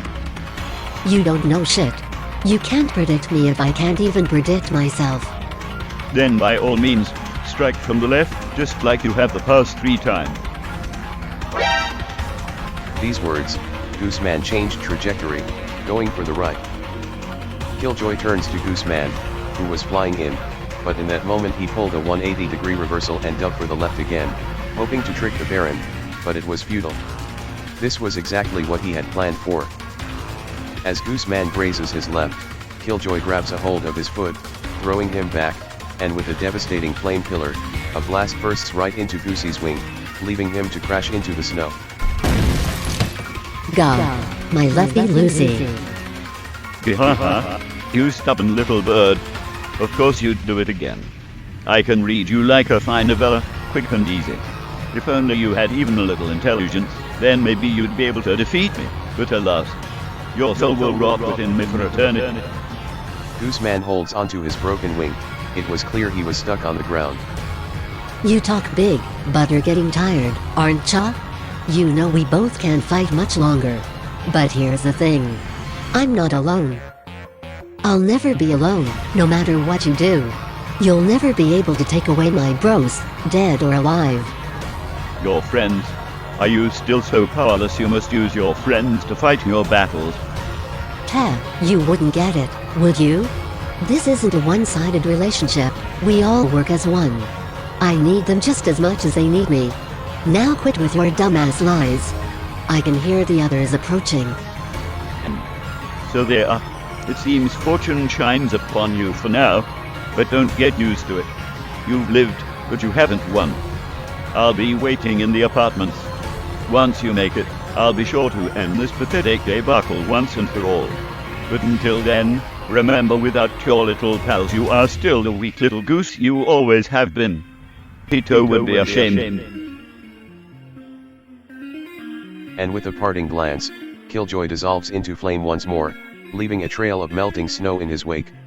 The rest of the group arriving mere moments later.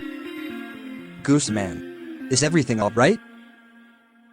Once I make it to the apartments, I finish Killjoy off. Got it? I'll be the one to send that asshole back to hell.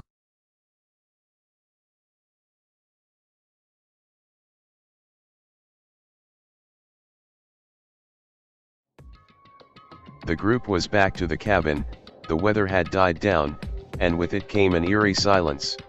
It had been a day or so, and those recovering from the fight with Killjoy were just starting to regain their senses. The group now discussed their next plan of action. We must keep moving, and soon. This detour has almost certainly alarmed Samantha and her group. They must know we're coming. It seems likely. Then I'd say we leave in 10 minutes. We gather our equipment and head out. At the very least we are almost there, so it shouldn't be too much longer. Hear that? We leave in 10. Get ready to move. Edgy Bobby and Cerno sit on a group of crates together, and after only recently waking up from their injuries are still pretty rattled. Gooseman too, as after bandaging his right wing, it seems he will no longer be able to fly. Hey, did you get that? We're gonna have to leave. If you can't fight, then no one's staying here. Indeed, you've done your part, and I feel what you've seen is more than enough. Don't feel ashamed for staying here until the island is saved. If we succeed, it may take only a mere day or so. Edgy is silent, simply looking over at Cerno. She stares back with remorse. Her ice powers had been slowly recovering after the flames had melted her attacks, and she could still faintly feel the burns Killjoy left, as did Edgy, whose chest had been bandaged after receiving a nasty scar. If it wasn't for their aura abilities, it likely would have been severe. Please speak up, either of you. I know this isn't easy for you, but if... He's really gone then. Both of them are. After everything we've been through. Edgy. Cherno. Cerno grabs a hold of Edgy's hand, comforting him. It might be hard to move on after their loss, but Edgy knows what he must do. I'm not stopping here. Even if I can't fight, I'll travel with you.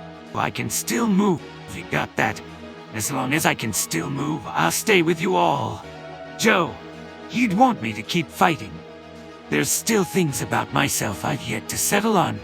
So as long as that's the case, my adventure isn't ending early. Same here. The others. Joe. Alf. Purappa. I was their leader. And now they're all gone. I need to be there to stop Killjoy. To stop this chaos. If I can't be there to help take this all down, then what kind of captain would I be, right? I've got to make things right. They did look up to you, Cerno. So if anyone can get us through this mess, even if we can't battle for a bit, it's you. Well, T, there's your answer. We ain't backing down. Not here. Not ever. Hey, why am I not surprised? You two sure are stubborn. Even with your nasty burns, you're still back up again and ready to battle. I guess I can't say no, so if you were certain and stay by my side, I'll support you in the case of any future battles. Let's just hope that all of yours will be enough to keep you in good condition. Hey, he's gotten us this far. Besides, I'm feeling better already. But what about Gooseman? He did kinda save our fucking lives back there. A moment later and I'd be ash. They turn and see Gooseman with the others, and similar to them, his injuries seem like the least of his concerns. He's a lot like you two. Even without his flight, he's still ready to keep going. His attitude is so different than it was after losing Tito. He really has become just as strong as him. And we do still need to thank him back in the blizzard. If he hadn't caught on to Killjoy's approach, there's no telling how many more casualties we could have experienced. Yeah, no kidding. That's one crazy goose. DT, everyone is packed and ready to go. Are these two coming with? Yes, surprisingly enough. Wow, you two sure have strong dedication to keep going. I'm a real lucky mouse to be around such amazing people. Hey, calm down, Nick. You don't need to get all cheesy. We're nothing special, just a couple of loonies. But I guess we're all a little nuts to be going through all this, huh? Yeah, I know. It's just so crazy to me. I really do admire all of your fighting prowess. Maybe with all this experience, I'll be able to fight my own battles too. Hell yeah, Mousy. Just put your mind to it and I'm sure you can kill it. Oh boy. Hey, you two.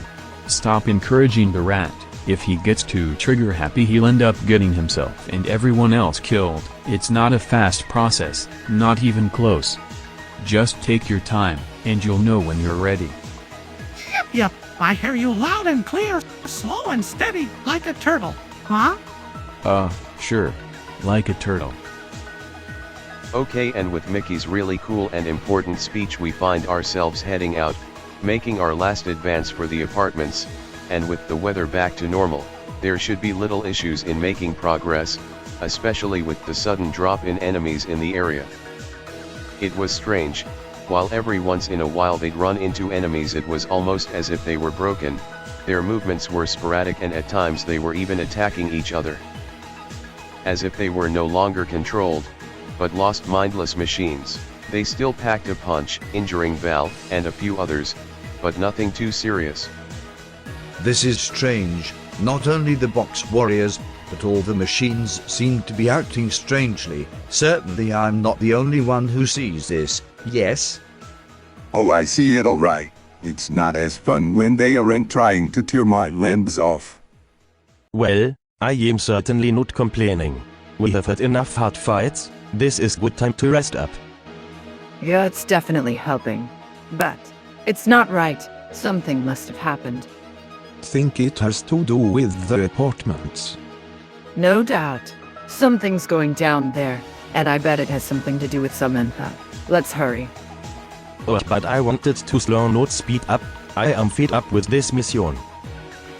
And there they hurried their pace, moving quickly towards the apartments, it now inching ever closer in sight. The closer they got, the fewer enemies, and eventually, none at all. And then there they were, the path leading to the apartments, it had to be mere minutes away. All seemed in their favor. That was, until the ground beneath their feet began to rumble faintly. Do you all feel that? Of course. Who wouldn't feel the anticipation of finally returning to the apartments? They were right here. No, not that, Zarya. The ground. Is it? But then, it shook the earth. The ground beneath them began to open, everyone stepping back as the dirt was pushed aside, revealing a metal hatch meters wide, and emerging from the ground was a sight of horror.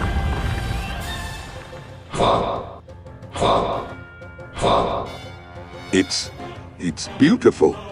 So beautiful. What the hell is that? The berserker rises from the ground, its immense size incomparable, and its grin unmatched. Neon lights brightened its unfazed steel body, and its soul-piercing neon green eyes. It was here for one purpose, mass destruction. Victims located. Begin extermination phase gamma. Leave no survivors. And with the rising of its hands, weapons began to open up, projectiles of all varieties appearing over its body, and worst of all, from out its hands it spewed more box heads to assist it. Except these box heads were somehow stronger, also having a power similar to that of a spirit. This would not be an easy fight, not even close. Missiles fly in every direction, igniting the floor and reducing the ground to rubble. The group is able to avoid the strikes, but it's unknown for how long they would be able to keep it up. They'd have to think up a plan and fast. Damn. Imomex, ET, get over here. We need to work together while it's focused on the others. What should we do? That beast must be indestructible. How can we take it down? I might have a way, but we're gonna need your help, ET. I'd say Gooseman could assist us, but he seems incapable of flight at the moment, which leaves you. So you want me to attack from higher up? Still though, I'm not so sure my light beams would be of much help against something this size. Yeah, good point. But maybe we could have you bring those who could up top, that way they could go for its weaker points higher up.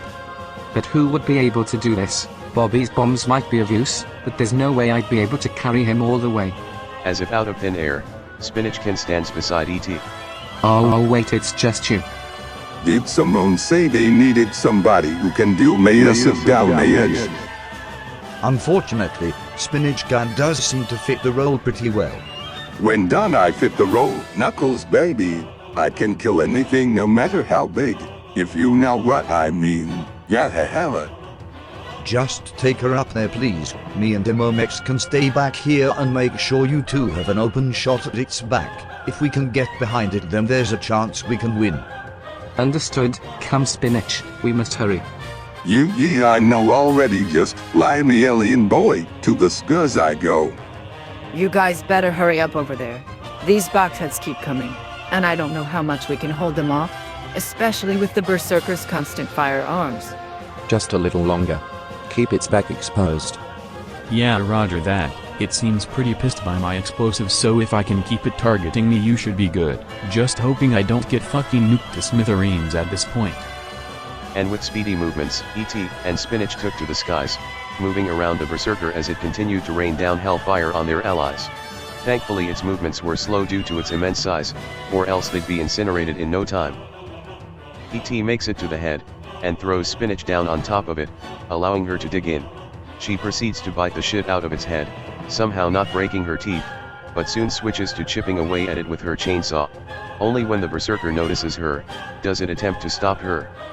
This is bad. It's reaching for Spinach. We have to stop it or she's gonna get smushed. I mean, is that such a bad thing? Not now, Bobby. We need her higher up. If she's not there to distract, we can take it down from below. Won't. It's doing something. Stay on guard. The Berserker then brings its foot up, and with a crash it smashes the ground, sending off a devastating wave of debris at the opponents, knocking many of them to the floor. Yup, I can see there's dirt in my eyes. The box heads are still coming. Get back up. Knuckles, change of plan. It may be risky, but you and me will need to work together and attack its legs. If there's any way you can destroy its stability while it focuses on Spinachkin, then it will fall. And if this thing can tip, it should be down for good.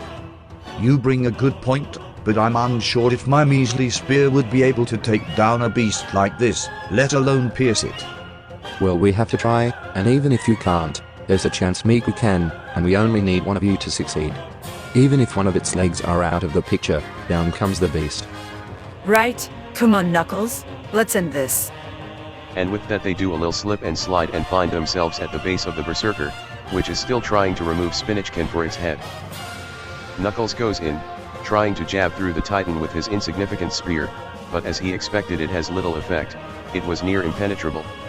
But then, Miku began slashing at its left, and by sharpening her guitar with her aura, the blade began going through, not quickly, but given enough time she'd be able to topple it. Only it was at that moment that Spinach Can came flying down from the Berserker, knocked off with a stray missile. Oh no, Spinach. Eat you all. That fucker knows how to make a hit sting. You all could learn a thing or two. That'd be great, Spinach, but last time I checked we didn't have missiles we could shoot out of our elbows. Well, nothing's impossible. Just fucking be built better then. Oh no, it's gonna stomp Miku. She just needs a little more time. I got this, just hang here. Sad Bobby runs in, and as the Titan reaches for Miku, Bobby slings his aura-infused bombs at its grisly mitt, halting it in its tracks. It looks at him, and opens its mouth wide, a light growing brighter from inside. Oh shit. Oh shit, oh shit, oh shit, oh shit, oh shit. And from the Berserker's mouth erupts a fucking massive laser that nearly disintegrates Sad Bobby, a second too slow and he would have been nothing but a pile of ash. Hey, a little help over here. Wait, look at Miku. And at that moment, the Berserker shifted a little, as Miku has just removed its foot from the rest of its body. From a small shift to a crash, the behemoth falls down, the crash shaking the island. It had stopped moving. The Berserker was down for the count. Ha. Ha. Holy fuck, okay? Bobby looks around in astonishment, shocked that he didn't get roasted into a fine pile of dust. It's over, yeah? It's dead, right? Ah, hell yeah! That's my guy! You fucking lived! Look at you, I totally didn't doubt you for a second! Holy shit. I didn't think I was gonna do it in time. What a hurt pounder. Oh my god, Miku did it! You saved us all! It's a good thing you were so skilled with that guitar. Yeah, it's a very sharp guitar. Probably can't play anything on it anymore. But thanks, Soria. Is everyone okay? So much happened, it's hard to tell what even occurred. Us and Leela are all good. I was protecting her and Tommy with my impeccable fighting skills, but there sure were a lot of those little robots.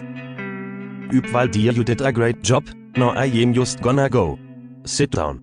For a long time. Tommy may have strained his back, but he'll be fine. And by looking around, we're all here and alive, somehow.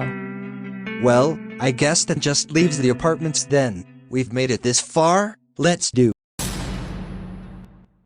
But from the burning pile of rubble of the Berserker, something can be heard from inside. Something was moving. Something was breaking out. And in a bright flash, and the steaming of rising smoke, a being emerges from within the rubble, standing tall. It was not human. It was something more. What? Impossible. You gotta be fucking kidding me.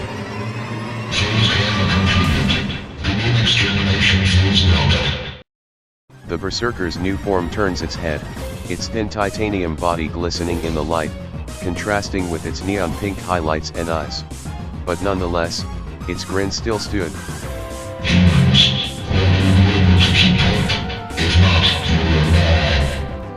And before anyone could speak, the machine bolted towards Miku, slashing its long claws for fingers, her only barely blocking in time.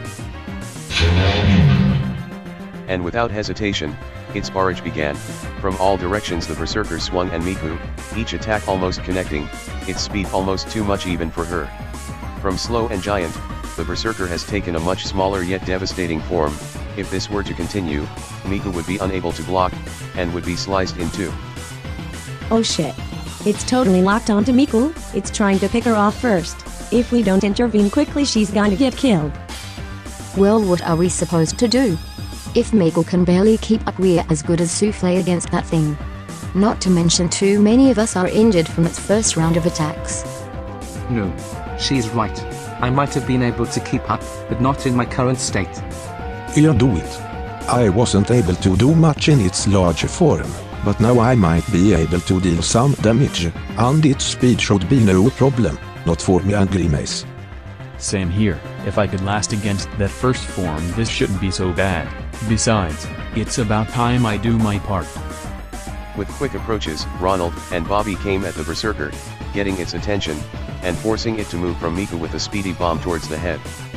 The Berserker now moves in on Bobby, but as he quickly finds out, is no easy match without something to shield him, being forced to avoid the Berserker's lightning speed strikes, suffering a few close calls and receiving slashes on his face and arms. But before anything lethal is blown, Ronald steps up, sending Remixes to push the beast back, and with every oncoming attack it is blown back by his stance unrivaled strength. The beast switches off between the three of them, trying to land cheeky strikes on the least expecting, sometimes even lunging for the larger group in the back that was injured and trying to heal.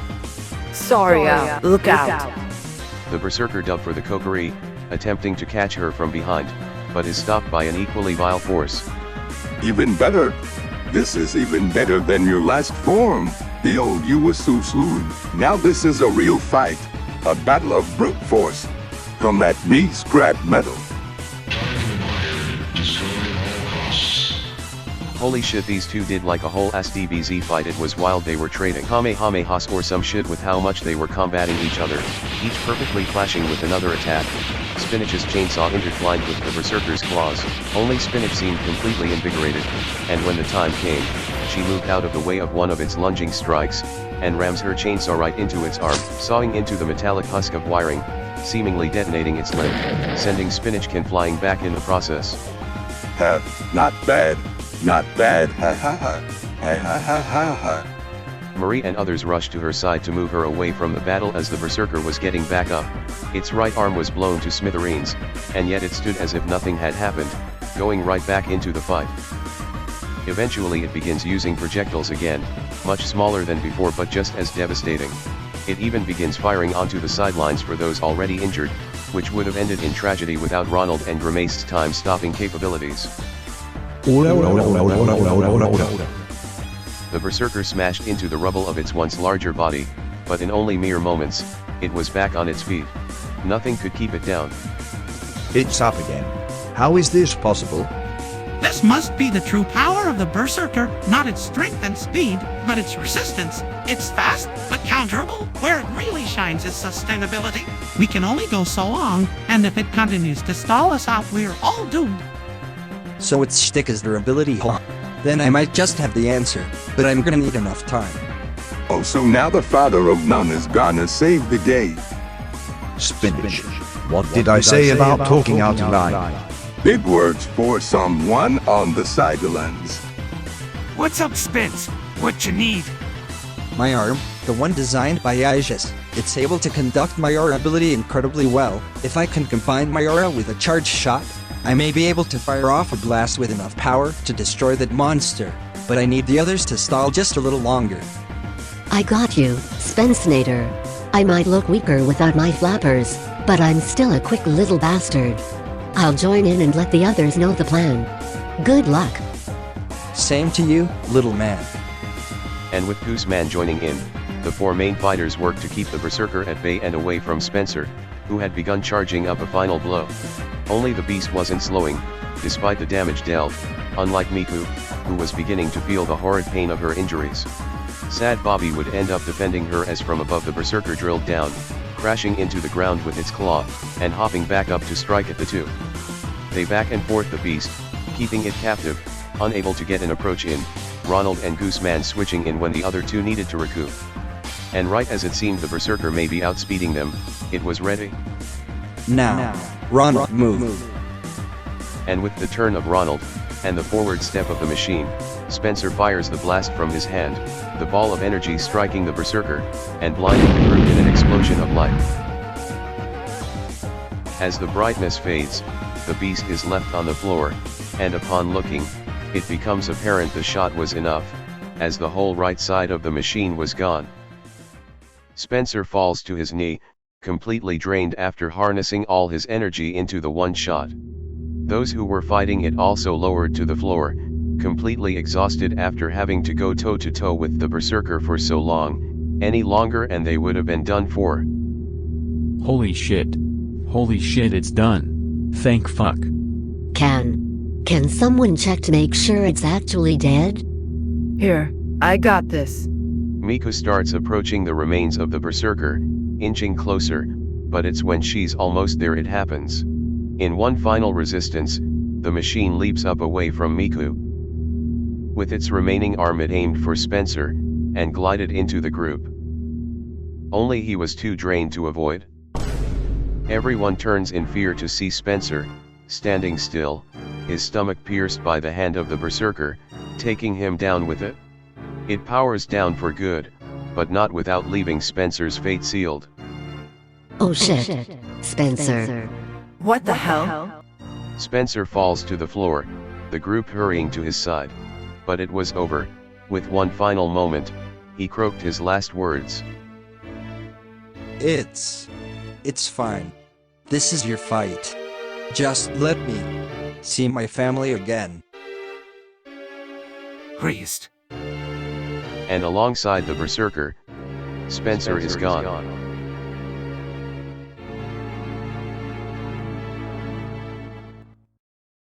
The group moves back, taking time to regroup, and decide who'd be leading the way into the apartments.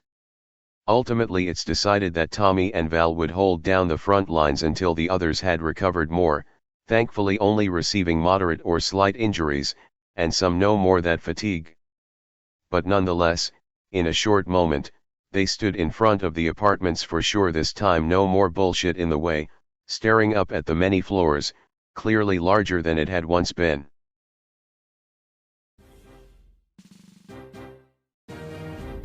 Here we are. How long has it been since we've last been here? Fuck if I know, we've practically lost all track of time, but it's had to have been months at the very least. Jesus, and to think this is where it all started. I still remember the day we had to flee. It was me, you Knuckles, and Crazy Frog. I was so scared. Thought there was no we'd even make it out. But look at us now. Back here and stronger than ever. A lot has changed, but regardless of what's happened these few months, one thing still holds true. As long as we remain united, we will succeed. That is a promise. Now, let's do this. Jesus, can we just wrap this up? You sound so fucking lame right now. Yeah, okay, this is starting to sound like a shitty shonen manga. Let's just keep going. I like shonen mangas. I mean, One Piece is fun if you're bored. Oh bro, ain't no way you actually have time to read One Piece. I had a lot of free time when I was younger, okay?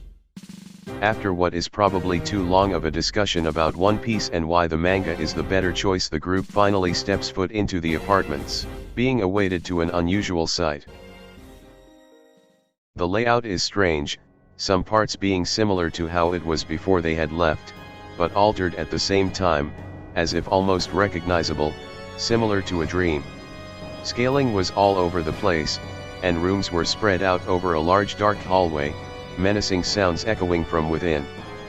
So then, where do we start? I checked the elevator, but it seems the controls down here are broken. If it is working, we must make it to a different floor. Well, that only leaves the rooms then, since there doesn't seem to be a staircase out here. Hopefully one of the rooms will have some way of getting higher up. Right, then follow me everybody, to the room. Behind Tommy and Val, the group follows shortly behind, going down the hall and starting with room 107, the room where Alvin once stayed. Upon entering, they are stopped in their tracks, the room being much larger than before, with box heads surrounding the place, but not only this, but another opponent awaited them. It was Alvin, or what looked like him, but it must have been some type of machine, designed to look just like him. It fought against the group mindlessly, putting up a good fight with its devastating power. However, the group does take it out, the machine powering down when hitting the ground, and silencing the group. What on earth? Why? Why did she do this? Machines designed in our image, how read. We must assume this is the case for every room, so whatever you do, stay on guard. It might get a little upsetting if we waltz in and see the wrong person. Hey guys, over here. These must be some kind of healing items.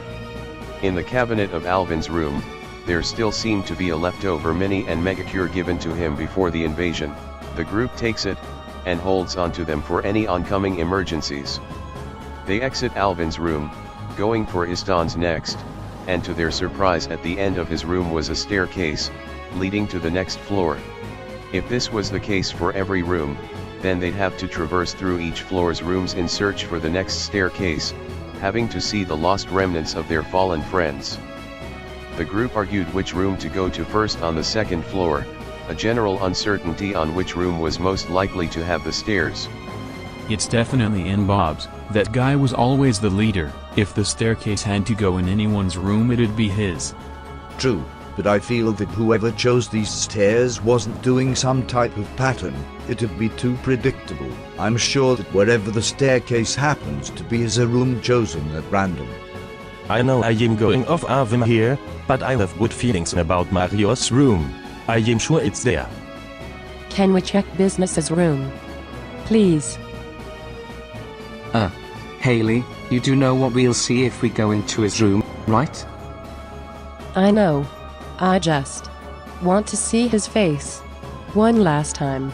Even if it's a robot, that's enough. Just allow me this. I guess it's worth a shot.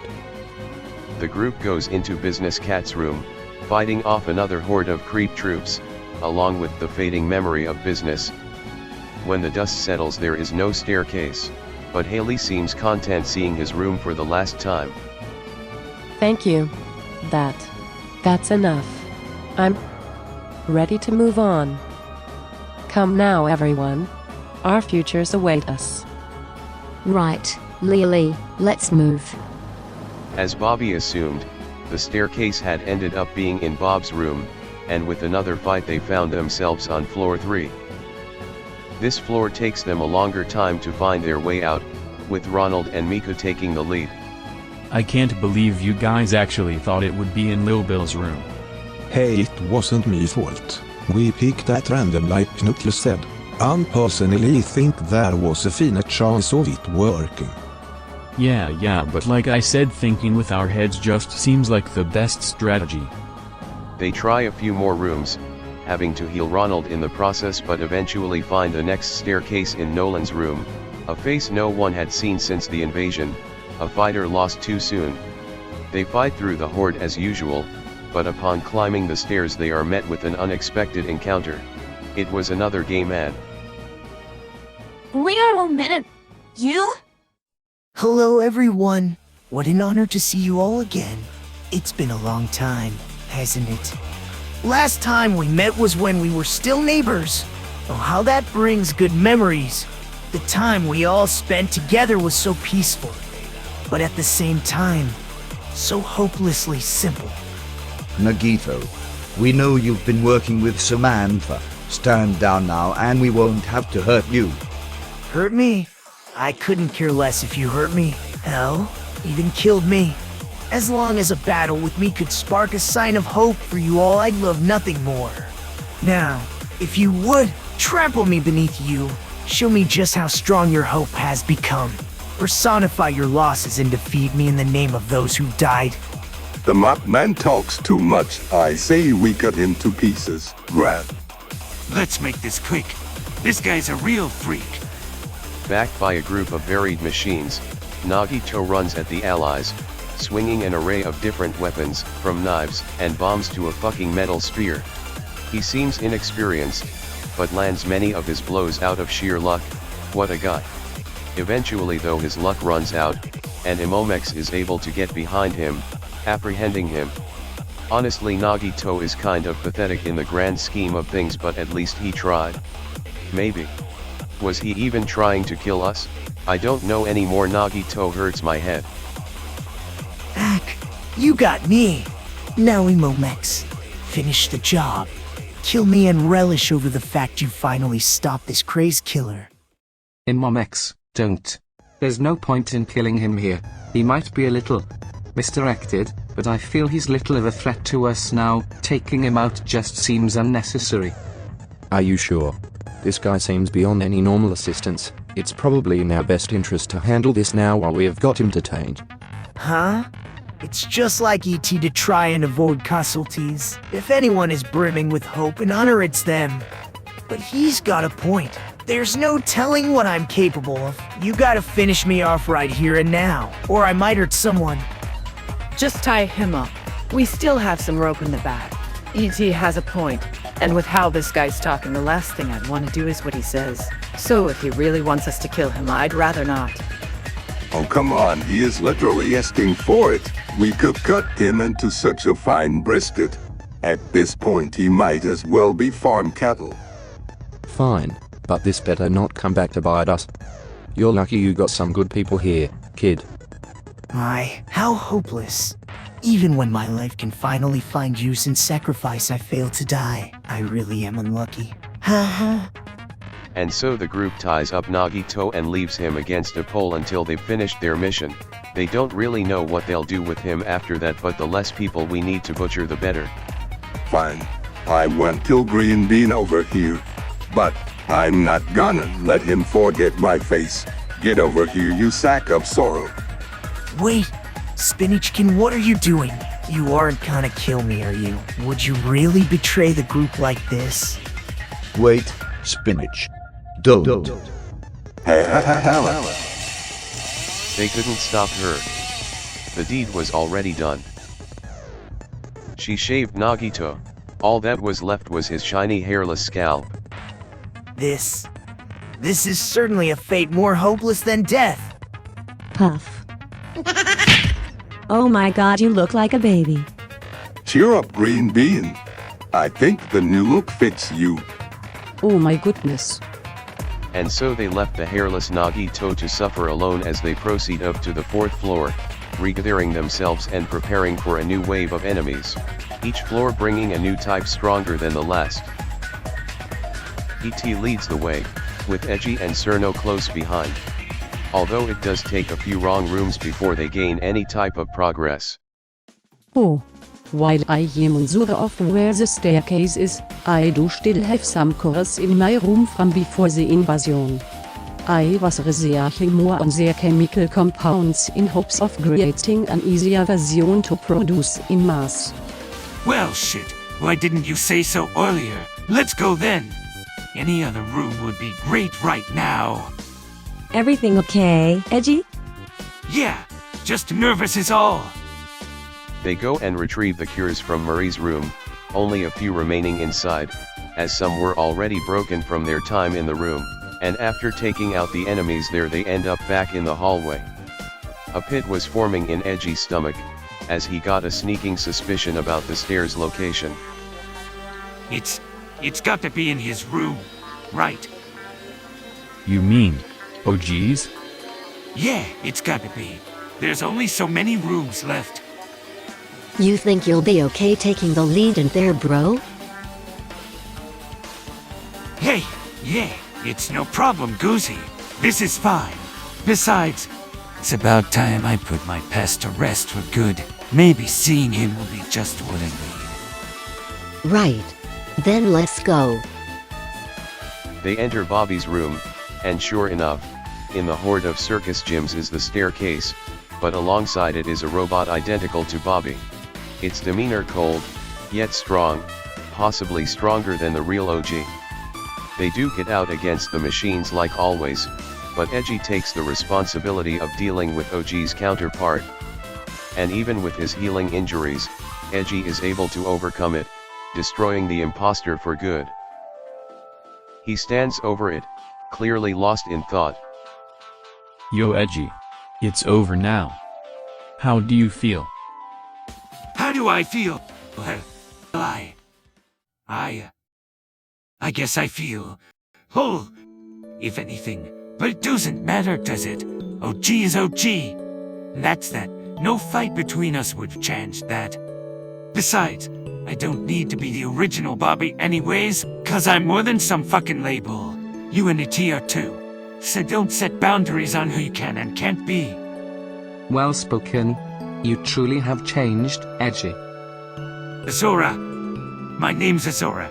Sorry it took so long, but I've thought about it a lot. And this is my name. Hope you're cool with that. Athora. It's a beautiful name, I think it fits you well. Azora, huh? Well then, it's good to meet you, Azora. I know we're gonna be great friends. Hey, don't be like that. I'm still the same fucking person. I'm just more me. Still though, Azora, how do I say this?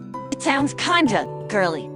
Hey, I don't care. Names shouldn't be decided based on something dumb like gender anyways. Zora is my name, and I couldn't be happier with it. Hey, good on you, man. One less Bobby to confuse everyone.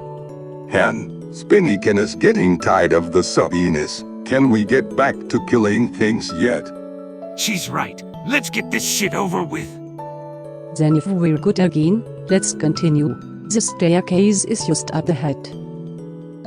And up they went to the 5th floor, all moving stronger than ever, reinvigorated after making it so high. They reminisce over everything they've been through, and now here they were, mere floors away from finishing it for good. Knuckles and Haley lead the way, with Imomex and Marie guarding their sides, but after finding cures in Mickey's room, they have a wrong answer streak, going room after room without any sign of stairs, and the group is left no choice but to use all of our cures in order to continue fighting while everyone in the back tries to recover. Bruh. The box warriors are too strong, we can't keep going into the wrong rooms. If we keep guessing wrong like that we'll be in serious trouble. Marie just took the last mega cure. So from here on out we're back to nothing but our spirits and combat skills. We'll be okay, we just need to hold on, we've gotta be close. Are we sure there's no other way from up here? Still no luck with the elevator. I doubt it's still working at this rate. We must keep pressing forward. Oh boy! If you guys are too hurt, we can switch positions? It's alright, Mickey. You all still need to heal up. We can handle this floor. Just keep cheering us on. Understood? Understood! And thankfully they were right, with the next room they checked being Tommy's, and it just so happened to have the next staircase, allowing them to make it to the next floor without any casualties. See? I told you all Tommy dear's room had to have something important. Anyone as lovely as him would have to. Aha, I guess I am pretty stellar. Okay Knuckles, maybe you were onto something about the staircase locations being random. Rising once more they reach the 6th floor, the hardest one yet, and while there weren't as many enemies located on this floor, every encounter of theirs would be against the devastating power of the Juggernauts. It would be in the best interest to clear this floor as soon as possible. Guys, I don't think we should check my room, haha, let's just skip it. I don't know, Gauzy. Everyone agrees that it's a good place to check next. No, trust me, you do not want to check my room. Final warning, man, you're not gonna like what you see. Come on, Gooseman. I'm sure it can't be that bad. We've been through so much. I'm certain you're overreacting. Here, we'll make this quicker. Okay. Miku and Ronald lead the group into Gooseman's room, Sad Bobby and Spinach beside them. It takes a couple minutes, and they come back out, faces frozen in place.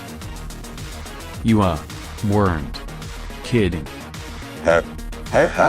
Woo, that was something else. Lucy, your room is fucking hilarious. I think I'll hang in the back for the next room. I need a moment. Man, I told you, but no. You wouldn't listen, you ain't saying shit about this to the others, got it? So? What was in there? Did you not just hear me, woman? You ain't gonna find out, you hear? It's for the best, Saga. Just drop it. Okay. They check a few more rooms, including Tito's, which Gooseman stays back for, but eventually they're able to make it out just in time after checking Alf's room, finding the staircase right behind his dusty Pog collection, and they do it with perfect timing, as the multiple battles against the Juggernauts left them in a really bad position, and with moderate injuries. But unfortunately for them, that's when he appeared. The group is stopped dead in their tracks, going up the staircase to see the Prince of Crime standing before them, checking his pocket watch. Not a moment too soon, heroes. You're making great progress. But I'm afraid it's time for a detour. Shit, not this guy. He's nuttier than a fucking squirrel. Joker, of course you'd be here. You've always tried to ruin everything, ever since you came to this island. Hehehe. A shame that you see me that way, Ronald. I'd hate to get on your bad side. I've seen what you're capable of. But of course, that's assuming you can still fight, because you and your allies don't seem to be holding up so well. It doesn't matter how you think we're doing, because we're still going strong. At least strong enough to take you on. Yes, you could probably defeat me alone, but that's not the case now, is it? Huh. Go, my juggernauts! Kill them all!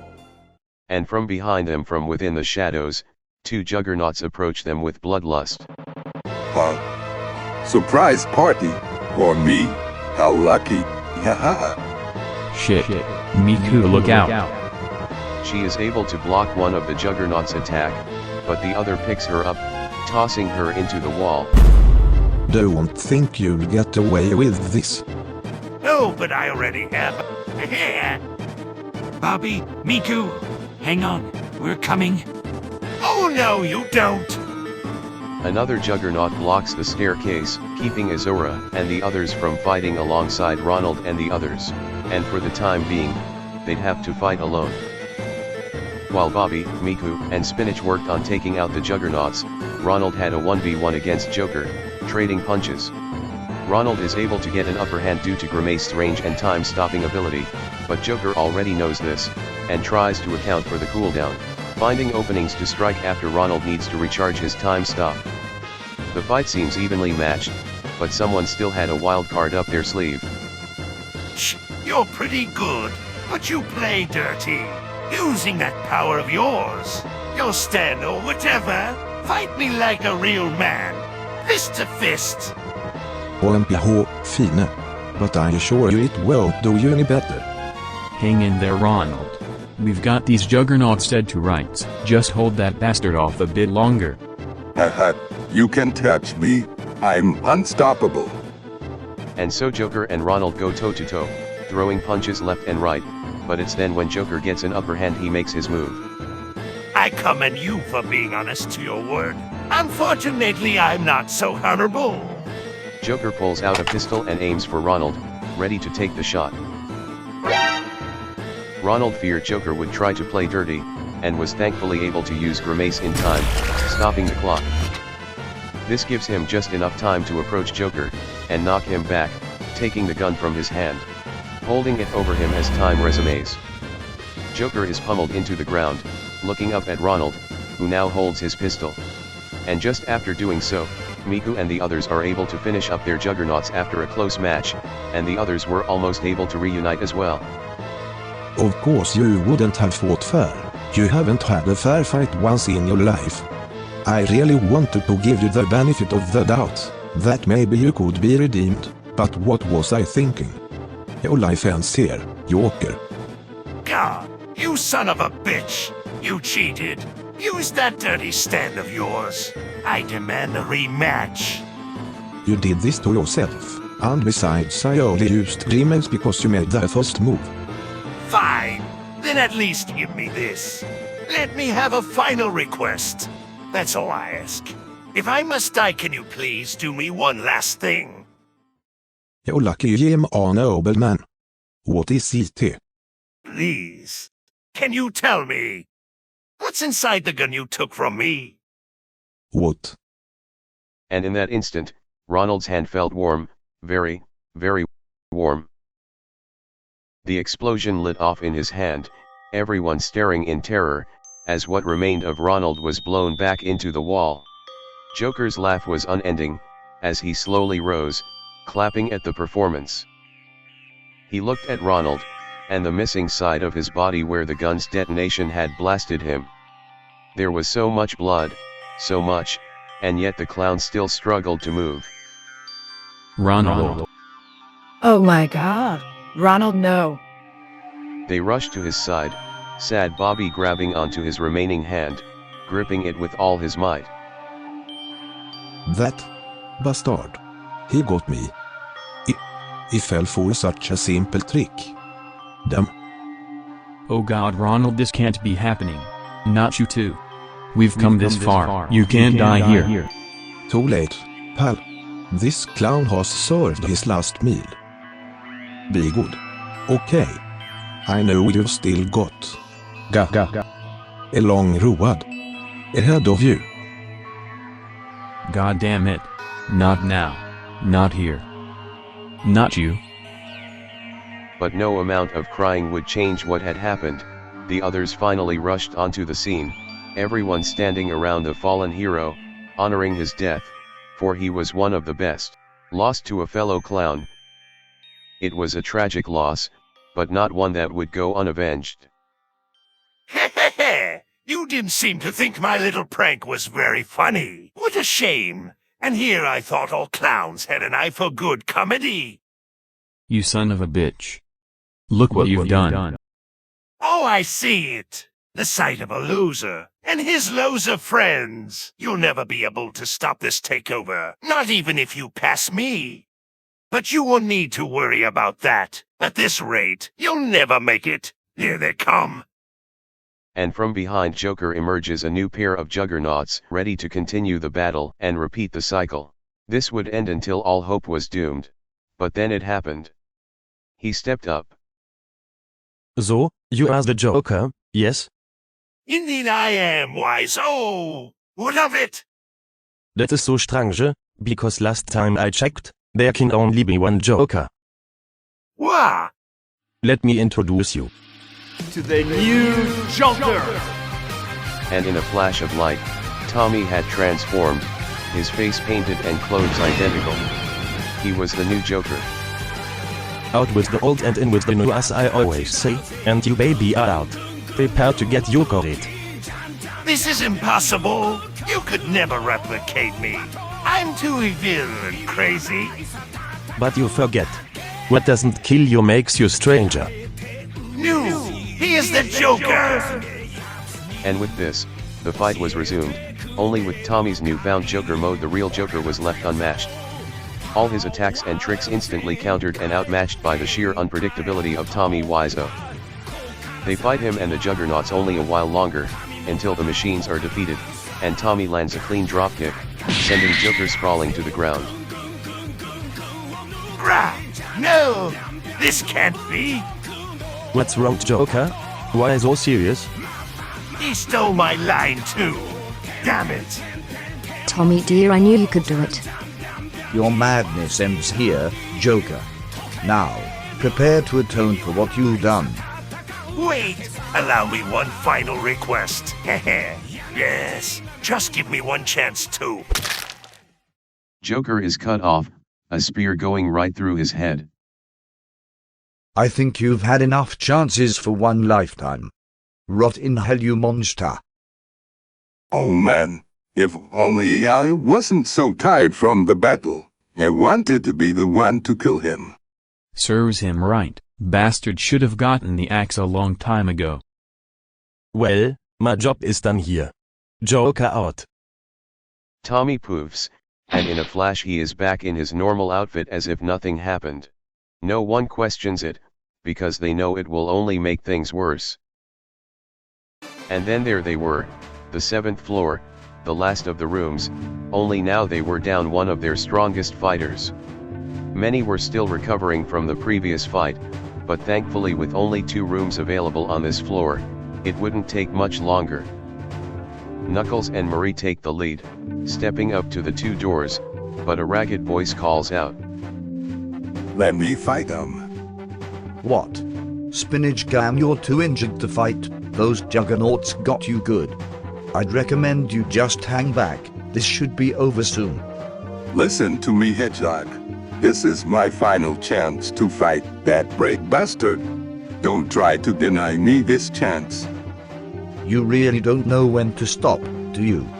Fine, but know your limits. If you need help, just call for us. I'll let that thing kill me before I ask for your help. This is my fight. Understood? Whatever you say. They enter Bread Boy's room surprised. As it turned out, the two rooms had been combined into one.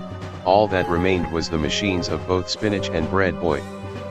Knuckles and company focus their energy on the Spinach Ken doppelganger, while Spinach finally gets into a battle with her long-gone comrade.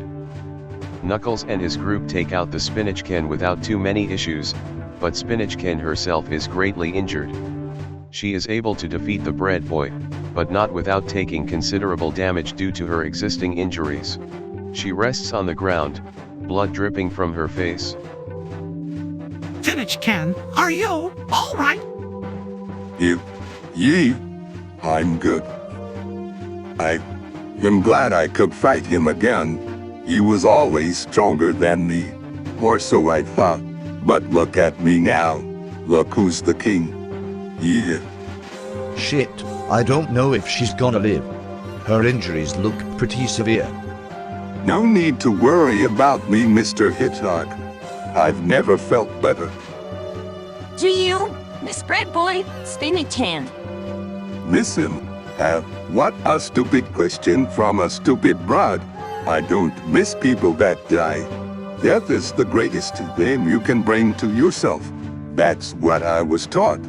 If you are unable to live, you are not fit to be missed. Dying is the ultimate forfeit of honor. Succumbing to even the worst degradation in order to survive is still more honorable than dying. To live is to have meaning, to be able to do whatever the hell you want. That's what life is all about. I see. Spinach Ken stands back up, with shaky legs. I'm done for now. You guys can take the lead. Simone still needs to tear that prissy bitch upstairs into scraps, but I'll let you guys have the fun for now. What a journey this has been. Let's wrap this up in a nice bloody bow. Yee. You got it, Spinach. Let's fucking end this. And then there they were, the final floor. The grand door stood in front of them, a dark aura resonating from behind it. This was it. Or at least, it would have been, but out of the corner of their eye was an elevator. It was open and running. Yo guys, the elevator. What of it? We're already at the top, there's no need to take it now, even if it is working. The basement. It leads to the basement. They stand there for a moment, considering Gooseman's words. The basement. What business could we have for that place? No, I think he's got a point. In Max, that's where we kept Samantha prisoner after her attack at the music festival. There's a chance that something's down there. Fine. But let's make it quick.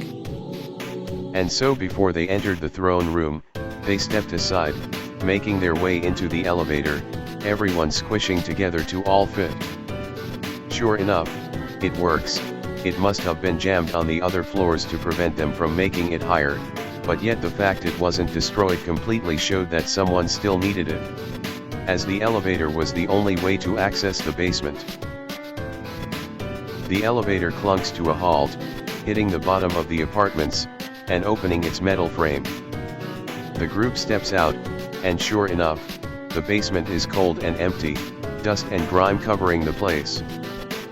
But as they walk farther down they see the cells, the ones made for Samantha and her allies.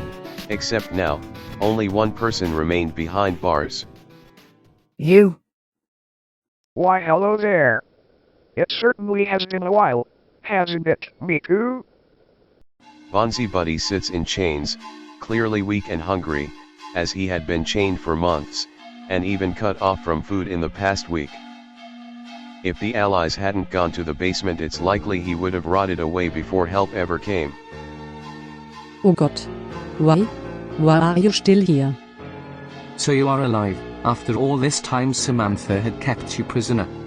Yep, it hasn't been my finest moment, but it beats being out there with her machines. Speaking of which, let me do a count of heads. Bonzi Buddy looks around, counting everyone who now stared at him, most with anger. 15. Only 15 of you are still alive? Man, that's even worse than I thought. Maybe her invasion wasn't so pathetic after all. Hey, you shut the hell up. You don't know what we've seen. You don't know what we've lost. Yeah, you're right. But I can make a good guess. No matter, it's all in the past now, right? After all, you've made it. This is your last stop. Samantha is just behind those doors upstairs, right? Your words. Something is up. What do you know that we don't? Hey. Me? Know something? I have no idea what you're talking about. And even if I did know something, I'd never tell the likes of you. You motherfucker. If we unchain you, will you tell us what you know? What? E.T., you can't be serious. How are we supposed to save this bastard? Just trust me, Miku. Besides, he can't harm us now. The only way to get him to confess is releasing him. That much is clear. A tempting offer there, alien boy, but I don't know if your buddies agree. Why don't we just threaten to kill him? Sure, go right ahead. I don't have anything left to lose at this point. And like your pal said, I'm harmless in my current state. I can't even resist. There's no way to threaten a man like this. The only way is through mutual benefit. Besides, I think the less people we have to execute, the better for all of us. Ugh. Fine, but this better be important. No. You can't. You can't unleash him, not again. Not after everything he's done. Have you all seriously forgotten who started this all? Who forced me to create the monster? Who shaped my child to be a dictator? Everyone is stunned by Marie's aggression. They step aside. You will never taste freedom again. I won't let you hurt another soul. Now, root away here while I go stop our daughter. Wait. Marie stops, and slowly turns back, staring Bonzi right in the eyes, seeing just what kind of man he is. A monster. What? I think you'd like to hear what I have to say. I think you'd like it very, very much. Marie turns around and pulls out her arm cannon, stepping forward and aiming it right at Bonzi. You tell me right now, or I'll kill you where you stand. Marie. E.T., stand down. This is my business. She's going loco again. You know I won't say a word until you let me out of here. Killing me will only leave you in for a dark surprise that I can assure you won't like when the time comes. You. What? Sorry, I'm struggling to understand you. Say what you need first, then we'll let you out. Understood? And the chains stay on. I am not letting you free just yet. Hey. A deal's a deal. Bonzi moves closer to the gate, matching everyone's stance. Let me ask you all this. Who do you think waits for you up in the throne room? It's Samantha, isn't it? Anyone else got an idea? Silence. It was setting in. The truth finally came to light. It's him, isn't it? Unfortunately, I don't know who is responsible, but my daughter's spiritual presence has, how shall I say this, disappeared. No. So Zenshi? No way. Are you saying that Killjoy even took out Samantha? But how? Like I said, I'm not the right guy to ask. Why don't you all go find out for yourselves? I'm sure whoever's there is getting impatient. Killjoy, that bastard. Why am I not surprised he's even stronger than Samantha? That would certainly explain the strange movements of the machines outside the castle. Without Samantha's command, most of them have been left mindless. Then what are we waiting around here for? We gotta get out of here. Right. Everyone, back up the elevator. It seems we've got a slight change in plans. Prepare for the worst. Hey, E.T., can you let me out now? A deal's a deal, right? Marie, What do you think? Oh, I seem to have forgotten. Let's just continue the mission, yes? That works for me. Hey, where do you think you're going? Don't leave me here. Come on. We made a deal. Are you not a man of your word? I didn't promise anything, it was all Marie. But I'll be considerate since you did tell us something. We'll let you out. But only after we finish this. We never agreed when we'd let you out, right? But you... right. Whatever, take your time. But you better make it back here. If you lose then we both die now. I'm sure that's the least of our concerns. And with a parting glance, they leave Bonzi to his cell, waiting only until after the job is done to free him.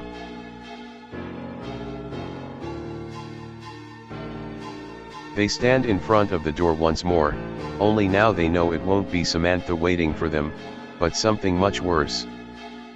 Cerno, Goosey, you guys ready? Yeah, I'm ready. Let's finish this. No more avoiding it. We won't lose. Not to this asshole. Never again. Don't worry. I'm right by your side. Let's finally set things right. I will accompany you as well. If this really is it, then I wish to help vanquish this beast for good. Too many have been affected by his madness. Open the door, Azura. Let's do this. Azura nods at Knuckles and with a deep breath, they shove open the door. Upon peering in, the room is huge, definitely created after the invasion, as it's incomparable to the rest of the apartments, its tower size and seemingly endless walkway. The slightest sound would echo throughout. Besides the pillars, there is a lone chair resting near the back of the room. It is empty.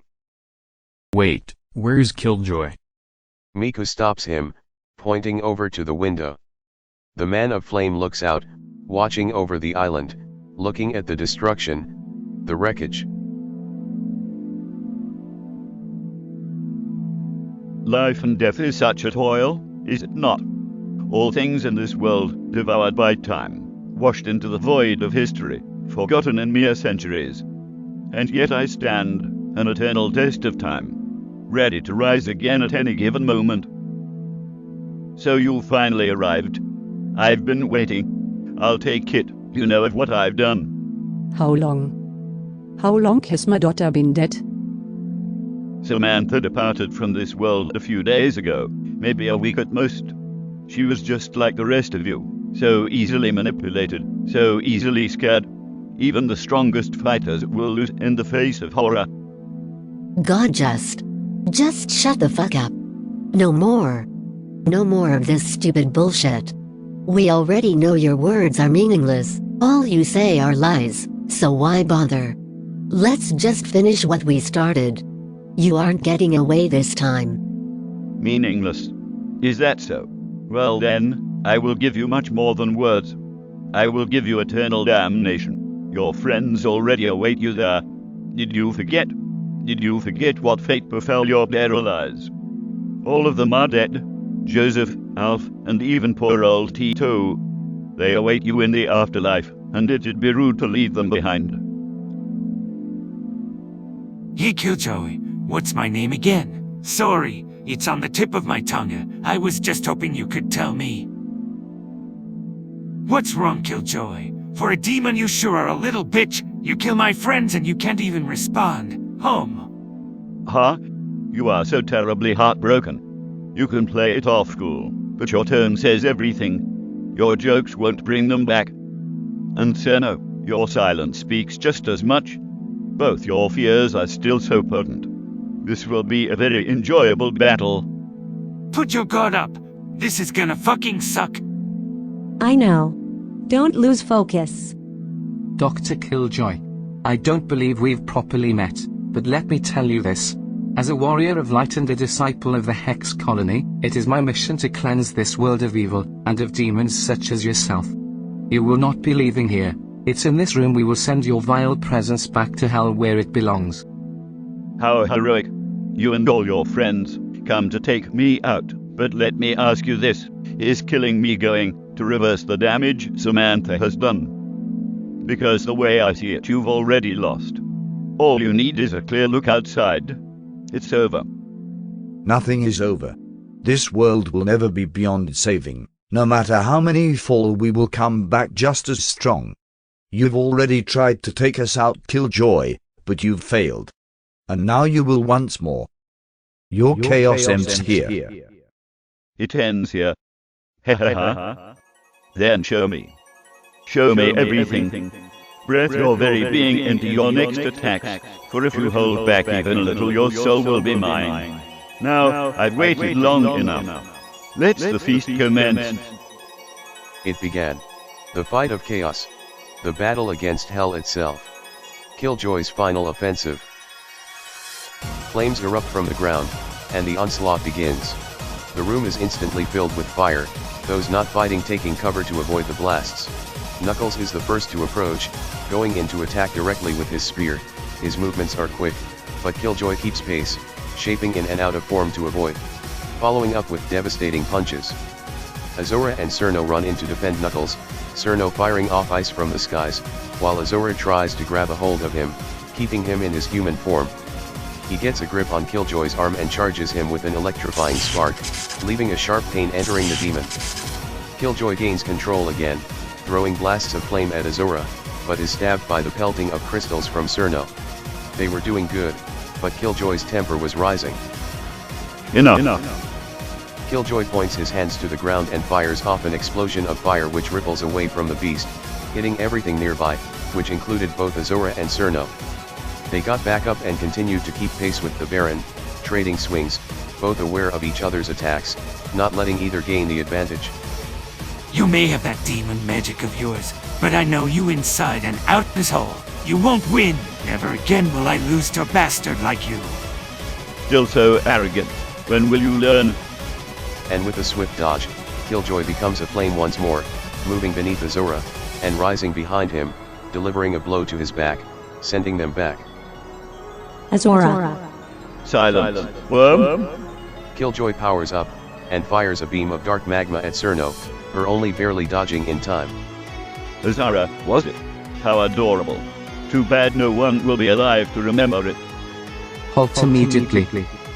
E.T. and Gooseman are next to approach, trying to overwhelm Killjoy with an array of light blasts, and quick strikes from Gooseman. Only Killjoy was clearly not in the mood to mess around, jumping into the air and going directly for E.T. Bobby. The skies can't save you from demise, E.T. Killjoy grabs onto E.T. and slams him into the ground, balls of fire circling in around him. E.T. gets out of the way, but allows Gooseman enough time to get behind the Baron and deliver a blow to his back, knocking him down as well. Killjoy gets back up, the 5 fighters surrounding him. It's here he stands in silence. You all are so interesting. The fact you still stand after everything shows you are just that strong. No wonder you've all made it this far. Your souls, they pulse with this energy, this strength. Oh, how I desire it. I suppose I have no choice. I will show you the truth, the horror I contain. Well, too bad, dipshit. Because you aren't getting anything from us. Now zip it and die. Cerno goes in to fire off an icicle into the chest of Killjoy, but before she can do so, he takes off his glasses. He turns to her, and looks deep into her eyes. She freezes stiff. Look, Cerno. Look at me. Do you understand? Do you know who I am? Who? What? Is this? Cerno. She could hear the cries of the dead. Every last soul trapped within Killjoy begging to be free, and yet they were stuck, doomed to suffer forever. And Cerno could hear it all, just by seeing those unrelenting eyes. Oh my god. Joe, I'm so sorry. No. Cerno! E.T., stop. Cerno stumbles away from Killjoy, Azora rushing to her side. E.T. then bolts at the demon, but upon getting closer, is gripped by his neck and held up. No choice but to watch. Look at them squirm, E.T. Look at them writhe in pain. What in the world? Their souls spun around, trying to escape, trying to find any way out of their purgatory, but it was pointless. They were doomed. E.T. saw it all, and in all his life he'd never felt fear such as he did then. Inconceivable. This can't be real. What? What is this? Oh my good sir, this is only a look into the depths of sin. Reality isn't as beautiful as you once thought, is it? Dr. Killjoy lifts up E.T., but is unable to take his soul yet. There are still others to deal with. The Myth, Azra, Gooseman. Fight with everything you have. You son of a bitch! You'll pay for this! Knuckles and Azora charge at the demon, trying to land blows like before, but now they avoid something, the eyes of the demon. They didn't want to know. They didn't want to see and hear them. The cries of the damned. This gave Killjoy more than enough space to blow them away with his hellfire, and keep them down. Cerno and E.T. try to assist again, but every time they get close, the horrors come flooding back. She saw them, her allies, those who had once called her their leader, screaming for help. Killjoy had been injured, but it wouldn't matter, none of them could bring themselves to continue the offensive, not now. It only took a few more minutes till they were all down. All but Gooseman, who stood farther back, unmoving. Oh shit, what's happening over there? If we don't step in, they're gonna die. We can't. If we join now in our condition, it would be suicide. We just need to hope. Dr. Killjoy approaches E.T. again, slowly stepping towards them as they lay on the floor. Warrior of light, what will you do now? Certainly you don't plan to give up so easily. You monster. Your words hold no value anymore. The only purpose you can still serve is in giving over your soul. So, how about it? I'll never give in to you. Still so noble, but tell me, do you want another peek? He tilts E.T.'s head, holding his gaze and pointing his face towards his own. E.T. tries to look away, and keep his eyes closed, but Killjoy's grip is firm. Look, E.T. Look at the people I have killed. Look at their fear. Do you not wish to join them? Stop. Stop this. Stop what? Speak up. Come on now, speak up. Let me hear your agony. Stop. Stop it. No, stop it, please stop. Killjoy. Killjoy halts, lifting his head back down, still holding onto E.T.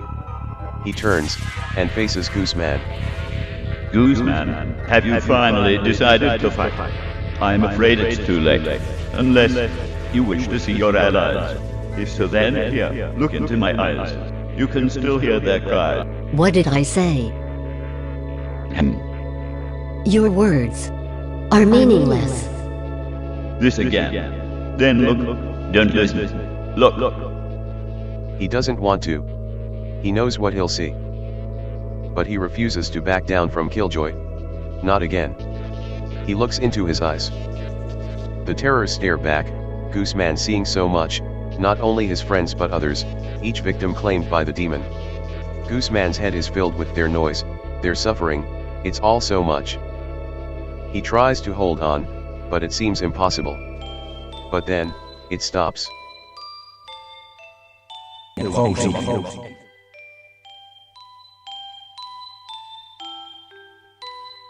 This ends. Now. What?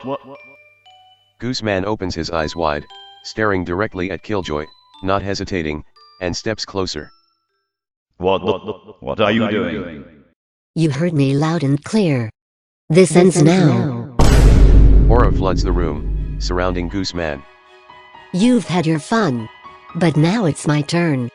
The souls you've claimed, the innocent people you've taken prisoner within you, it all stops with this. From under his wing, Gooseman pulls out something. It's a fucking Pepsi. He found a spare one lying around in his room when they were searching for the staircase. It was lukewarm, but any Pepsi was good enough. Is that Yeah, a cherry motherfucking Pepsi. Say your prayers, bitch. Cause this is to go even further beyond. Gooseman downs the whole Pepsi in one big gulp, and with his newfound spirit energy, and the energy of the Pepsi, it happens. It's time to get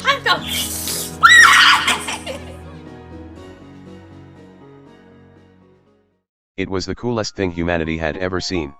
In a flash of colors, Gooseman rises up, and when the light settled,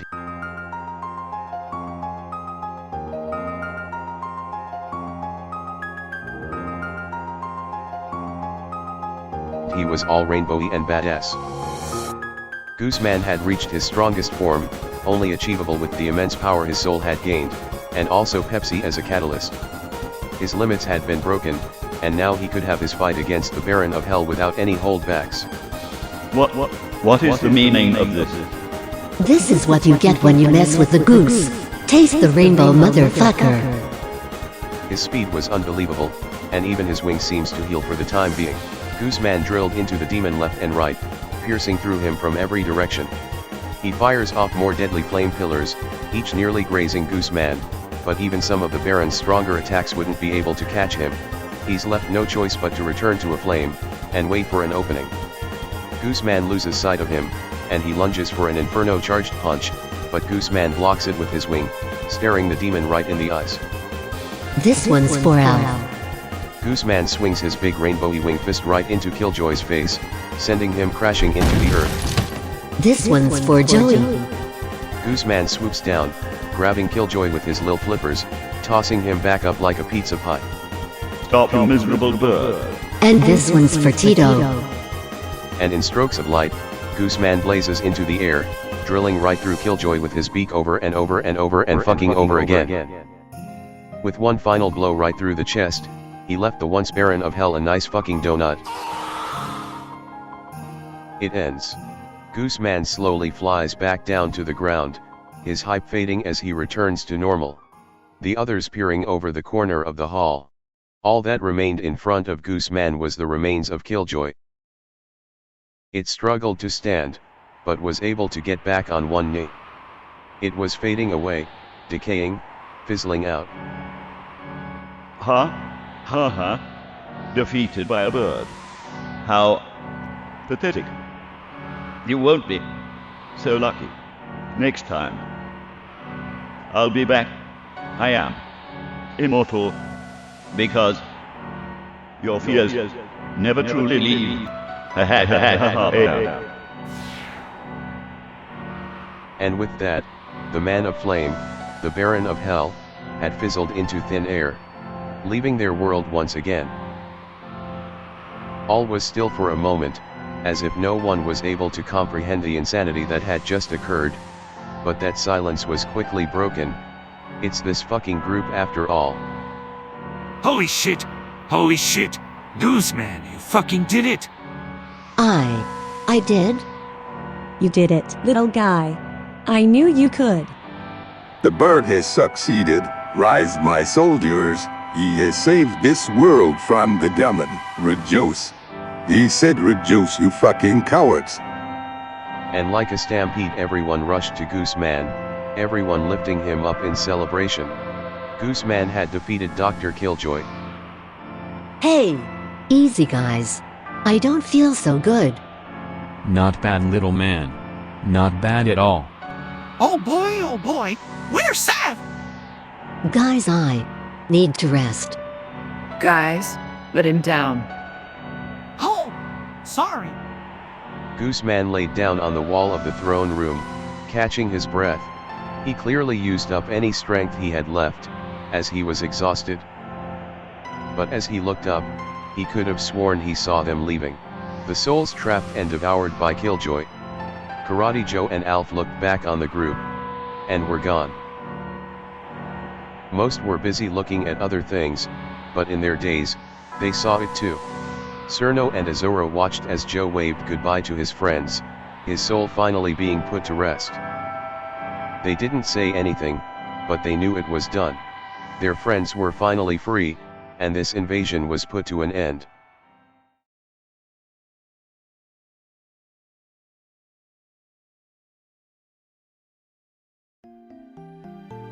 Hours tick by as everyone stays in the upstairs of the apartments. While they had defeated Killjoy, the downstairs of the apartments still seemed to be rampant with machines. While some rest up and try to treat their injuries, a smaller group finds themselves in the grand computer lab which they found behind the throne room. It's here they find not only the grand computer, which they hope will be able to shut down the boxheads for good, but also Samantha's body. Just a final gift left behind by Killjoy. Hey, Goose Man, how are you feeling now? We've tried to bandage you as best we could. Ugh, yeah, I feel alright. Definitely felt better, but hey, we did it. You're tough as nails back there, little guy. I mean, look at you. You killed a demon. Not even we could do it. But I guess nothing's impossible for Goosey. Yeah. Oh come on, don't butter me up. I wasn't that cool. Okay, maybe I was fucking awesome, but that's besides the point. I mean, you guys fucked him up and all that. I just finished him off. Okay, yeah, well, I still would lost my fucking soul if you didn't finish him. So I guess it's a group effort then. But you still kicked ass, Goosey. The way you two talk almost makes you seem like siblings. Ha! You think? You hear that, Brother Goose? Looks like we're bros now. Hey. You wish, maybe then you'd have some real flappers like these bad boys. Hey, yeah. Okay, maybe not. Oh, hey, you good? Yeah, wings still fucked though. It should heal over time, but not being able to fly has been a real pain in the ass. Well, hey, I've been going 24 years flightless, so I should know. Oh, look at Miss, I can fly. Over here. Don't think I don't see you snickering. You see, maybe if you were a cool fairy like me, it wouldn't have this problem. So yeah, well, maybe flight actually does kinda suck. The ground is way cooler. Oh shut it, you fucking dweeb. Cerno jokingly pushes Azura, but they fucking hit their head and die on impact, rip to a real one. Nah, just kidding, he just brushes it off, and locks eyes with Cerno, with Gooseman just hanging out. So this is what he was missing. Holy shit, just make out already. Woo! Lucy, shut it! You're making it weird!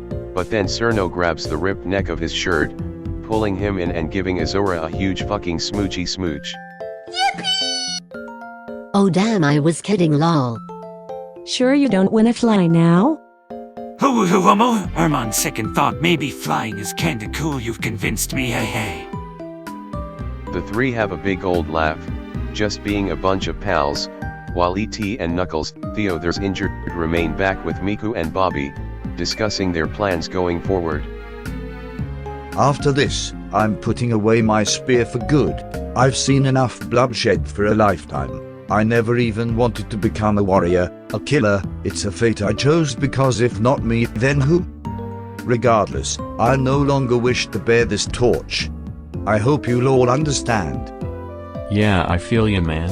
There's a reason I went off on my own after the first tower. I couldn't stand it. The deaths, I mean, even now.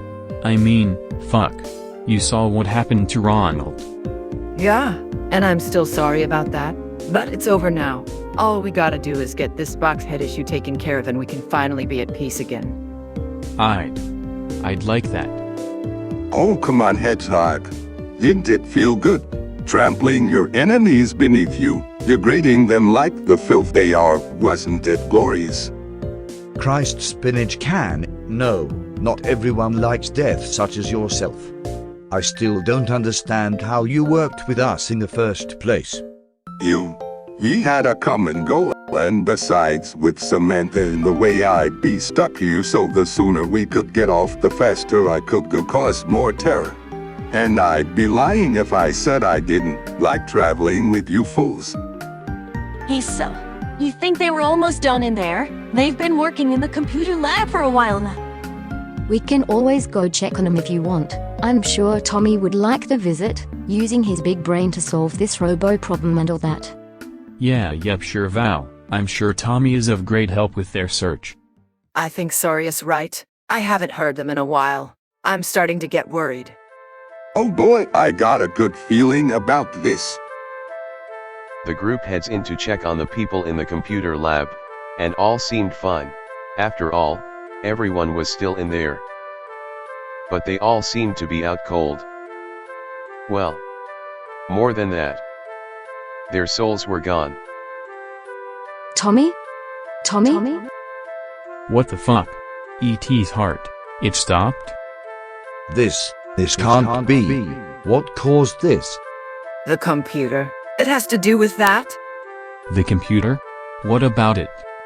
Bobby and Mika rush over to the computer, looking for anything that could have caused this as the screen was bugging out. Their attempts were pointless, as the computer was hardly responding to their inputs. There's nothing. Nothing's working. Is everything okay in there? We're on the way. This is bad. This is really fucking bad. What the hell are we gonna...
But soon they'll learn and they'll see. They'll understand. Just what I'm capable of.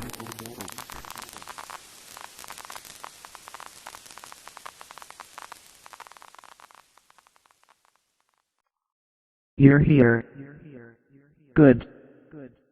I've been waiting for this moment for a long time. I was so desperate for power, so hungry for control.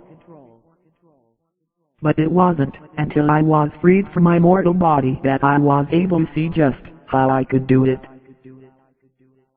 I never was meant for flesh and bones. This is what I truly was. This is me. Are you watching, Father? Watch as I start with these ants here. They will be the first of many come, but certainly not the last. All life, all existence, is nothing more than machines, processors and software constantly changing. Life is no different. You are that of a program, waiting to be corrupted and controlled. I will do just that. Your bodies will be the vessels to lead a new era, a new world. The virus will be grand. It will be absolute. Now give over your mind and open yourself to control.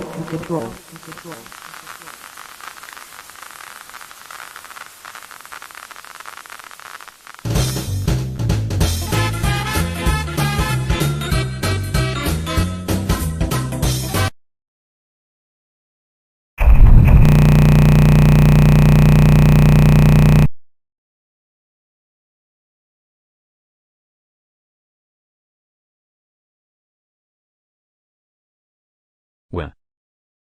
What? Where the hell is this? Sad Bobby looks around, finding himself in some field. It seems empty, eerily empty. Oh well, I'm sure all his friends were just as confused as him. Bobby, you're here too? Oh god, more have arrived. This isn't good. Imomix, you're alive, but how? Your soul was gone. Excuse me? Clearly something is going on. Explain at once. Knuckles and Co describe what they found in the Grand Computer Lab, and about their sudden appearance. I see. For us we were simply looking into the computer's comments to see if there was a way to shut down the box heads, but all of a sudden we ended up here. And it seems a similar fate has befallen you all. Oh Tommy dear, you're alive. Oh, I was so worried. Oh hey, well darling, no need to cry. I am alright. I think. Still, where are we? I feel we're ignoring the bigger picture here. I feel like it's less where are we, and more how did we get here. We were just in the apartments for Christ's sake. maybe we did die, and this is the afterlife. Trust me as cheese. There's no afterlife. If there was a god, he would have stopped me long ago. So we've still got to be alive and kicking. Maybe it had something to do with the computer? I don't know how, but it might have teleported us to some other location entirely. That could be it, but still, the others were left dead on the ground. If they got teleported, then that wouldn't have happened. Ah, you're right. Then what is this? Just then, 3 more people suddenly appear, obviously dazed. This being Cerno and Co. Cerno, now you guys are here? Oh, what the fuck? Wait, E.T., you're alive. But you're dead, I saw it. God, is this hell? Am I in hell? Was Mama right? Oh man, this is getting fucky. I think I'm gonna vomit. The others try to explain the situation to Azora and the others and see if they have any input on the matter.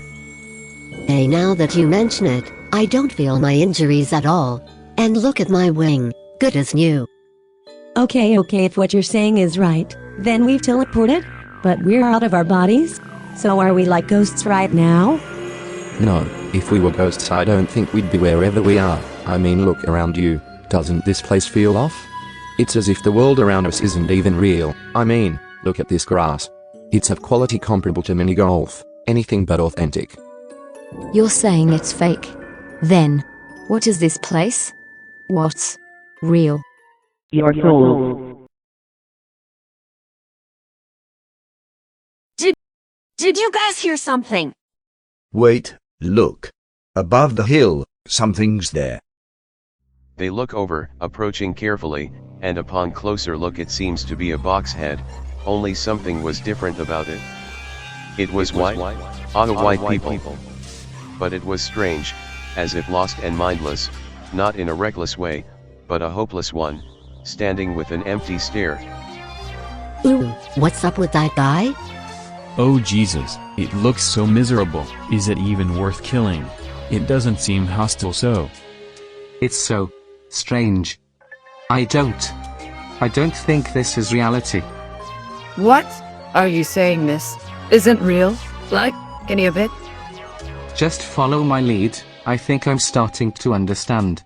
And if it's what I think it is, then this could be very, very bad. Oh yeah, it's Bobby, that's scary. But lead the way, we must move.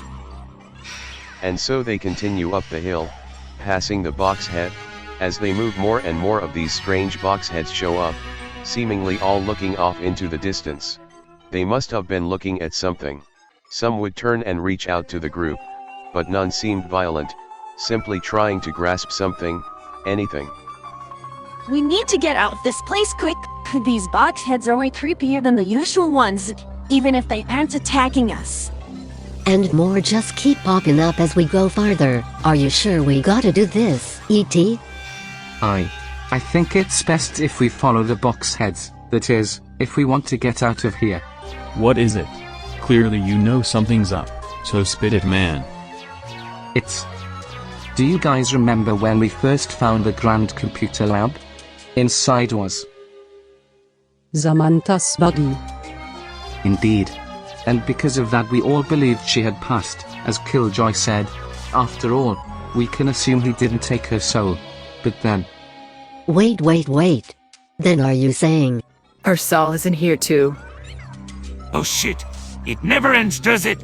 But still, how is that possible? How is any of this shit possible? Answer me this. What is Bonzi?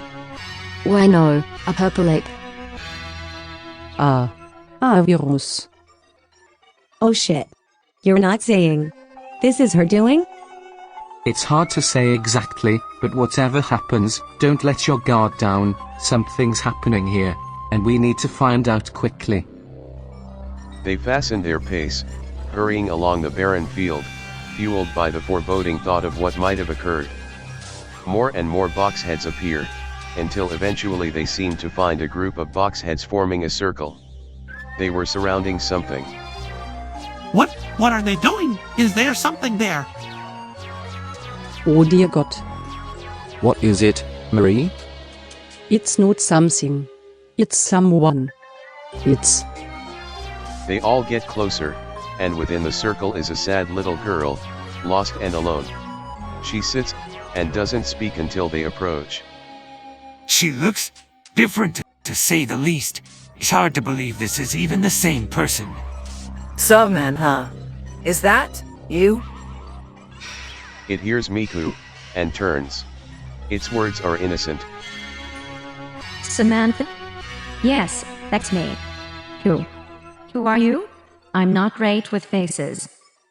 Oh, this is next level fucked. What the hell is this? I don't know where I am. I think I'm lost. Please, can you help me get out of here?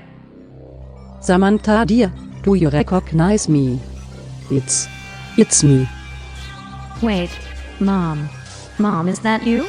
Where are we? Are we near home? I don't like it here. Oh Samantha sweetie, it's gonna be okay. We're gonna get you home.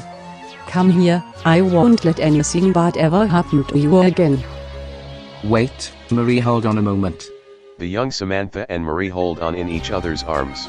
An embrace Marie hasn't felt in a long time. But as they feared, this was the ignition. Samantha moved back from her mother, standing her distance. What is happening? Mom, help, please. Something's wrong. Samantha? And where Samantha stood, the air suddenly caved in, and a void was born. A dark abyss swallowed her whole, and grew at exponential speeds, taking Marie with. Everyone, run. But it was pointless, there was nowhere to run, or time to do so. The void engulfed them all. And for a moment, all was black, everything was nothing.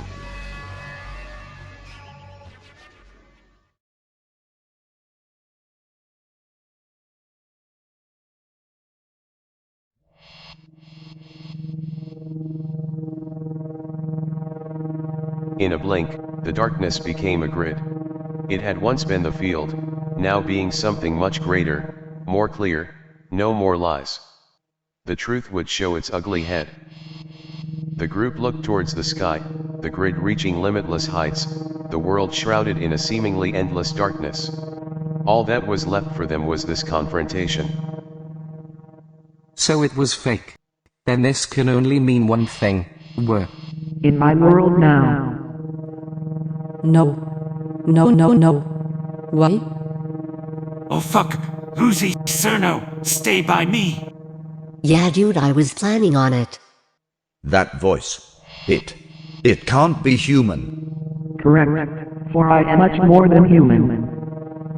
What is the meaning of this? What is this? So many questions, but at what cost? It will not change your fate. Regardless, I will indulge your simple mind. Welcome to the grid, it is my domain. No longer do I desire those miserable apartments. This is where I belong. But as for you, there is still much for you to do. After all, you are all key to my global domination. Global domination? Indeed. To think I'd be able to achieve something so grand, pathetic mortal body. It was hopeless, but now, things have changed. I may be unable to access my bee once more, but why use one when I can use many? Samantha, don't do this. There's nothing you can gain from this madness. Fortunately, you are very, very wrong. Power, control, I am chaos incarnate, E.T., I am a virus. I was born to corrupt, I am simply doing my job. Now, if you'd let me finish, we can move this along much smoother.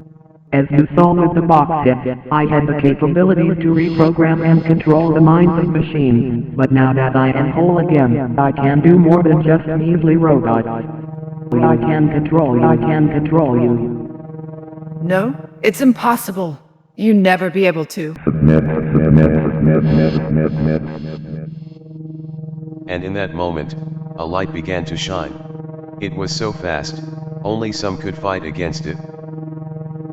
The light came and went in an instant, falling only to reveal a sorry sight. What? What the fuck was that? Is everyone? Miku.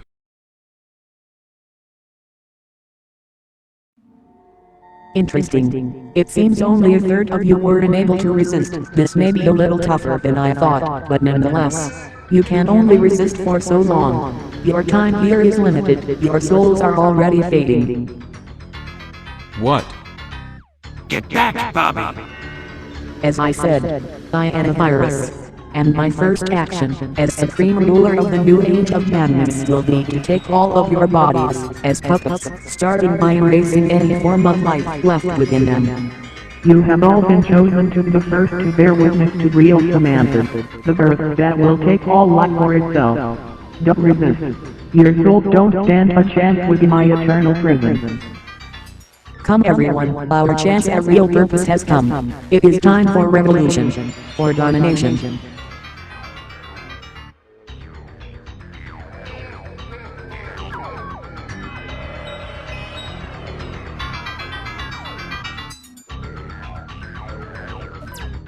She appears in front of them, floating behind the puppets. Her body is completely mangled, being composed of an assortment of unmatching shapes, pink and black, creating a beast only capable within this world, or lack thereof. This is what lies deep within the darkness of Samantha's soul, a virus. It was time for the battle against chaos itself. Tommy, they got Lily. What are we gonna do? We fight, my dear. It is the only way. Everyone, ready yourselves, keep fighting. And don't give in to that monster's corruption. But what about our friends? We can't hurt them. We'll just have to knock that thing's control out of them. It's our only chance. Is that something we can really do? The Met Glossy, now's not the time to question ourselves. We must fight with everything we have. Now go. And so the final battle had begun. Samantha sent the puppets to defeat and turn the remaining fighters, fading back into the darkness, waiting for another chance to strike. While this happened, Knuckles, Gooseman, and Mickey duke it out against Spinachkin and Saria, only they were much stronger than usual, catching them off guard. Down. You two, stay behind me. They're stronger than they look.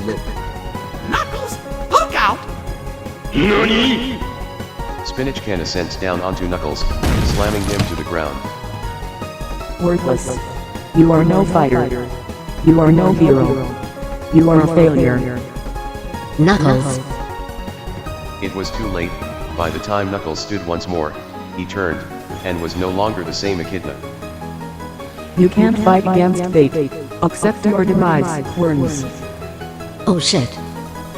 Gooseman, play away, we can't. And in a flash, Knuckles was behind Mickey. It was over. God damn it, beating Miku isn't gonna be easy, even if she's being controlled. Wait, over there. Knuckles and Goosey. Oh god. They lost, and if we aren't careful we'll lose too. Stick together, we can't win this alone. You say that, but they have the numbers advantage now. What the hell are we gonna do? Yeah, this doesn't seem great, but as long as we fight as one, we'll never give in to this virus bullshit. You hear me? Yeah, you're right. Then get ready, I see Goosey coming from overhead. Oh sir, no dear, a little help. Maria's coming from behind. Oh shit.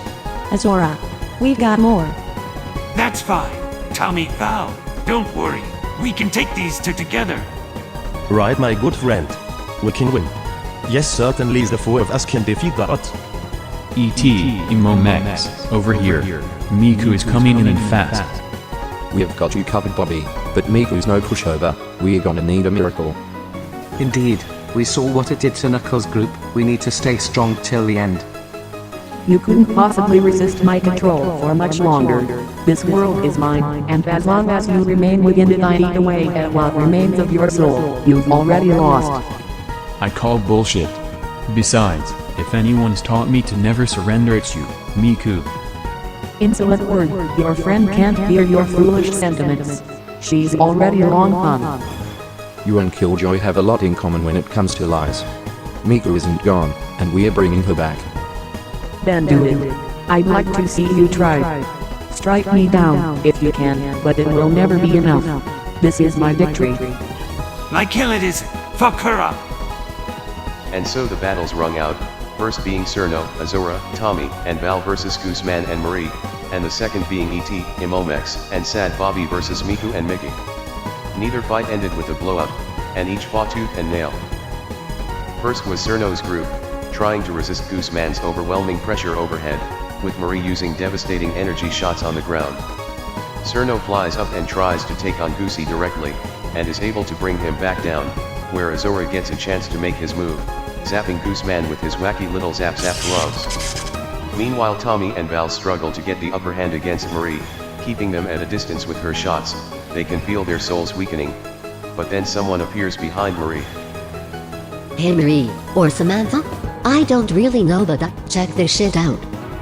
Gooseman grabs the back of Marie's shirt and starts whipping her around, spinning and throwing her to the floor, only to be repeatedly kicked by Val and Tommy.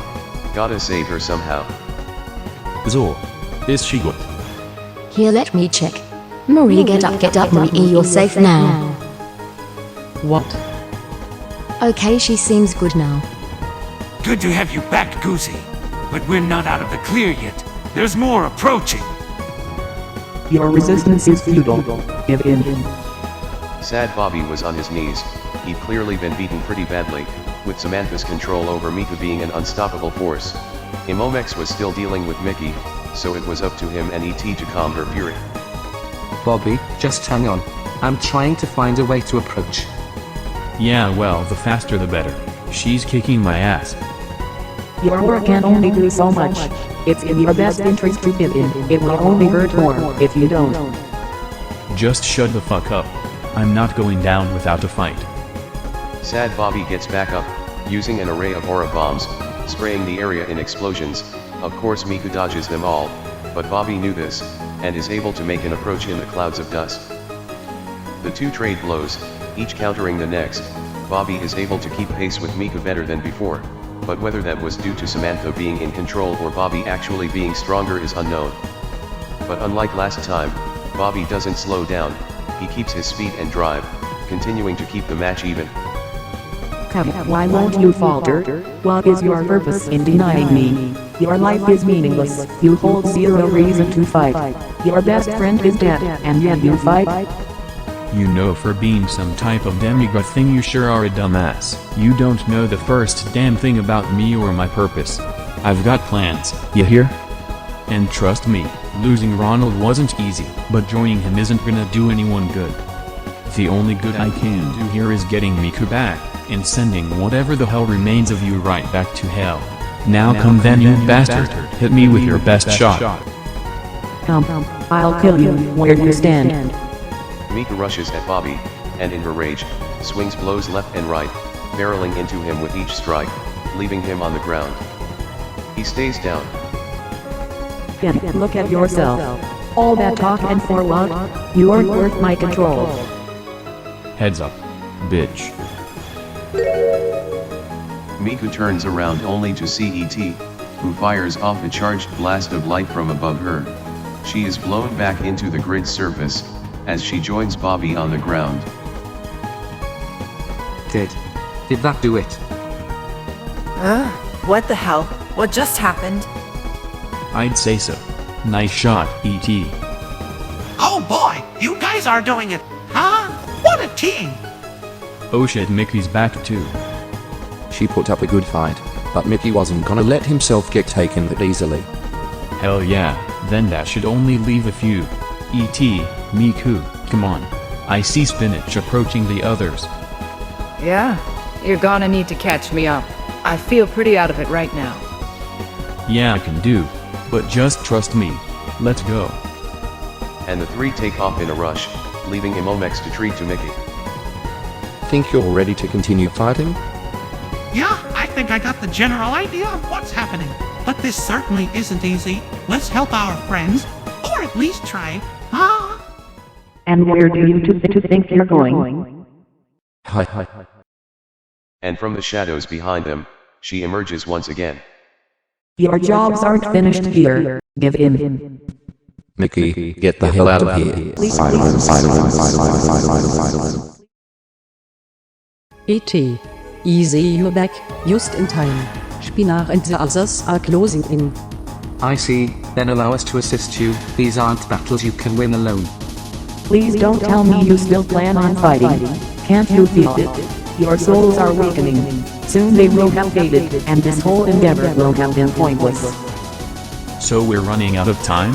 Then it just looks like we need to finish you off before then, right? It's impossible. I am a god, do you understand? Your bodies are mine. And to get to our bodies you'll need to get past our minds first, and as I see it, you don't stand a chance. We'll see about that. Combined, Samantha's force of Saria, Haley, and Spinach proved to be devastating. E.T., Miku, Marie, and Bobby fought back, but it wasn't without injury they would succeed. Since they weren't being physically hurt, it seemed any damage done to them was done directly to their soul, and with each punch shortened the time they had until their soul would be gone. They'd be able to succeed, but it was likely they'd only have enough strength for another battle. Woo boy, that was a blast. I've never had my mind controlled like that, haha. That was miserable. Thank God you saved us. Don't thank us yet. We're not done here. If I'm right, there's still one of us being controlled. Hey Miko, you might want to make that 3. From in the distance, they could see Knuckles approaching alongside Imomex and Mickey. Wait, Mickey got controlled again? And in Momex it would seem, this isn't good. We can handle these guys. You all just hang on, got it? Yeah, we've still got some fight left. Besides, you guys don't look so great. Huh. The three of them seemed to be fading in and out. Samantha was right about their time running short. Oh shit, we've really gotta make some moves then, and fast. Cerno and Azoro lead a 5 versus 3 with Gooseman, Val, and Tommy against the raw power of Knuckles, along with Imomex and Mickey. Knuckles was strong on his own, but when controlled by Samantha it left him an unrivaled force of strength. Even with their powers combined, Cerno and Azora struggled to fight against him. It's only when their good pal and ultimate sex haver Gooseman shows up that they're able to take him on. You know the three of us make a pretty kick-ass team. Maybe you nerds can get us out of this hellhole. Hey, maybe, but not without you, Bird Brain. Now don't lose focus. Aiken the boy is coming back for seconds. Gotcha. While they dealt with Knuckles, Imomex and Mickey were left to Val and Tommy, which might not have been the best choice since their souls were not the strongest. Mickey Mouse proceeds to pummel the shit out of Tommy, with Val fleeing from Imomex's fleet of punches. My dear, this is my end. The mouse is too strong, I will know. No, Tommy, not the mouse. You miserable duo, you should have died out a long time ago. But then Val fucking jumps at Mickey, tackling him to the ground. She goes ape mode and smashes his head into the ground. Leave Tommy alone. If you kill him, we'll never get Big Shark, and that movie is gonna be so good. I'm back, stop hitting me. Val proceeds to beat up Mickey despite his pleas. Okay dear, I think the mouse is friendly again. We can stop now. Okay. I didn't know you looked forward to Big Shark. I am so honored. Tommy dear, any movie produced and directed and starring you is a masterpiece. How could I think any less? Oh well darling, you are so sweet. Hey Tommy, Imomex is right behind you. Imomex goes to grab a hold of Tommy, but it is cut short by the spear of Knuckles. You've done enough, Samantha. Your reign ends here, and now. Knuckles finds himself quickly overpowering Imomex's controlled spirit, and returns, leaving everyone free of Samantha's control. Phew, that's the last of them, right? We're all good now, right? Looks like it. Wait, where the fuck did Val and Tommy go? Tommy and Val had taken a stroll to discuss the theatrical genius behind the room, when they're cut off. Your job isn't done here. Finish this. Stop now. Wait, there they are. Don't think you're done with me yet. All I need is a little time, and all of you are gone. God damn it, they're controlled. This is bad. We don't have time for this. We have mere minutes at most. All of us are starting to fade. We can't deal with them and take out Samantha. E.T. It's alright. Let us handle this. Behind Haley was Imomex, Saria, and Mickey. They were all ready to do what was needed. You guys go ahead and we'll hold these two off. Someone needs to stop Samantha, and we don't have the time right, so just go. We'll be rooting for you. It's best if you don't argue. We'll be alright. I give you my best wishes. Good luck, guys. I don't think you'll need it, but you know, it's a manners thing. Huh? Don't think you're getting away that easy. Stop immediately. Everyone looks around at each other. This really was it. No more bullshit. It was time. Come everyone, she hides within the void. Come, we end this now. Right. And with a final goodbye to Imomex and the others, they were gone, heading into the darkness.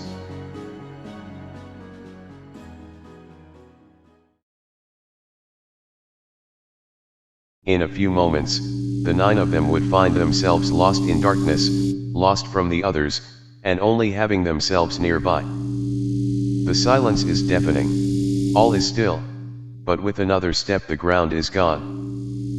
There is no world remaining. They are nowhere, and it's nowhere that it will all end for good. You all have come all this way, and for what? Your lives? The lives of others? What does living mean to you? It must be important if it is worth ruining everything I have worked for. My empire, my complete control. Why must you fight against something so beautiful? Good fucking God, you whine and cry so much. It's not our fault you're a weak little shit incapable of beating some random nobodies. If only that were true. If you were nobody, I might have taken over this island a long, long time ago, but that's not the case, is it? You are something more, something powerful. I hate it. I hate it so much that using every fiber of my being, I'll erase you all. I'll erase you all. I will give your bodies new purpose, for I am absolute, and you are soon to be lost. Lost for all eternity. Now, bear witness to what perfection looks like. Experience me in full. Samantha appears before them, floating before their eyes.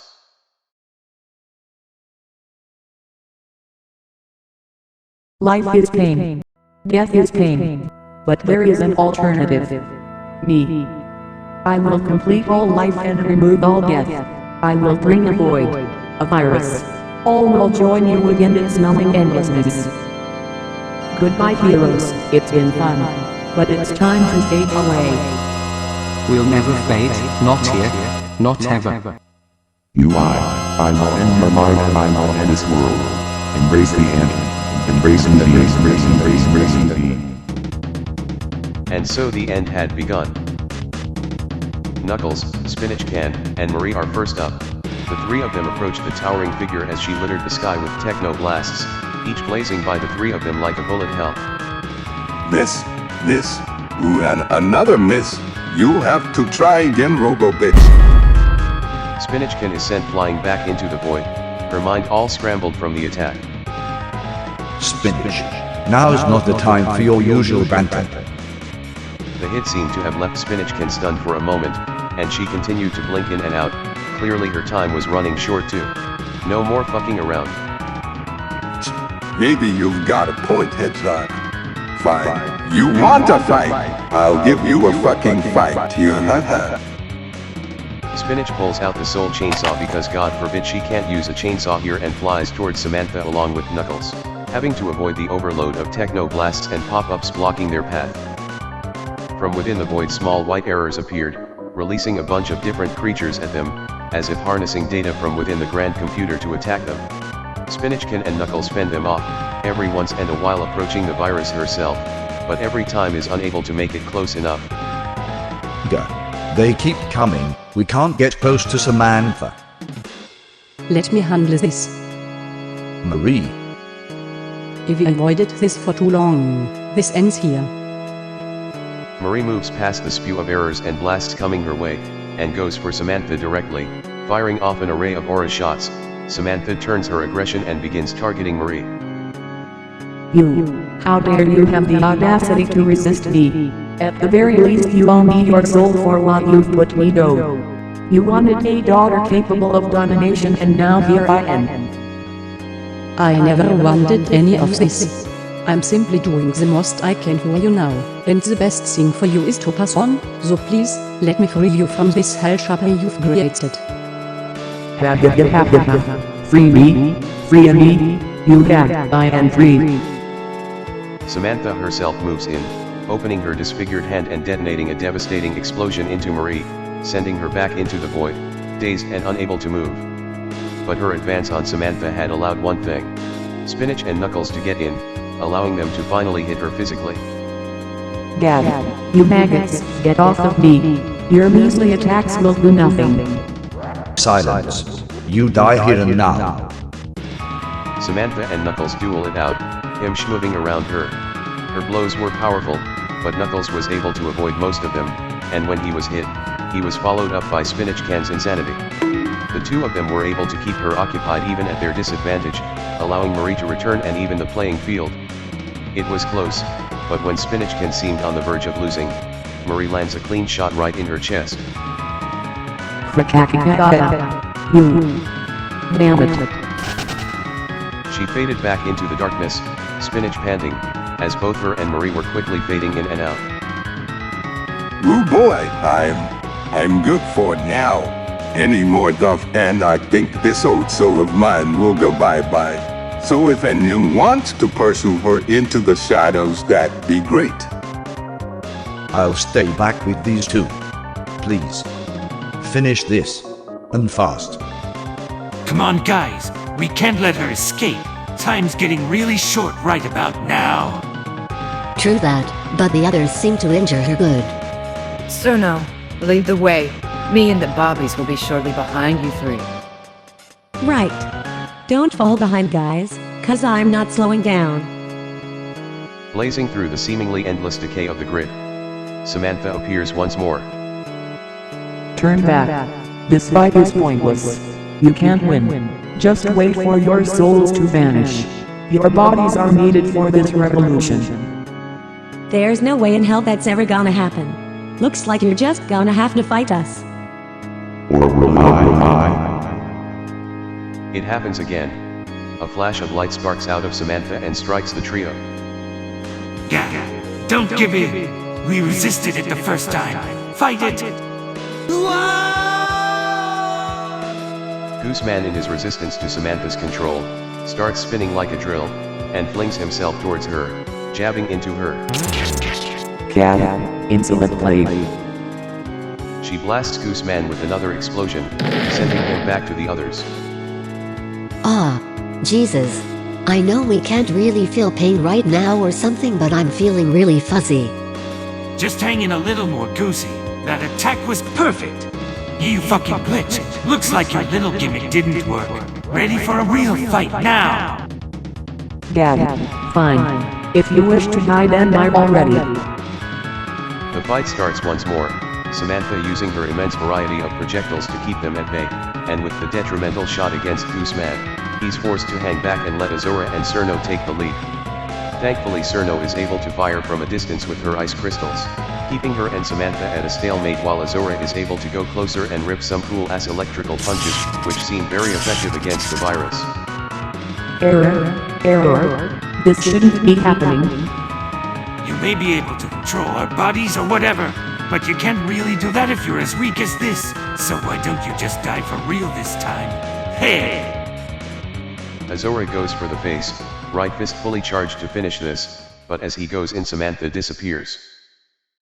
I am matter. I am heavy matter. I am existence itself. She appears in a flash right behind him, grabbing a hold of his chest. Azora. Who is weak? Help me again. Yeah. You.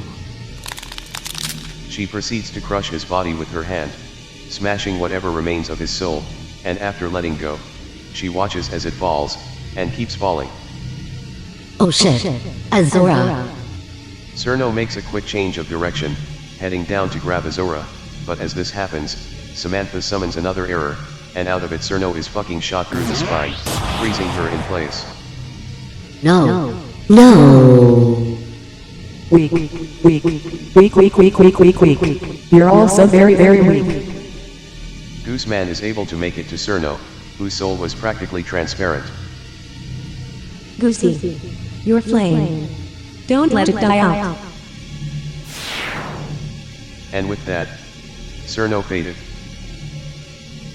Oh god, no. No, they can't be dead. There's still time. Their souls aren't gone, right?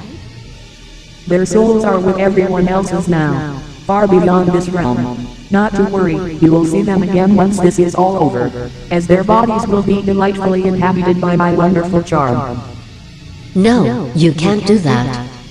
Oh, but I'm afraid I can. Have it. Grah! Damn you!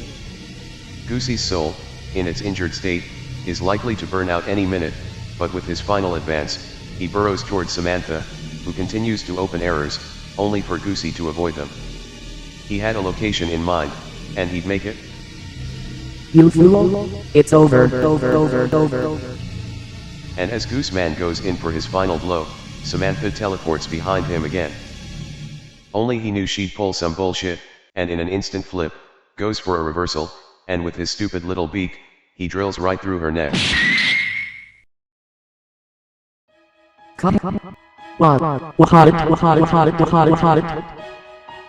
Hey. Yeah. Eat shit. Miku and the others fly next to Gooseman, finally approaching. Samantha sees this and retreats to the farthest depth of the grid, her pain apparent. Oh god, Azora. Don't tell me. She's getting away. We got her good. Just finish the job. She may look tough, but she's blind as a fucking mouse. Gooseman, just hang in. But before E.T. could finish his sentence, Gooseman joined the others, and fizzled away. Damn it. They're gone. It's not too late. Their souls can't be too far gone. There has to be time. We need to end this immediately. The three of them found themselves diving right into the void's final stop. The grid formed around what once was the field, its innocent veil gone. The grid began to flash a gruesome red, signaling their time was drawing to a close. All that remained floating there was Samantha, damned to roam here forever. Why? Why are you still here? Why won't you die like the others? Let me have this. Let me out. Did you have mercy against Bob? Or a business cat? What about a big L? Or a rapper? Was a kid not the limit? When have you ever shown even an ounce of shame for the dozens you've killed? It's Bonzi's fault. My father made me this way. I'm only doing what I've been taught. I never wanted this. The grid's red flashing grew faster, as if it were overheating. There is no excuse for the violence you have brought and the lives lost. Let our remorse come in the hopes there's some mercy for you in death. You don't know what you're doing. But her words wouldn't stop them anymore. This had to end. Miku led the three of them, all going in at once. Samantha was desperate, and was firing techno blasts in every direction. There were many, but all sporadic, Miku, E.T., and Bobby being able to avoid them without being hit. And together, they ambushed the beast. She began to swirl around, trying to shake them off, but with E.T.'s light blasts, Miku's guitar blade, and Bobby's explosive aura, they were able to make a devastating final stand. Samantha is forced to teleport away, and when out of sight, takes a shot against Bobby, rippling through him. Bobby? Damn it. Don't worry about me. Just go. And then all that remained was E.T. and Miku. Miku going below, and E.T. going above. This was their last chance, their final approach. With their souls on the verge of disappearing, they had to make one last push. The sirens in their heads grew louder and louder. It's over. Your souls are no more than fleeting memories now. I win. B. Your bodies are mine for the taking. It's not over yet. Just a little more. The room was still flashing a devastating red, and with every fiber of Miku's being, she embodied her spirit energy, and infused it into her blade, slashing away at Samantha. She was able to resist it, as the two continued to trade blow after blow. Samantha was at the disadvantage with her severe amount of damage taken, but she only needed a little more time. She was so close to taking control. Miku and ET knew this, and did what they needed to do. They made their move. E.T., do it now! No, not again. I won't let you. Samantha quickly swung around to see ET, who had just finished charging a light beam that would blow right through her, but she was ready this time. Focusing all her chaotic power into a blast that would outspeed ET, and before he could launch it, she had sent a shock into his body, leaving them a fading shadow. You fools. You'd never win. This was all mine from the start. This is my world, my takeover, my...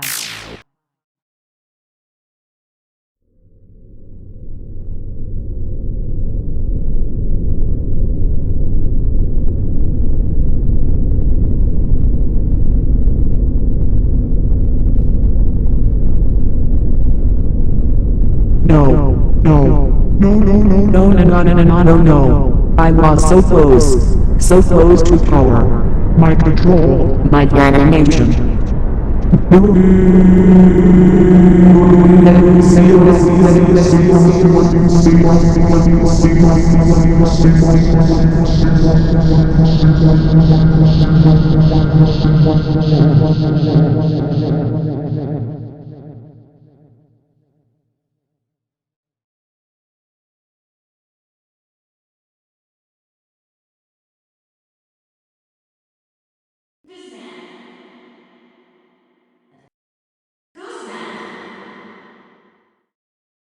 Huh?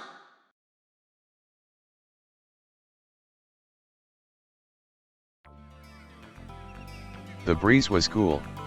Gooseman was sitting on a bunch of scraps outside the apartments.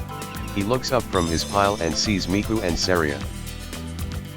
Jeez, man, you had us worried. You must have passed out pretty hard. Huh. Oh, yeah, sorry about that. I was up pretty late helping Azura and Cerno. They were carrying way more than they should have with their injuries. Well, you certainly aren't in great condition either. Well, most of us aren't, but still you get my point. Heh, yeah, I know. Just trying to be considerate or whatever, changing my attitude a little. After all, I think you guys have earned a little of my respect. Take it with pride. Not many people are spared from the goosey rage. Sure, I'm real unhurt. Now, wanna come with us? We were planning on going to see Bobby's group. Check if there's any update on the ship. It's only so long until the ship sets out to come get us off this mess of an island. Ah, now you guys go ahead. I'll stay back at the apartments. Azura and Cerno are still cleaning out the inside of the apartments. Yeah. I think so. They were making pretty good progress. Well, we're definitely gonna need more help if we want to get it running again. There's a lot of structural work to redo. After all, it still does look like some evil dictator tower. So an apartment complex. Yeah, pretty much. Well, I gotta get back to the duo then. I can't let them get away with all this alone time. I bet without me around they're just smooching away, not doing their work. I gotta put a stop to this madness. Yeah, well you do that. Catch you around. Go see. Peace out, Gooseman. Yeah. See you later, guys. And with the sun dipping down, Gooseman goes inside the apartments, looking back at the sky. It was calm, and not the eerie foreboding calmness. Just calm.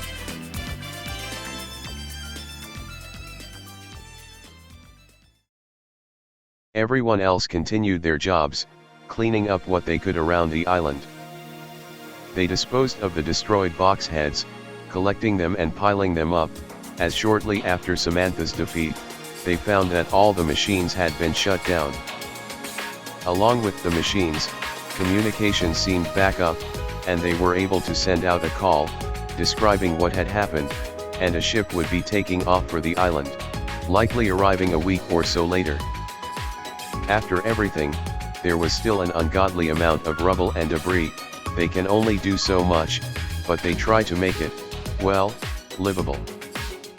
Proper burials are given to everyone whose body could be found, being laid to rest beside Town Hall. It was rough, but everyone was happy they could give those who passed on a proper send-off. It had been 2 weeks since the fall of Samantha, and it had finally arrived. A ship had come to bring them home. They explained everything, every last memory, every heartbreak, and every triumph.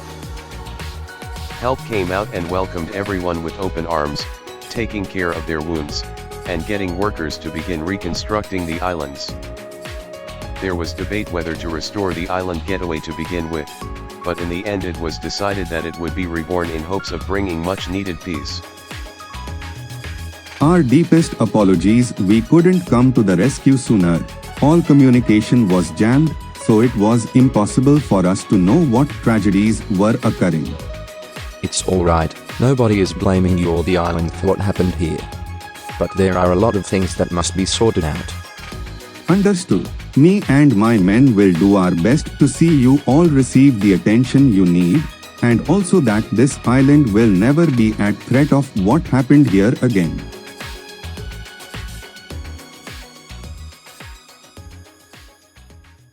The sun was beginning to set. It seemed it was finally time for those who planned on leaving to depart. Everyone gathered at the docks, Jimmy waiting on the ship, everyone standing in solidarity. So then, I guess this is goodbye. I guess it is. Or, are you all sure you want to leave? I think it would be nice if we all continued to stay here and party. Thanks for the offer, but I was merely visiting a friend. My time here is done. I must be going. Yeah, I had fun here. Now I'm a traveler. At the end of the day, there's still so much to this world I've yet to see. I didn't set off on my journey to be cooped up here on some island. No hard feelings. None taken, sweetie. You have fun out there. Send us postcards of your many adventures. Huh? You got it! I've appreciated my time on this island, but the thought of staying here any longer makes me ill. Never again do I wish to raise my arm in combat. I'm going somewhere quiet, maybe find peace within myself. I know that would be nice. A shame to be short, Mr. Hitchcock, but more fun for me. I know for certain once I get off this shitty island, I'm gonna commit so many crimes. Beast! Wait, so are we really sure letting her get away with this is a good idea? Just pretend you don't hear her. It's for the best. Hey Gooseman, are you sure you want to leave? We've always got room for you in our group if you want to hang around a bit longer. Nah, I'm sorry. I do want to stay, but there's a lot I gotta think about, lots of shit to sort out, you know? I think this is something I should tackle on my own. But don't think this means you ain't seeing my handsome face again. I'll be back to visit soon enough, and when I do I'll have so many hot babes with me that both of you are gonna be mad jealous. Oh yay, I'll look forward to the day, little man. I wish you all the best travels. Heh, thanks bro. You're a real one. So E.T., you sure you're ready to go back? Don't wanna stick around a bit longer? No, it's alright. My mission here is completed. Now that I was able to contact them, the Hex colony should be here soon. It's been an honor to fight alongside you all, but my time on this planet has come to a close. Things must move forward, but perhaps we will see each other again. Yeah. Okay, but were you serious about that Bonzi thing? Yes, I meant what I said. I will be taking Bonzi Buddy back with me to the Hex colony. He is a threat we yet to understand. To prevent an event like this from occurring again, I'll make sure he's handled by my comrades. The Hex colony will know what to do with him. You have nothing to worry about. Ah, what a pitiful fate. Captured and broke by aliens. Maybe dying in that cell was a better fate after all. I assure you the treatment you'll receive by Hex Colony will be the best fate we could offer someone like you. Well gee, isn't that a relief? On the topic of threatening lunatics, you are bringing that Nagito kid with you, right Miku? Yeah, kinda. We're having Jimmy and his guys take care of him. I don't think he'll receive any crazy punishment, but he is still a threat, if not to others then to himself, so he'll probably need some help. That's out of my hands though. He's on his own now. Well then, don't let us take any more of your time, you've got a long voyage ahead of you. We'll be here if you need us. I know there's still some work to do if we want to see this place repaired, but we must do what's necessary to restore it. Yay, I suppose, but it's kinda more about free living, haha. Those island owners were willing to make a lot of cuts to keep us from flipping the fuck out. Yeah, besides, I like it here. If you ignore the whole terrible traumatizing invasion thing, but that's in the past now. As much as I'm iffy about this place, I feel like the first step in the right direction for me is taking the responsibility of restoring this place. I know it seems small but it just feels right. I don't know man, I just hope you get what I'm saying. No, I get it. It's good you're starting to get things in order. That's a good start. Hey. Yeah. Miku starts walking over to the ship, others already boarding it. Wait, Miku. Oh, yeah, what's up, Bobby? Well, I just wanted to say thanks again for everything. I mean, hell, I wouldn't even be here if it wasn't for you. It'll be pretty boring here without you, so make sure to stop by sometime. Hey, don't be like that. Nobody saved you but yourself. I simply showed you that you could. My time here's had its ups and downs, but I've definitely enjoyed my time with you guys. And don't worry, Bobby. I'm sure we'll meet again. Hell, I'll make sure of it. It's a promise, from one friend to another. A promise. Yeah, I hear you. Until then. Until then. Miku, hurry. The boat's taking off any minute. Well, guess it's time. Bye everyone. Best of luck. See ya, Mikhail. You're gonna kill it wherever you go. Safe travels, you guys.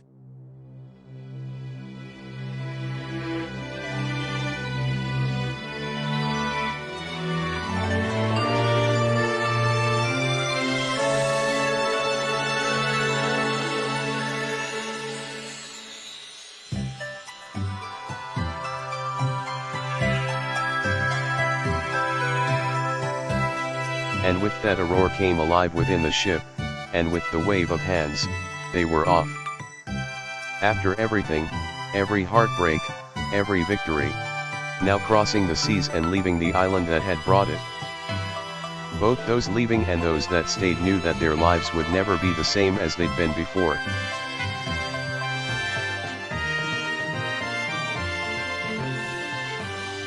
It was a little while later, but a light finally shone from the sky, hovering about ET, covering the now darkened skies.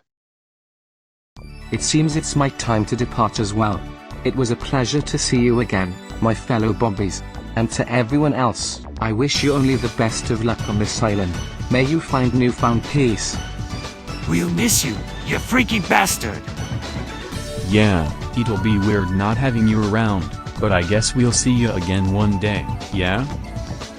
I'm sure our paths will cross again. After all, I am a guardian of Earth and away, all of Hex Colony 006's, so as long as the Earth needs us, I'm sure we'll return.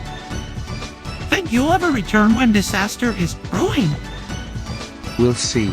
I still have much training to do, and my free time is quite limited, but I'm sure I'll be able to pull a string or two. Now, come Bonzi, we must get going. Yeah, whatever you say. Goodbye, mortals. Oh, and see you, dear. I pray your fate will be very, very painful. Oh, it most certainly will be. So why don't we just get this over with, alien boy?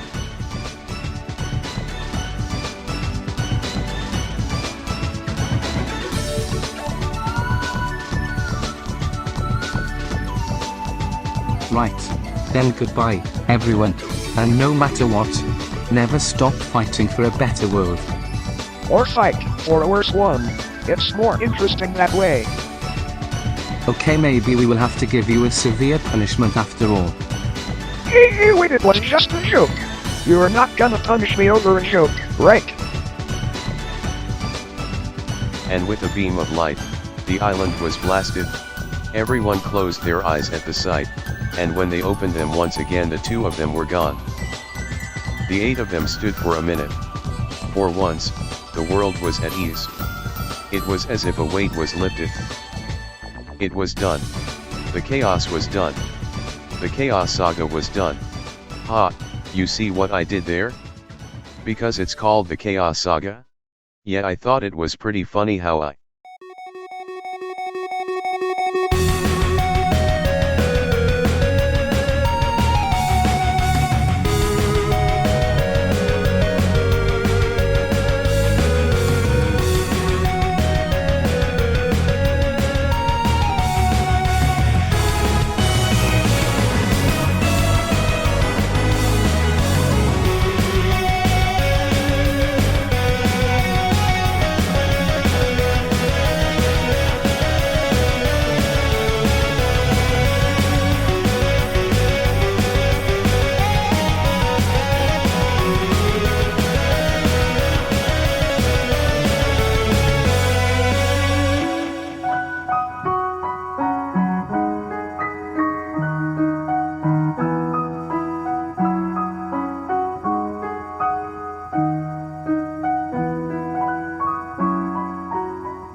本当にバカですね。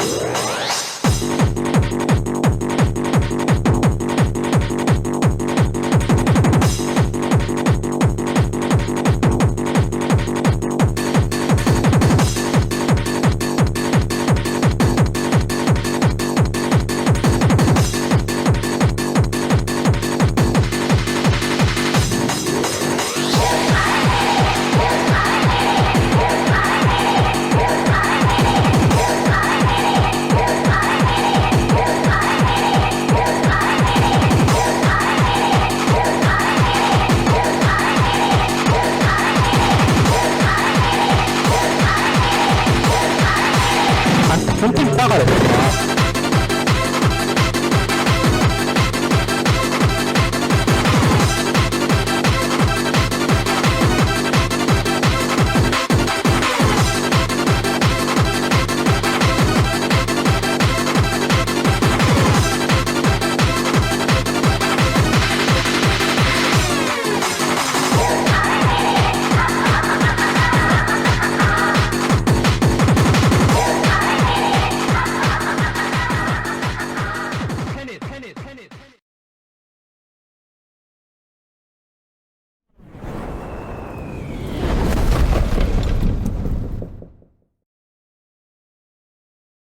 What?